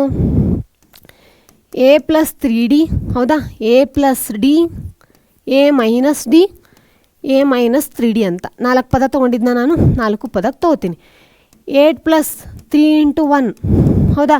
8 + 1 ನೆಕ್ಸ್ಟ್ ಏನಾಗುತ್ತೆ? 8 - 1, 8 - 3 ಆಫ್ 1 ಅಂತ ಹೇಳ್ತೀವಿ. ಹೌದಾ? 4 ತೊಗೊಂಡೆ. 8 + 3, 3 × 1 ಅಂದರೆ 1 ಆಗುತ್ತೆ. 3 × 1 ಅಂದರೆ 3 ಆಗುತ್ತೆ. 8 + 3 ಅಂದರೆ ಎಷ್ಟಾಗುತ್ತೆ? 11. 8 + 1 ಅಂದರೆ 9. 8 - 1 ಅಂದರೆ 7. 3 × 1 ಅಂದರೆ 3 ಆಗುತ್ತೆ. 8 - 3 = 5 ಅಂತ ಬರುತ್ತೆ. ಹಾಗಾದರೆ ಸಮಾಂತರ ಶ್ರೇಣಿಯಲ್ಲಿ ಯಾವುದ್ಯಾವುದಿದೆ? 11, 9, 7 ಮತ್ತು 5 ಅಂತ ಹೇಳ್ಬೋದು. ಅರ್ಥ ಆಯ್ತಲ್ಲ? ಹಾಗಾದರೆ ಇಲ್ಲಿಗೇನಾಯಿತು ಅಂದರೆ ಈ ಪ್ರಶ್ನೆ ಮುಗಿಯುತ್ತೆ ಮಕ್ಕಳೇ. ಜಸ್ಟ್ ನಾನು ಸ್ಟೆಪ್ ಬೈ ಸ್ಟೆಪ್ ಮಾಡಿ ಏನು ಮಾಡಿದ್ದೀನಿ? ಎರೇಸ್ ಮಾಡಿದ್ದೀನಿ. ಇನ್ನೊಂದ್ಸತಿ ಕ್ರಾಸ್ ಚೆಕ್ ಮಾಡಿ, ಯಾಕಂದರೆ ಫುಲ್ ಆನ್ಸರ್ ಒಂದರಲ್ಲೇ ಬರೆಯೋಕ್ಕಾಗಲ್ಲ, ಸ್ಪೇಸ್ ಕಡಿಮೆ ಇರೋದ್ರಿಂದ ಎರೇಸ್ ಮಾಡ್ಬಿಟ್ಟು ಬರೆದಿದ್ದೀನಿ. ಜಸ್ಟ್ ನೋಡ್ಕೊಳ್ಳಿ, ಆಯಿತಾ? ನೆಕ್ಸ್ಟ್ ಕ್ವಶನ್ ಹೋಗೋಣ. ಓಕೆ. ಒಂದು ಪುಸ್ತಕದಲ್ಲಿ 432 ಪುಟಗಳಿವೆ. ಒಂದು ವಿದ್ಯಾರ್ಥಿಯ ಪ್ರತಿದಿನದ ಆ ಪುಸ್ತಕವನ್ನು ನಿರ್ದಿಷ್ಟ ಸಂಖ್ಯೆ ಪುಟಗಳಲ್ಲಿ ಓದಲು ಬಯಸುತ್ತಾನೆ. ಅವನು ಮೊದಲನೇ ದಿನ 25 ಪುಟಗಳನ್ನು ಓದಿದಂತೆ. ಹಾಗಾದರೆ ಮೊದಲನೇ ದಿನ ಅಂದರೆ ಎಷ್ಟು ಬರ್ಕೋತೀನಿ ನಾನು? 25, ಏನ 25 ಅಂತ ತಗೋತೀನಿ. ಅದೇ ರೀತಿ ನಂತರ ಪ್ರತಿ ದಿನದಂದು ಹಿಂದಿನ ದಿನದ ಓದಿದ ಪುಟ ಸಂಖ್ಯೆಗಳಿಂದ 2 ಜಾಸ್ತಿ ಓದ್ತಾನೆ. ಇವತ್ತು 25 ಓದಿದರೆ ನೆಕ್ಸ್ಟ್ ಏನು ಮಾಡ್ತಾನೆ? 27, ನೆಕ್ಸ್ಟ್ 29. ಹಾಗಾದರೆ ಏನಾಗುತ್ತೆ ಮಕ್ಕಳೇ? d = 2 ಅಂತ ತಗೋತೀನಿ. ದಿನಕ್ಕೆ 2 ಪೇಜ್ ಜಾಸ್ತಿ ಓದ್ತಾ ಇದ್ದಾನೆ, ಹೆಚ್ಚಾಗಿ ಓದಲು ಬಯಸುತ್ತಾನೆ. ಹಾಗಾದರೆ ಅವನು 12ನೇ ದಿನ ಓದಿದ ಪುಟಗಳನ್ನು ಹೇಳಿರಿ ಅಂತ. 12ನೇ ದಿನ ಎಷ್ಟು ಪುಟಗಳನ್ನು ಓದ್ದ ಅಂತ ಚೆಕ್ ಮಾಡಬೇಕು. ಹಾಗಾದರೆ ಏನು ಮಾಡಬೇಕು? A12ನ ಕಂಡುಹಿಡಿಬೇಕು. ಅದೇ ರೀತಿ ಎಂಬುದನ್ನು ಸೂತ್ರ ಉಪಯೋಗಿಸಿ ಕಂಡುಹಿಡಿಯಿರಿ. ವಿದ್ಯಾರ್ಥಿಯ ಪುಸ್ತಕವನ್ನು ಸಂಪೂರ್ಣವಾಗಿ ಓದಲು ತೆಗೆದುಕೊಳ್ಳುವ ದಿನಗಳ ಸಂಖ್ಯೆಯನ್ನು ಕಂಡುಹಿಡಿಯಿರಿ ಅಂತ ಹೇಳಿದ್ದಾರೆ. ಹಾಗಾದರೆ ಎಷ್ಟು ದಿನ ಅನ್ನೋದಕ್ಕೆ ಏನು ಮಾಡ್ತೀವಿ? ಎಷ್ಟು ಅಂತ ಕಂಡುಹಿಡಬೇಕು. ಹೌದಾ? ಹಾಗಾದರೆ ಎಷ್ಟು ಹೇಳಿದ್ದಾರೆ? 432 ಪುಟ ಅಂತ ಹೇಳಿದಾರಲ್ಲ, ಅದನ್ನು ನಾನು SN ಅಂತ ತಗೋತೀನಿ. ಎಷ್ಟು? 432 ಪುಟ. ಹೌದಾ? ಹಾಗಿದ್ರೆ A12 ಸೂತ್ರ ಏನು ಬರುತ್ತೆ ಹೇಳಿ ಮಕ್ಕಳೇ? ಸೂತ್ರನ ಉಪಯೋಗಿಸ್ಬೇಕು ಅಂತ ಹೇಳಿದ್ದಾರೆ. ಹಾಗಾಗಿ A + 11D ಅಂತ ಬರುತ್ತೆ. ಹೌದಾ? ಹಾಗಿದ್ರೆ A ಅಂದರೆ ಎಷ್ಟು ಬಂದಿದೆ ನೋಡಿ? 25. ಹೌದಾ? ಪ್ಲಸ್ 11. D ಅಂದರೆ ಎಷ್ಟು ತೊಗೊಂಡಿದ್ದೀನಿ? 2 ಅಂತ ಅವ್ರು ಕೊಟ್ಟಿದ್ದಾರೆ, ನಾನು ತೊಗೊಂಡಿಲ್ಲ. 25 + 22 ಎಷ್ಟಾಯಿತು ನೋಡಿ ಮಕ್ಕಳೇ? 47 ಬಂತು. ಹಾಗಾದರೆ A12 ಏನು ಬಂತು? 47 ಬಂತು. ಹಾಗಾದರೆ ಲಾಸ್ಟಿಗೆ ಇನ್ನೊಂದು ಏನು ಕಂಡುಹಿಡಬೇಕು? N ಅಂತ ಕಂಡುಹಿಡಬೇಕು. N ಯಾವ ಸೂತ್ರನ ಯೂಸ್ ಮಾಡ್ಕೊಂಡು ಮಾಡ್ಬೋದು ನಾವು? ನಮಗೆ ಎಸ್ ಎನ್ ಕೊಟ್ಟಿದ್ದಾರೆ, ಹಾಗಂದ್ರೆ ಏನು ಮಾಡಿದ್ರು ಮೊತ್ತ ಕೊಟ್ಟಿದ್ದಾರೆ ಎಲ್ಲ ಪೇಜದ್ದು, ಅದ್ರದ್ದು ಕಂಡು ಹಿಡ್ಕೊಂಡು ನಾವು ಈಗ ನೋಡೋಣ. ಇಲ್ಲಿ ತೊಗೋತೀನಿ, ಸ್ಪೇಸ್ ಖಾಲಿ ಬಿಟ್ಟಿದ್ದೀನಿ. S N is equals to 432, 432 ಕೊಟ್ಟಿದ್ದಾರೆ. ಹಾಗಾದರೆ ಎಸ್ ಎನ್ ಸೂತ್ರ ಎಷ್ಟು ಬರುತ್ತೆ? N divided by 2 bracket 2a plus N minus 1 into D. ಹೌದಾ? ಹಾಗಿದ್ರೆ ಎನ್ ನಮಗೆ ಗೊತ್ತಿಲ್ಲ, ಎನ್ ಬೈ 2 ಹಾಗೆ ಇಟ್ಕೊಳ್ಳೋಣ. ಎಸ್ ಎನ್ ಅಂದರೆ ಎಷ್ಟು ಬರುತ್ತೆ? 432 ಬರುತ್ತೆ. 2 ಇಂಟು ಎ ಅಂದರೆ ಎಷ್ಟು ಬಂದಿತ್ತು ನೋಡಿ ನಮಗೆ ಇಲ್ಲಿ. ಎ ಅಂದರೆ ಎಷ್ಟು ಕೊಟ್ಟಿದ್ದಾರೆ? 25 ಕೊಟ್ಟಿದ್ದಾರೆ. ಡಿ ಅಂದರೆ 2 ಕೊಟ್ಟಿದ್ದಾರೆ. ಹೌದಾ? ಹಾಗಿದ್ರೆ 2 into 25 plus N minus 1 into D ಅಂದರೆ ಎಷ್ಟು? 2 ಅಂತ ಕೊಟ್ಟಿದ್ದಾರೆ. ಹೌದಾ? ಹಾಗಿದ್ರೆ ಇನ್ನು ಈ ಕಡೆ ಕಳಿಸ್ತೀನಿ. 864 is equals to N. 25 into 2 ಅಂದರೆ ಎಷ್ಟಾಗುತ್ತೆ? 50 ಪ್ಲಸ್ ಎನ್ ಮೈನಸ್ 1 ಇಂಟು 2 ಅಂತ ಹೇಳ್ಬೋದು. ಹೌದಾ? ಹಾಗಿದ್ರೆ 864 ಇಸ್ ಈಕ್ವಲ್ಸ್ ಟು ಇಲ್ಲೇನು ಮಾಡ್ತೀನಿ ಅಂದರೆ ಜಸ್ಟ್ ಇಲ್ಲೇ ಒಂದು ಸತಿ ಬೇಕಾದ್ರೆ ಬರ್ಕೊಂಡ್ಬಿಡ್ತೀನಿ. 864 is equals to N into 50 plus 2n minus 2 ಅಂತ ಹೇಳ್ತೀನಿ ನಾನು. ಹೌದಾ? 50ರಲ್ಲಿ 2 ಹೋಯ್ತು ಅಂದರೆ 48 ಆಗುತ್ತೆ. ಹಾಗಾಗಿ ಏನು ಮಾಡ್ಬೋದು? ಎನ್ ಇಂಟು 48 ಪ್ಲಸ್ ಏನಾಗುತ್ತೆ? 2n ಅಂತ ಬರ್ಕೋತೀನಿ. ಹೌದಾ? ಹಾಗಿದ್ರೆ ಏನಾಗುತ್ತೆ ನೋಡಿ, 864 48n ಪ್ಲಸ್ 2n ಸ್ಕ್ವೇರ್ ಅಂತ ಹೇಳ್ಬೋದು. ಇವಾಗೇನಾಯಿತು? 2n square plus 48n minus ಆಗುತ್ತೆ, ಪ್ಲಸ್ ಇದು ಈ ಕಡೆ ಬಂದರೆ 864 ಇಸ್ ಈಕ್ವಲ್ಸ್ ಟು 0. ಇದನ್ನೇನು ಮಾಡ್ತೀನಿ? 2ರಿಂದ ಭಾಗ ಮಾಡ್ತೀನಿ, ಅಂದರೆ ಸ್ವಲ್ಪ ಈಸಿ ಆಗುತ್ತೆ ನಮಗೆ ಮಾಡೋಕ್ಕೆ. ಹೌದಾ? ಎರಡು ಕಡೆ ಎಲ್ಲ ಕಡೆನೇ ಎನ್ 2 ಕಾಮನ್ ಇದೆ. ಎನ್ ಸ್ಕ್ವೇರ್ ಪ್ಲಸ್ 48n, ಸಾರಿ 48 ಬರಲ್ಲ, ಒಂದು ನಿಮಿಷ, 24n ಬರುತ್ತೆ, ಯಾಕಂದರೆ 2ರಿಂದ ಭಾಗ ಮಾಡಿದ್ವಲ್ಲ. ಮೈನಸ್ 432 ಇಸ್ ಈಕ್ವಲ್ಸ್ ಟು 0 ಅಂತ ಬಂತು. ಈಗ ಹಾಗಾದ್ರೆ ಏನು ಮಾಡೋದು? 432 ಇಂಟು ಎನ್ ಸ್ಕ್ವೇರ್ ಅಂತ ಮಾಡೋಣವಾ? 432 into N square minus into plus ಅಂದರೆ ಎಷ್ಟಾಗುತ್ತೆ? ಮೈನಸ್ ಅಂತ ಆಗುತ್ತೆ. 2 ಡಿವೈಡ್ ಮಾಡೋಣ. ಅವಾಗೇನಾಗುತ್ತೆ? 36 ಮತ್ತು 12ರಲ್ಲೇ ಡಿವೈಡ್ ಆಗುತ್ತೆ. ಇದು ಬೇಕಾದ್ರೆ ಲಸ ಮಾಡಿ ನೀವು ಒಂದು ಸತಿ ಕ್ರಾಸ್ ಚೆಕ್ ಮಾಡಿ. ನಾನು ಇಲ್ಲಿ ಮಾಡ್ತಾರೆ ಡೈರೆಕ್ಟಾಗಿ ನಿಮ್ಗೆ ಹೇಳ್ತಾ ಇದ್ದೀನಿ ಯಾವ್ಯಾವ ಸಂಖ್ಯೆ ಬರುತ್ತೆ ಅಂತ. ಎನ್ ಬರುತ್ತೆ ಮಧ್ಯದಲ್ಲಿ ಏನಿದೆ? ಪ್ಲಸ್ ಇದೆ. ಹಾಗಾಗಿ ಇದನ್ನು ಪ್ಲಸ್ ಅಂತ ತಗೋತೀನಿ, ಇದನ್ನು ಮೈನಸ್ ಅಂತ. Plus into minus is equal to minus ಆಗುತ್ತೆ. ಹೌದಾ? ಹಾಗಾದ್ಮೇಲೆ n square plus 36n minus 12n minus 432 is equals to 0. ಹೌದಾ? ಎನ್ ಕಾಮನ್ ತೊಗೊಂಡ್ರೆ ಎನ್ ಪ್ಲಸ್ 36, ಇಲ್ಲಿ ಮೈನಸ್ 12ನ ಕಾಮನ್ ತೊಗೊಂಡ್ರೆ ಏನಾಗುತ್ತೆ? ಎನ್ ಪ್ಲಸ್ 36 ಬರುತ್ತೆ. Is equals to 0. ಹೌದಾ? N is equal to minus 36 ಅಂತ ಬರುತ್ತೆ. ಪ್ಲಸ್ ಇದು ಆ ಕಡೆ ಕಳಿಸಿದ್ರೆ N is equal to minus 12 ಇದೆ, ಈ ಕಡೆ ಬಂದರೆ ಪ್ಲಸ್ 12 ಅಂತ ಬರುತ್ತೆ. ಒಂದು ಕಡೆ ಮೈನಸ್ 36, ಇನ್ನೊಂದು ಪ್ಲಸ್ 12 ಅಂತ ಬಂತು. ಹೌದಾ? ಹಾಗಾದರೆ ಮೈನಸ್ 36ನ ತೊಗೊಳಕ್ಕಾಗಲ್ಲ, ಯಾಕಂದ್ರೆ ನೆಗೆಟಿವಲ್ಲಿ ಇರೋಕ್ಕೆ ಚಾನ್ಸ್ ಇಲ್ಲ. ಪೇಜಸ್ ನಂಬರು ಪಾಸಿಟಿವಲ್ಲಿ ಇರುತ್ತೆ. ಹಾಗಾದರೆ ಎನ್ ಇಸ್ ಈಕ್ವಲ್ಸ್ ಟು 12 ಅಂತ ಬಂತು. ಒಂದು ಸತಿ ಕ್ರಾಸ್ ಚೆಕ್ ಮಾಡಿ ತೋರಿಸ್ಲಾ ನಿಮಗೆ? ಓಕೆ, ಏನದು? ನಾವಿವಾಗ ಅಕಸ್ಮಾತ್ 12 ಅಂತ ಹಾಕಿದ ನಮಗೆ ಫೈನಲ್ ಔಟ್ಪುಟ್ ಎಷ್ಟು ಬರಬೇಕು? 432 ಬರಬೇಕು. ನೋಡೋಣ. S N is equals to 12/2 divided by 25 into 2 ಅಂದರೆ ಎಷ್ಟಾಗುತ್ತೆ? 50 ಬರುತ್ತೆ. 50 ಪ್ಲಸ್ ಎಷ್ಟು? 12 ಮೈನಸ್ 1 11 ಇಂಟು ಡಿ ಅಂದರೆ ಎಷ್ಟಾಗುತ್ತೆ? 22 ಬರುತ್ತೆ. 22. ಹೌದಾ? ಹಾಗಿದ್ರೆ ಏನಾಯಿತು? 6 ಇಂಟು 50 ಪ್ಲಸ್ 22 ಅಂದರೆ ಎಷ್ಟಾಯಿತು? ಒಂದು ನಿಮಿಷ, 50 ಅಲ್ವಾ? ಹಾಂ, 50 ಪ್ಲಸ್ 22 ಅಂದರೆ ಎಷ್ಟಾಗುತ್ತೆ? 72 ಆಗುತ್ತೆ. 72 ಅಂದರೆ 2 6 ಎಳ್ಳೆ 12, 1 6 7 42, 1 ಅಂದರೆ 43, 432 ಪೇಜ್ ಬಂತು. ಹಾಗಾದರೆ ನಾವು ಮಾಡಿರೋ ಉತ್ತರ ಏನಾಗಿದೆ? ಕರೆಕ್ಟಾಗಿ ಬಂದಿದೆ ಅಂತ ಅರ್ಥ ಆಯ್ತು. ಹಾಗಾದರೆ A12 ಎಷ್ಟು ಬಂತು ಮಕ್ಕಳೇ? ನಮಗೆ 47 ಬಂತು. ಎನ್ ಎಷ್ಟು ಬಂತು? 12 ಬಂತು ಆನ್ಸರ್. ಅರ್ಥ ಆಯ್ತಲ್ವಾ? ನೆಕ್ಸ್ಟ್ ಪ್ರಶ್ನೆಗೆ ಹೋಗೋಣ. ಆಗಿದ್ರೆ ಚಿತ್ರದಲ್ಲಿ ತೋರಿಸಿರುವಂತೆ ಒಂದು ನೇರ ಹೆದ್ದಾರಿಯ ಪಾದದ ದಾರಿಯಾಗಿದೆ. ಗೋಪುರದ ತುದಿಯಲ್ಲಿ ನಿಂತಿರುವ ವ್ಯಕ್ತಿಯೊಬ್ಬ, ಅಂದರೆ ಇಲ್ಲಿ ನಿಂತಿರುವ ವ್ಯಕ್ತಿಯೊಬ್ಬ ಪಾದದಿಂದ ಏಕರೂಪ ಜವದಲ್ಲಿ ಬರುತ್ತಿರುವ ಕಾರೊಂದನ್ನು, ಅಂದರೆ ಒಂದು ಸ್ಪೀಡಲ್ಲಿ ಬರ್ತಾ ಇದೆ, ಯೂನಿಫಾರ್ಮ್ ಸ್ಪೀಡಲ್ಲಿ, ಸಿ ಬಿಂದುವಿನಿಂದ 60 ಡಿಗ್ರಿ ಅವನತ್ತ ಕೋನದಲ್ಲಿ ನೋಡುತ್ತಾನೆ. ಹಾಗಾದರೆ 60 ಡಿಗ್ರಿ ಕೋನದಲ್ಲಿ ಏನು ಮಾಡಿದ್ದಾನೆ? ಅವನು ನೋಡಿದಾನಂತ. ಅವಾಗ ಎಷ್ಟಿತ್ತಂತೆ? ಅದಾದಮೇಲೆ 6 ಸೆಕೆಂಡ್ ನಂತರ ಅವರು ಬಿ ಬಿಂದುವಿನಲ್ಲಿ ಕಾರನ್ನು ನೋಡುತ್ತಾನೆ. ಹಾಗಾದರೆ ಫಸ್ಟ್ ಇಲ್ಲಿ ನೋಡಿರ್ತಾನೆ, 6 ಸೆಕೆಂಡ್ ಆದಮೇಲೆ ಏನು ಮಾಡ್ತಾನೆ? ಇಲ್ಲಿ ನೋಡ್ತಾನೆ ಆ ಕಾರ್ನ. ಹೌದಾ? ಆವಾಗ 30 ಡಿಗ್ರಿ ಕೋನದಿಂದ ನೋಡ್ತಾನಂತೆ. ಗೋಪುರದ ಪಾದದಿಂದ ಕಾರು ಬಿ ತಲುಪಲು ತೆಗೆದುಕೊಳ್ಳುವ, ಹಾಗಂದರೆ ಇಲ್ಲಿಂದ ಇಲ್ಲಿವರೆಗೂ ಕಾರ್ ಎಷ್ಟು ಟೈಮಲ್ಲಿ ಹೋಯಿತು ಮತ್ತು ಅಲ್ಲಿರುವಂಥ ದೂರವನ್ನು ಕಂಡುಹಿಡಿಯಿರಿ ಅಂತ ಹೇಳಿದ್ದಾರೆ. ಹಾಗಾದರೆ ನೋಡೋಣವಾ. ಫಸ್ಟ್ ಏನು ಮಾಡ್ತೀನಿ ಅಂದರೆ ನಾನು ಇಲ್ಲೇನು ಮಾಡ್ತಾ ಇದ್ದೀನಿ ಫಸ್ಟ್. ಓಕೆ, ಇಲ್ಲಿ ಒಂದು ನಿಮಿಷ ಈಕ್ವೇಷನ್ ತೊಗೊಂಡ್ಬಿಡ್ತೀನಿ, ಗೊತ್ತಾಗಲ್ಲ. ಟ್ಯಾನ್ 60 ಅಂದರೆ ಎಷ್ಟು ಬರುತ್ತೆ ನೋಡಿ ಮಕ್ಕಳೇ. ಟ್ಯಾನ್ 60 ಅಂದರೆ ಯಾವುದಾಗುತ್ತೆ, AD ಡಿವೈಡೆಡ್ ಬೈ ಏನು ಬರುತ್ತೆ, CD ಅಂತ ಬರುತ್ತೆ. ಹೌದಾ? ಹಾಗಾದರೆ ಏನು ಬರುತ್ತೆ, √3. ಹೌದಾ? ಟ್ಯಾನ್ 60 ಅಂದರೆ ಎಷ್ಟು ಬರುತ್ತೆ, √3. ಒಂದು ನಿಮಿಷ. Okay, √3 = AD divided by CD ಅಂತ ಹೇಳ್ತೀವಿ ನಾವು. ಹೌದಾ?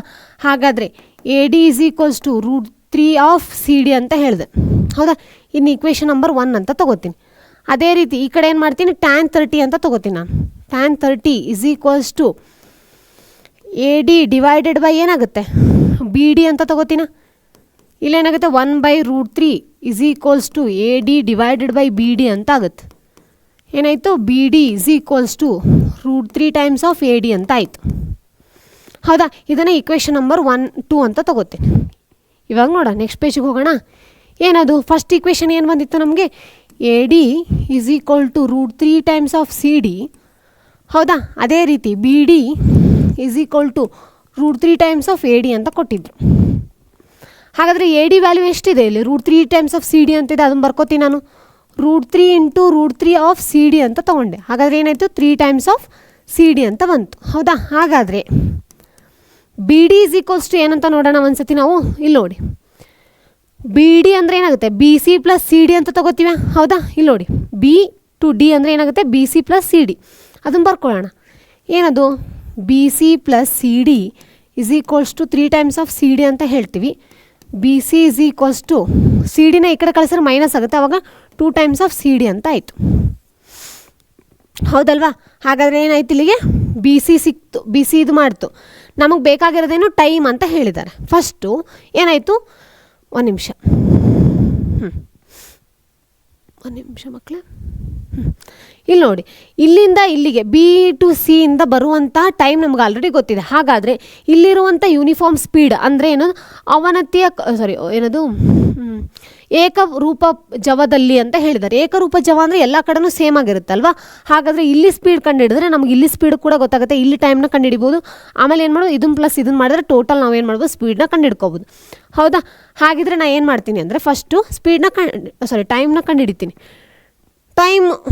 ಸ್ಪೀಡ್ದು ಸೂತ್ರ ಏನು ಬರುತ್ತೆ ಮಕ್ಕಳೇ, ಸ್ಪೀಡ್ = ಡಿಸ್ಟೆನ್ಸ್, ದೂರ. ಹೌದಾ? ದೂರ ಡಿವೈಡೆಡ್ ಬೈ ಏನಂತ ಹೇಳ್ತೀವಿ, ವೇಗ = ದೂರ ಡಿವೈಡೆಡ್ ಬೈ ಏನಂತೀವಿ, ಸಮಯ ಅಂತ ಹೇಳ್ತೀವಿ. ಹೌದಾ? ಟೈಮ್. ಹಾಗಂದರೆ ಡಿಸ್ಟೆನ್ಸ್ ಅಂದರೆ ಎಷ್ಟು ಬಂತು ಮಕ್ಕಳೇ, ಎಷ್ಟದು ಟ್ರಾವೆಲ್ ಮಾಡಿದ್ದು, ಒಂದು ನಿಮಿಷ, ಎಲ್ಲಿಂದ ಎಲ್ಲಿಗೆ ನೋಡ್ತಾ ಇದ್ವಿ ನಾವು, BC ಇಂದ ನೋಡ್ತಾ ಇದ್ವಿ. ಹಾಗಾದರೆ BC = ಟೈಮ್ ಎಷ್ಟು ಕೊಟ್ಟಿದ್ರು, 6 ಸೆಕೆಂಡ್ ಅಂತ ಹೇಳಿದ್ರಲ್ಲ, 6 ಸೆಕೆಂಡಲ್ಲೇ ಅಷ್ಟು ಚಲಿಸಿತ್ತಂತೆ. ಹಾಗಂದರೆ ಸ್ಪೀಡ್, ವೇಗನ ಹಾಗೆ ನೋಡೋಣ. ವೇಗ = BC ಅಂದರೆ ನಮಗೇನು ಬಂದಿತ್ತು ಇಲ್ಲಿ, 2 ಟೈಮ್ಸ್ ಆಫ್ CD ಅಂತ ಬಂದಿತ್ತ. ಹಾಗಾದರೆ ಏನು ಬಂತು, 2 1 2 3 CD ಡಿವೈಡೆಡ್ ಬೈ 3 ಅಂತ ಹೇಳ್ತಾರೆ. ಹೌದಾ?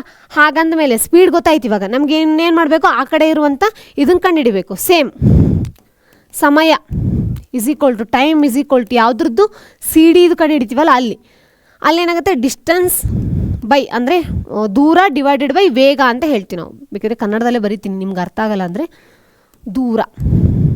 ಓಕೆನಾ?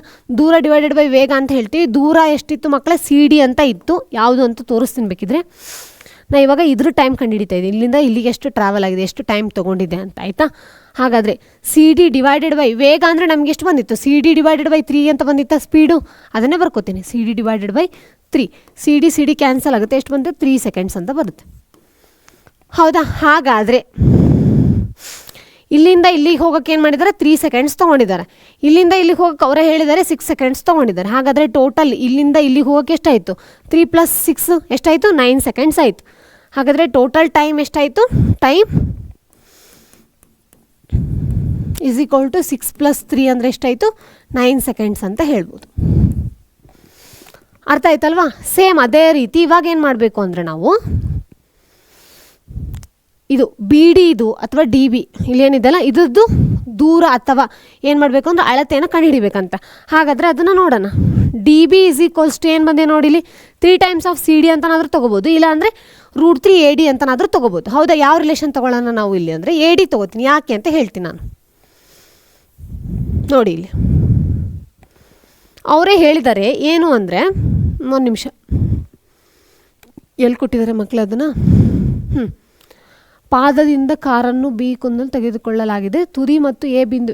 ಇಲ್ಲಿ ನೋಡಿ, ಗೋಪುರದ ಎತ್ತರವು 30 ಮೀಟರ್ ಆಗಿದೆ ಅಂತ ಹೇಳಿದ್ದಾರೆ. ಹಾಗಂದ್ರೆ ಏನು, ಇದ್ರದ್ದು ಎತ್ತರ ಎಷ್ಟಿದೆ 30 ಅಂತ ಹೇಳಿದ್ದಾರೆ. ಹಂಗಂದ್ರೆ ಎ ಡಿದು ಆಲ್ರೆಡಿ ಏನು ಕೊಟ್ಟಿದ್ದಾರೆ, ವ್ಯಾಲ್ಯೂ ಕೊಟ್ಬಿಟ್ಟಿದ್ದಾರೆ 30 ಮೀಟರ್ ಅಂತ.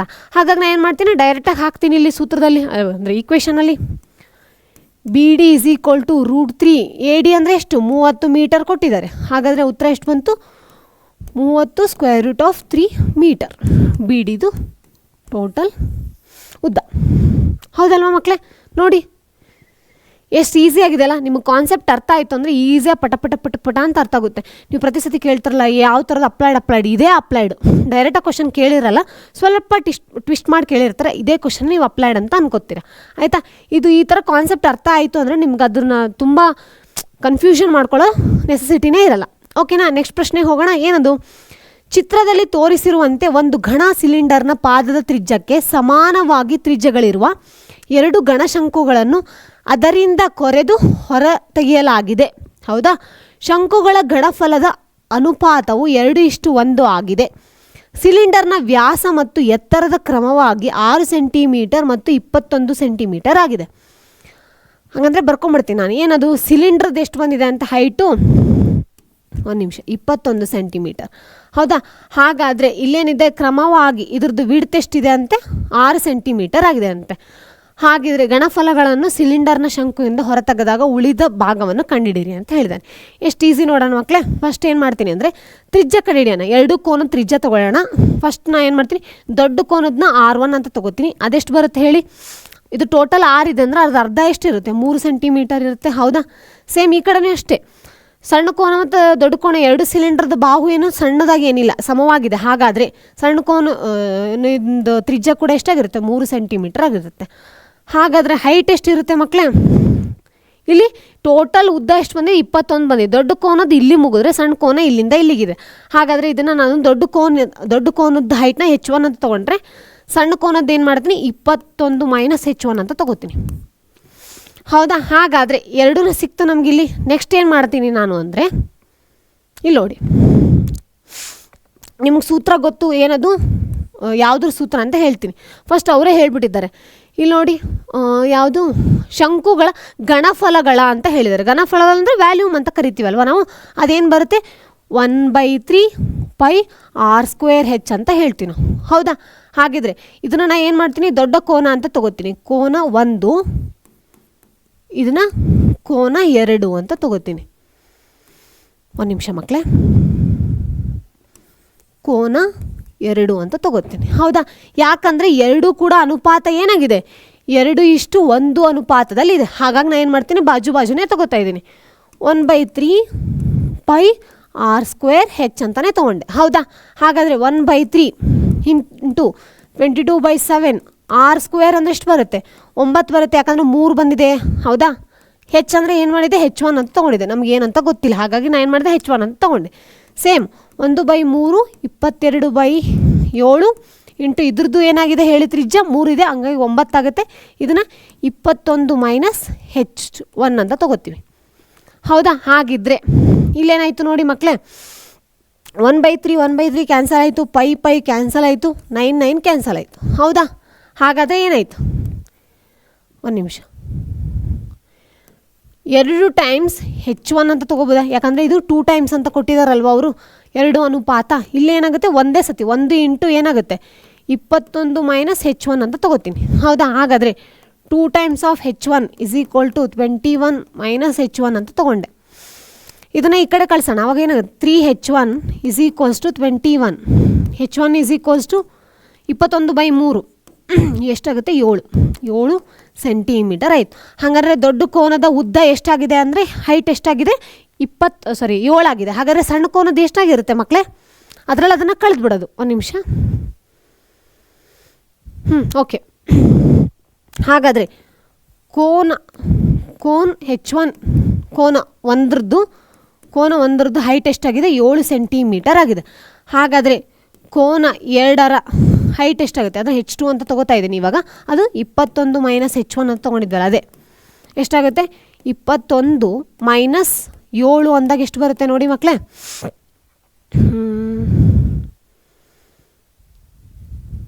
ಒಂದು ನಿಮಿಷ, ಕರೆಕ್ಟಾಗಿ ಬಂದಿದೆ ಅಲ್ವಾ?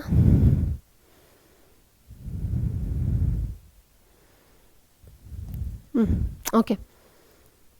ಅಂದರೆ 14 ಸೆಂಟಿಮೀಟರ್ ಅಂತೇನೋ ಬರುತ್ತೆ. ಒಂದ್ಸತಿ ಕ್ರಾಸ್ ಚೆಕ್ ಮಾಡಿ, ಯಾಕಂದರೆ ಇಲ್ಲಿ ಹೈಟ್ ಇದು ಜಾಸ್ತಿ ಇರಬೇಕು ಕೋನದ್ದು.